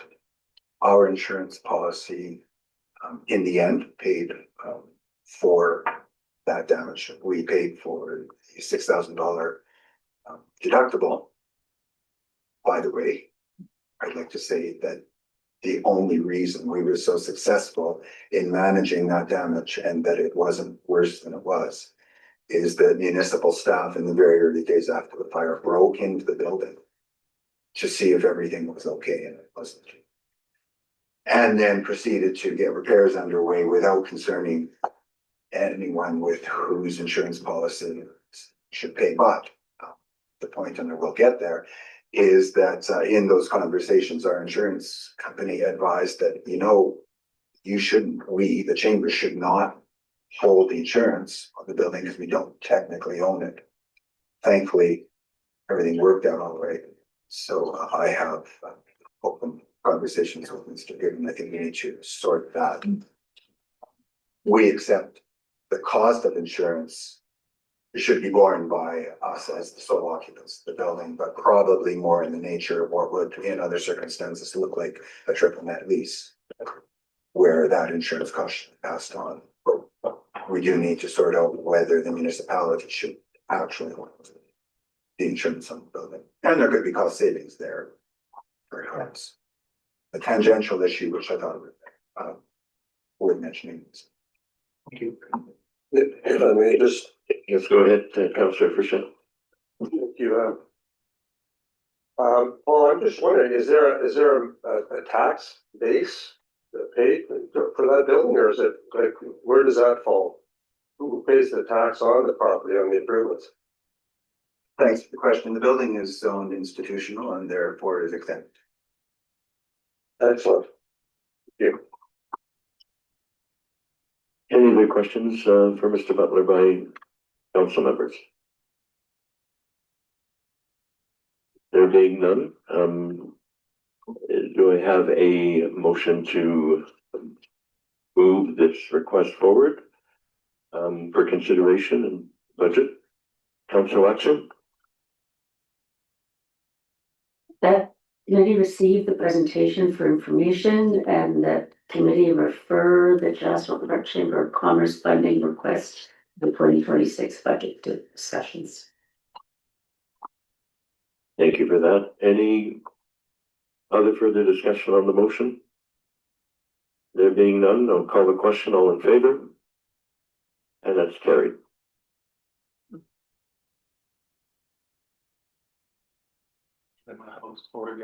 Oh, I'm sorry. Is any opposed? Thank you for that.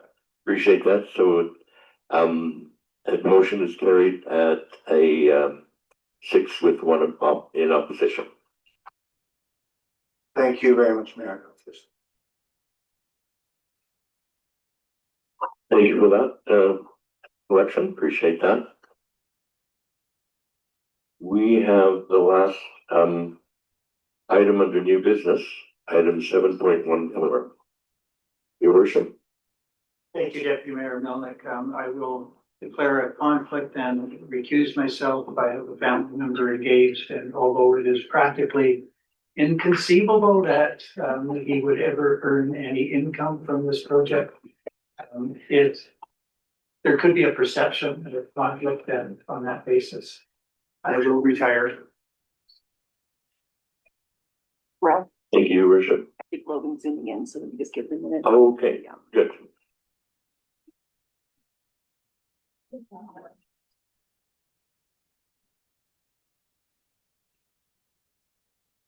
I'm having trouble, like, Logan's having trouble joining us.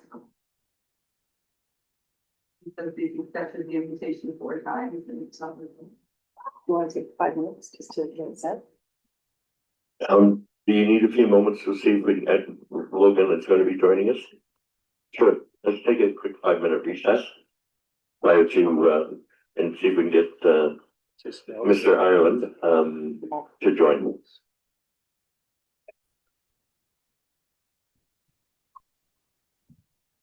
Thank you, everyone. We are reconvening the Committee of the Whole meeting for Tuesday, the 18th of November. We're at budget item 7.12, the UpLift Jasper Mural Festival. And in the room, we have Sarah Malty. Thank you. And I believe we have Logan Island who will be zooming in. Please go ahead. Good afternoon, Council.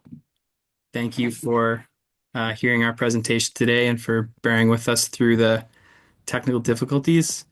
My name is Logan Ireland. I'm one of the founders of UpLift Jasper Mural Festival, and I'm here to provide some opening remarks, and then I'll be available as sort of a subject matter expert should Council have any questions about the festivals and our operations over the past years, and Sarah Maltby in person will be delivering our presentation to you. So I would like to use my short time up here to just express our gratitude to Council over the past 4 years. We came to UpLift, we came to Council 4 years ago with a dream to uplift our community. And because of Council's trust and belief in the value of public art, that belief has been a steady stream that has nourished this idea and allowed it to blossom into what we see today. Together, we've transformed 18 blank walls into landmarks. We've engaged thousands of locals in events, reached millions of visitors, and provided countless opportunities for tiny Jasper hands to press their fingers up against the paint. We've given artists a canvas on which to share their stories and a town an opportunity to celebrate who and what makes our home so very special. In 2026, we aim to have the most impactful festival yet. Collectively, this community has watered this tree and allowed it to blossom, and we feel that we're now in a prime opportunity to deliver on the goals that together we all set out to accomplish 4 years ago at this time, which was to boost culture in Jasper, to instill community health and healing, and to inject fresh tourism into our community. So I'm very pleased and honored to introduce Sarah to speak more to the plans for 2026. Thank you. We are coming to Council today because UpLift is approaching its 5th year. We are hoping to make this milestone year the most impactful one yet.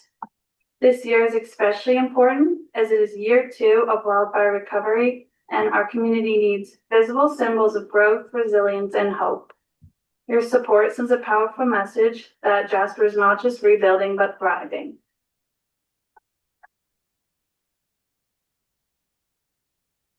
With this, UpLift Jasper Mural Festival is respectfully requesting $25,000 in municipal funding, staff and admin support, and a municipal wall for the 2026 festival. This funding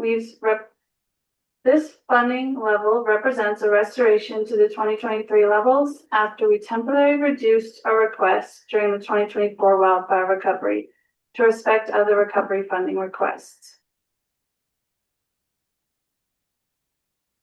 Council has been a huge supporter of UpLift since day one, allowing us to together create 18 world-class murals, engage over 2,000 residents, give over 100 youth the space to create, reach 2 million annual visitors, and activate over 100 volunteers.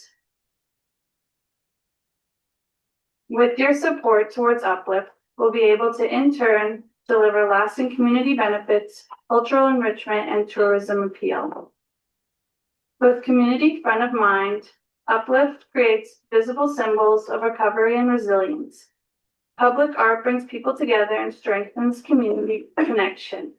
This was proven during the Things That Grew Mural unveiling party, where we served over 300 community members dinner and had over 500 participants in the week of the events.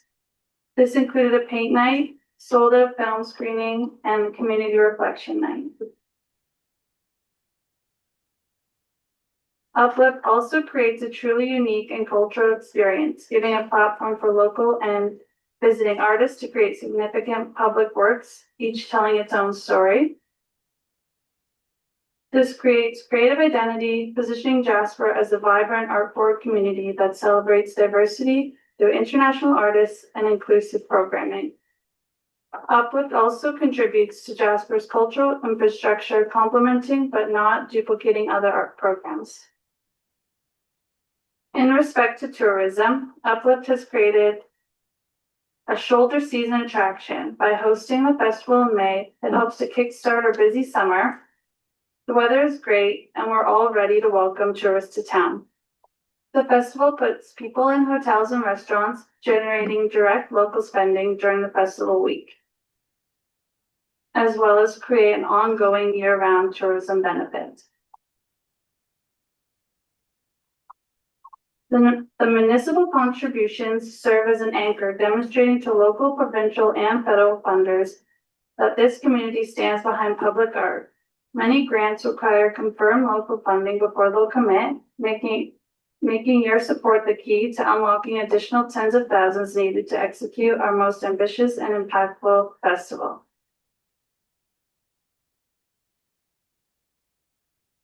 UpLift's murals spark reflection, foster pride, and invite exploration. With every wall, we create space for connection, tourism, creativity, and lasting community spirit. UpLift is more than an art festival. It's an investment in community health, economic recovery, and Jasper's cultural identity.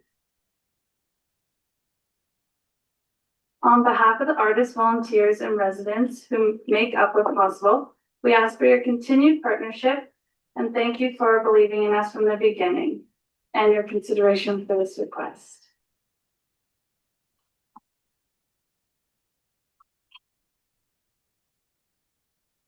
Thank you for that. I appreciate it.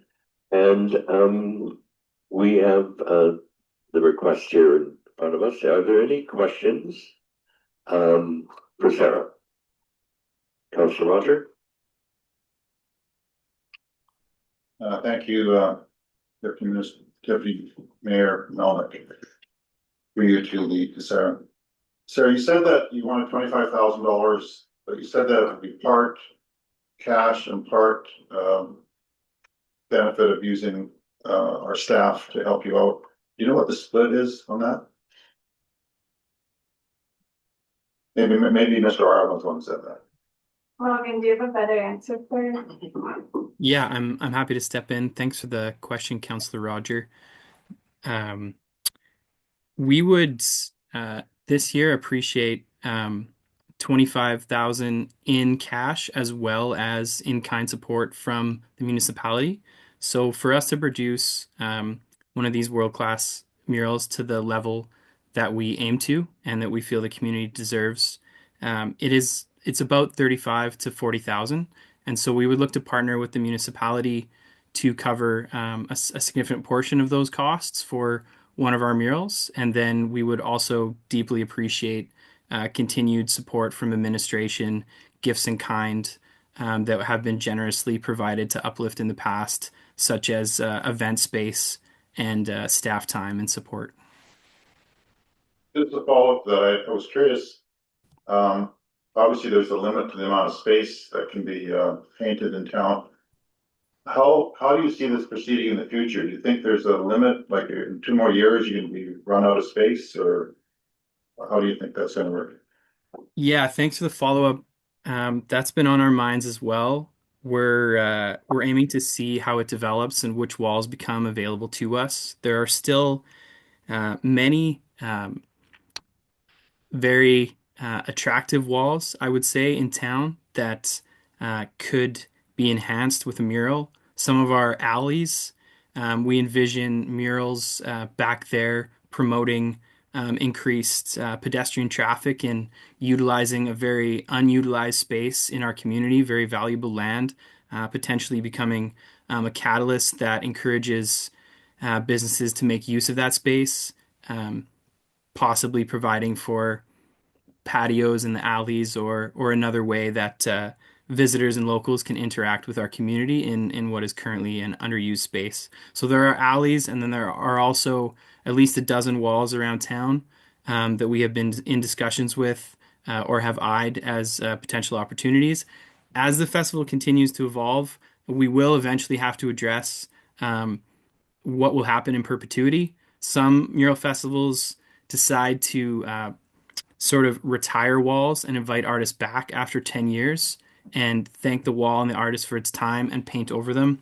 And other festivals, switch from producing new murals to just celebrating the ones that exist.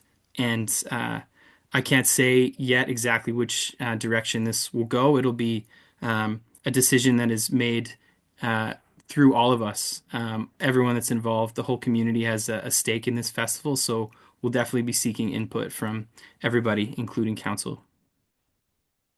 Okay, thanks. Councillor Shen. Thank you, Deputy Mayor Melnick, for allowing me to direct the question to Sarah and to Logan. First of all, just a comment. I have to say that the murals that your group has put up around town has been a wonderful. I think UpLift is the right word. It adds color. It adds a sense of dimension to buildings that were just a flat space. I know there's been discussion over the years about different types of color and whatnot, but in my view, it's been bang on, and I've gotten so many compliments from visitors around the country and around the world, really, that I've seen them, and really admire the effort that's been put into those. Also, I'd just like to say to Sarah, you have great courage for sticking through all of the presenters ahead of you. I didn't want to give you the money just for doing that. I just have a question. What is the average cost of these murals? Are they all radically different, or are they sort of similar? Is there a benchmark in there anywhere, Logan or Sarah? Yeah, I'd be happy to take that again. Thanks for the question, Councillor Frechette, and I second you in commending Sarah. The murals do range in value, depending on the artist's background, the size of the wall, and some other factors as well. Lift access. Sometimes you have to rent an articulated boom lift. So we've produced murals, I would say, anywhere from an overall cost of production of about 15K all the way up to 75 to 80K, I'd say, is our most expensive or most valuable investment. Just in terms of spaces, is it a possibility that you would entertain smaller spaces like the underpass on the west end of town, that tunnel under the railway track, places where people would choose to graffiti it anyway? Is it something that your organization considers? Is those spaces in your radar? Absolutely. That is something that we would very much like to pursue. That space in particular that you mentioned, the pedestrian bridge under the train tracks, has been on our radar, and we'd love to discuss that. One of the challenges we do face is just how many artists apply. Last year we had 300 artists, and we only had the space for 3 or 4 per year. It's difficult to have to say no to so many well-meaning applications that pour their heart into their submissions and just want to come and paint in our town. And many of those are regional, and a few are local as well. So we would love an opportunity to feature regional and local artists on smaller, perhaps rotating walls that can allow this budding talent to become involved and serve as a platform that boosts them upwards and onwards. Well, it sounds like that's a good problem to have, Logan, and better than having, spaces for 300 artists and only have 2 apply. So, congratulations on the success. I think it's really been a marvelous addition to our community all around. Thank you. Other councillors, Councillor? Thank you, Deputy Mayor Melnick, through the Logan and Sarah. I was wondering, have you guys looked into other funding, like private sponsors or anything? And that's one question. And then the other question, and you kind of answered that, is what happens to them later on when they start feeling and get derelict? And another suggestion, and I don't know if that's my place or not, but one canvas that I think could use a little work is at the back of Cantonese restaurant when you go through Super 8 parking lot, and like, I don't know how the owners of that building feel, but maybe they'd be happy to get that brightened up and want to help you guys out. But yeah, that's it. Thank you, Councillor. Logan, go ahead. Yeah, thanks for the question. Just since some of those I think pertain to my particular knowledge, I can field that one again.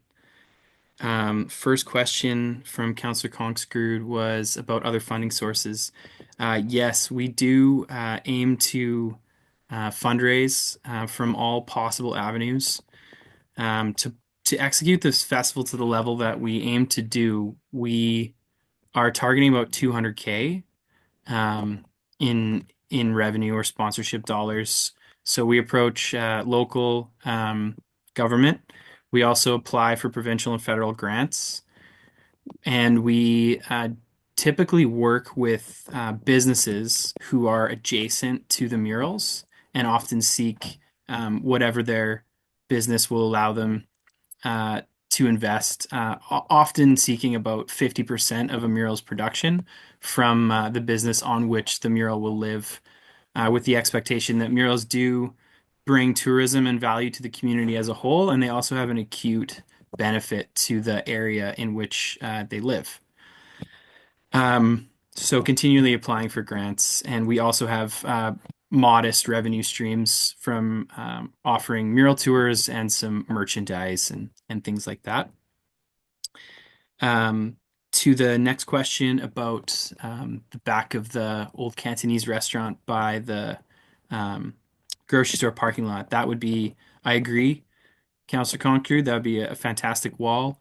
We have had very initial conversations with the present owners of that building, and would love to continue exploring that idea and integrate that into their rebuild plans. It's a fantastic canvas right by some of our other murals, and would definitely elevate the aesthetic of that area. I can't recall if there was another part of that question, but please let me know if I missed something. I'm just wondering what happens with the murals when they start to deteriorate.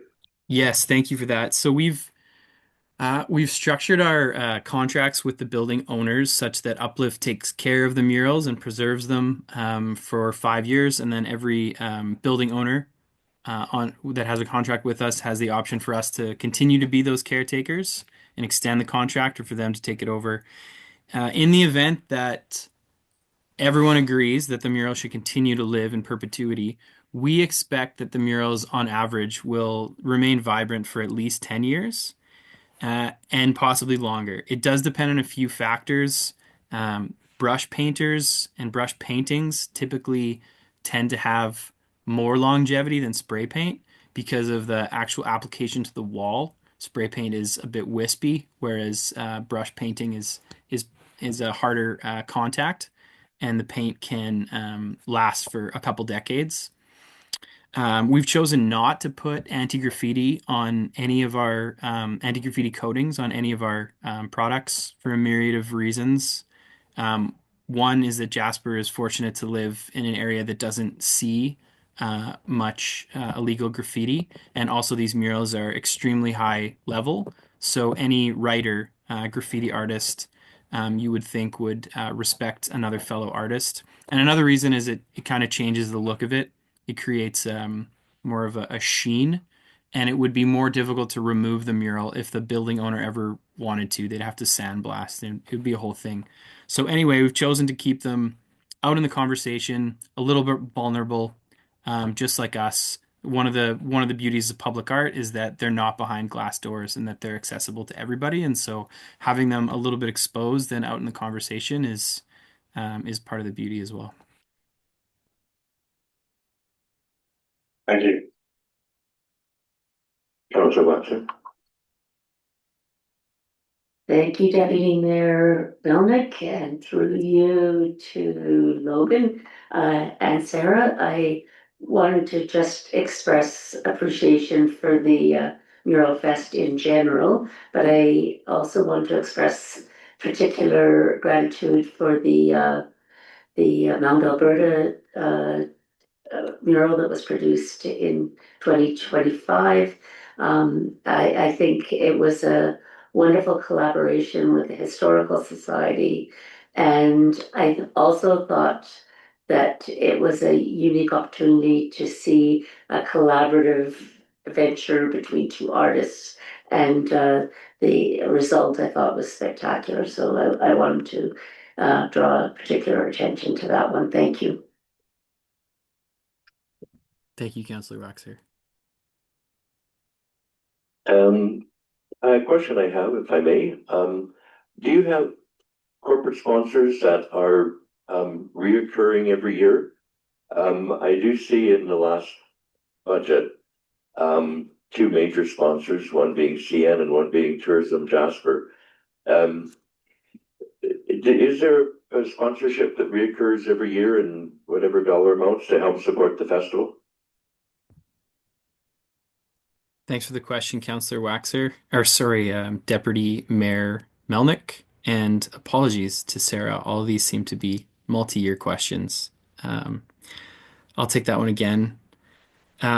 We would love to continue our partnerships with corporate sponsors year after year, and some, as you mentioned, have been anchor supporters for us. Tourism Jasper, year after year, has remained committed to the festival and has been a large reason that we've been able to continue and find success.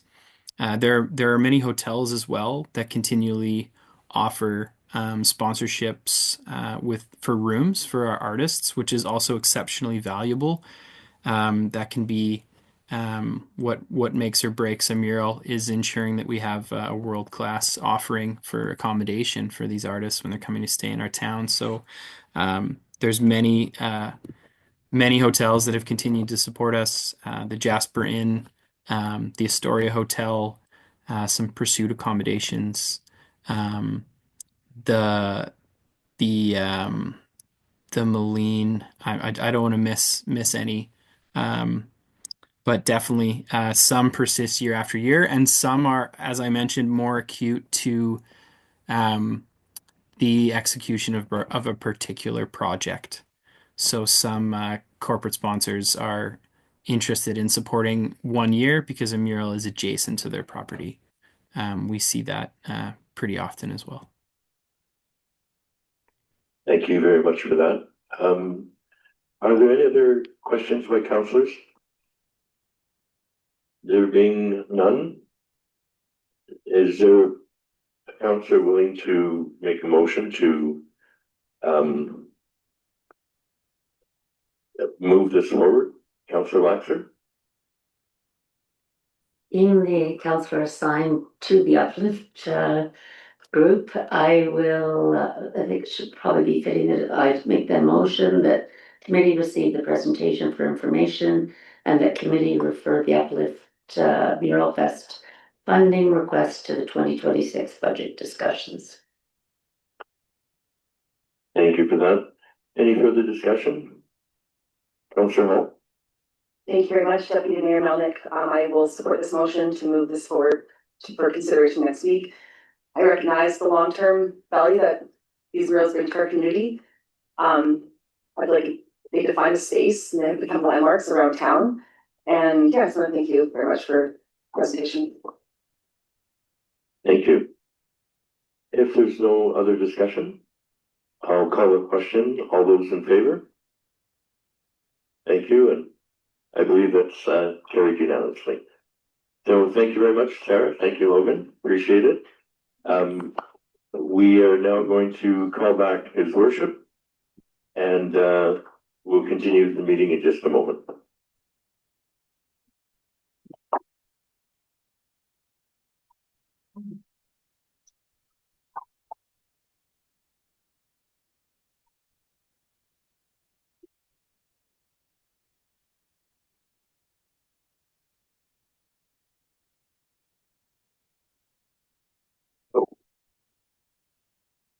That brings us now to item number 8, the motion action list. And I will refer to CEO Gibbon to review the motion action list with us.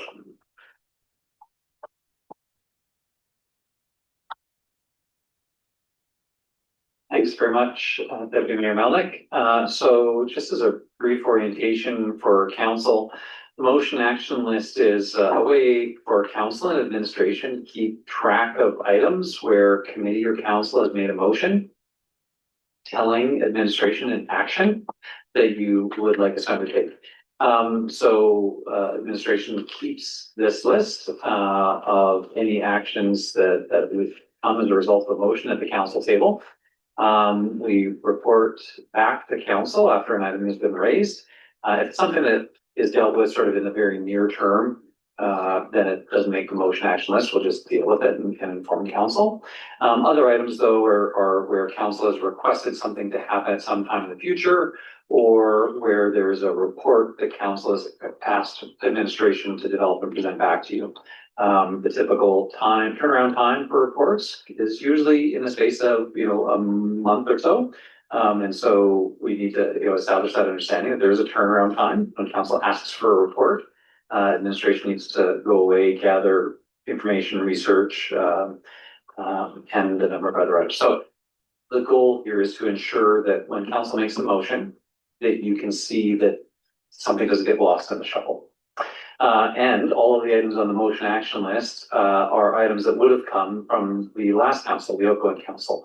And so I'll provide a bit of a brief overview. You'll see that a number of items were saying November 2025. That was sort of the holding space as we're getting closer and closer to the election. And at a future meeting, administration may come forward with some recommendations on exactly now that we started the term, where some of these items may land. So the first is Jasper Skate Park Committee. Administration is still in the process of finalizing the construction project with the committee.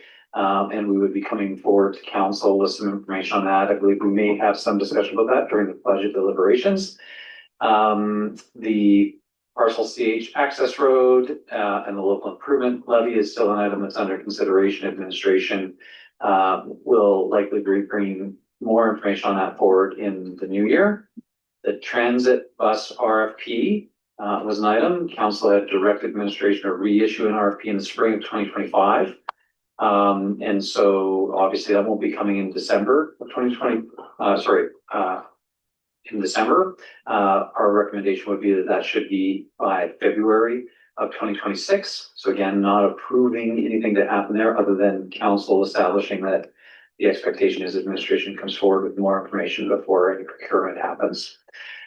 You'll see that there is an item related to the Artist Guild lease. There was a presentation on that here today, and council gave additional direction. You told administration to go away and work on a lease and come back to you. So that item could be updated. I would expect that would be in the early new year as well. Obviously, the 2026 budget, previous council given some direction to incorporate increased non-property tax revenue into the development of the 2026 budget. We have taken that into account. We'll be able to speak to that next week when we present the budget to you. And then there are some items that are a little bit further away. The Indigenous Relations Framework. back in July of this year. Committee directed administration to engage Indigenous partners and Indigenous residents to develop a strategy based on the framework that Council had adopted and returned to a future meeting. We see ourselves coming forward in May of 2026 with more information on that. The adoption of the offsite levies bylaw just prior to the election. Some of you will know there was discussion about the offsite levies bylaw. We ran out of time before the election because there's a required public hearing. I know Director Sanders is working on bringing that forward in December. And then on the second page, there is an item related to the property and business tax policy. The past council set an expectation that administration would develop a property and business tax policy and return to a meeting following the 2025 municipal election. We expect that to be in the early new year. And then there's an item related to the Jasper Food Security Alliance, where committee directed administration would bring forward a recommendation on staffing support for the alliance. And then we may be able to discuss that in the context of the 2026 budget presentations next week as well. So you can kind of see how the items that were raised by the last council continue. They've handed off some things to you, all of you, of this new council. Administration uses the motion action list to keep council apprised of the status of items. A number of these will be tagged off through the course of the budget deliberations. Some will be into the new year, and administration would recommend that council adjust the dates as follows. That the parcel CH access road item be identified as February 2026. The transit bus RFP item be identified as February 2026. And I believe all the rest will either be addressed during budget or have a date that is into December or the new year. So those would be the items that we would recommend for adjustment, as I just listed. Thank you, CAO Given. Are there any further questions or any other clarity that councillors would need from CAO Given?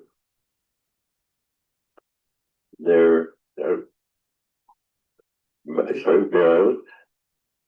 The only one I question is the offsite levies bylaw. Did you say that's possible we will discuss that in budget, or should we pick a date sometime in the year? Mayor Ireland, through Councillor Malik. So my understanding is that Director Sanders and Donaldson are still looking at bringing that forward. I believe that they had intended to bring it forward. So I think we can keep it for December as of now. When we get into December, if it turns out that they have a different plan and they had been, I think, discussing a workshop, then we can advise council next time we see the motion action list to adjust the date. But it doesn't have a direct budget implication. Sorry, that's maybe the heart of your question. Administration doesn't believe that has a direct budget implication at this time. Thank you for that. With those changes in dates, I'd be looking for a motion for committee to approve the updated motion action list. Councillor Hall, thank you. No discussion, I see. So all those in favor? And that's carried.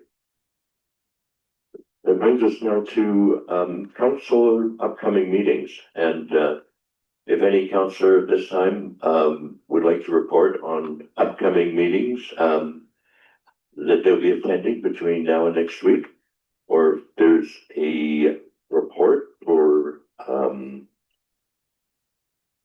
council boards and committees that were attended, this would be the time to bring it up, and I'll check with my colleagues around the table if anyone has.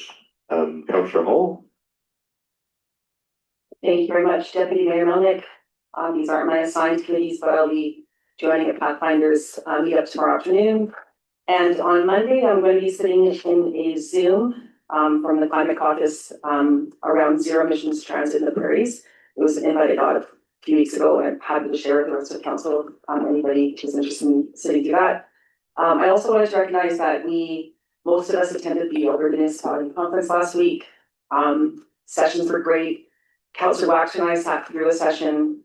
Of course, actually, after the conference was finished, it's around council and your employment of your CAO, your only employee. And I find I go to these conferences, I'd like to hear others' opinions, and I come home and I feel like we're doing okay. And I want to take this time to recognize our CAO. I haven't had a chance to do this publicly, but he's an exceptional leader who's been building a culture of service delivery excellence within the organization. Under his leadership last term, we've attracted incredible talent in our senior leadership team. We've secured nearly $40 million in competitive grants that have supported the activity center renovation, the launch and growth of public transit, the creation of our municipally controlled corporation leading to the breaking ground of our 40-unit affordable housing apartment building, the creation of the accessory dwelling unit incentive grant, and outreach support programs that have supported thousands of residents through recovery. And in a province where town and city CAOs on average last under 2 years, 5 years of steady, effective leadership has benefited our community in a very big way. So thank you very much, CAO Gibbon. Thank you for that, Councillor Hall. Very appropriate words. Thank you. Other councillors, any other upcoming events? Okay. That brings us to, sorry, any other upcoming meetings? That would then bring us to, oh, sorry, Councillor. I have a museum meeting tomorrow evening. I don't know if that's what you're getting at, that we let you know, or. Yeah. Thank you. And there'd be the West Yellowhead Historical Society. Yeah. Upcoming events, just going to quickly update. NETMA is tomorrow night between 4:30 and 6:30 at the Ersidie Lair Scotch Tasting Lounge, during the day known as Bear Paw. Budget presentations occur next Tuesday and Wednesday here in this room at 9:30. And on December 12th, we have the Jasper, our community holiday party at the Jasper Activity Center. Councillor Hall. Thank you. I think it'd be important at this time to let other council know that at our holiday party, we always partake in a skit on stage that Mayor Ireland and I will write this year. Awesome. It's mandatory.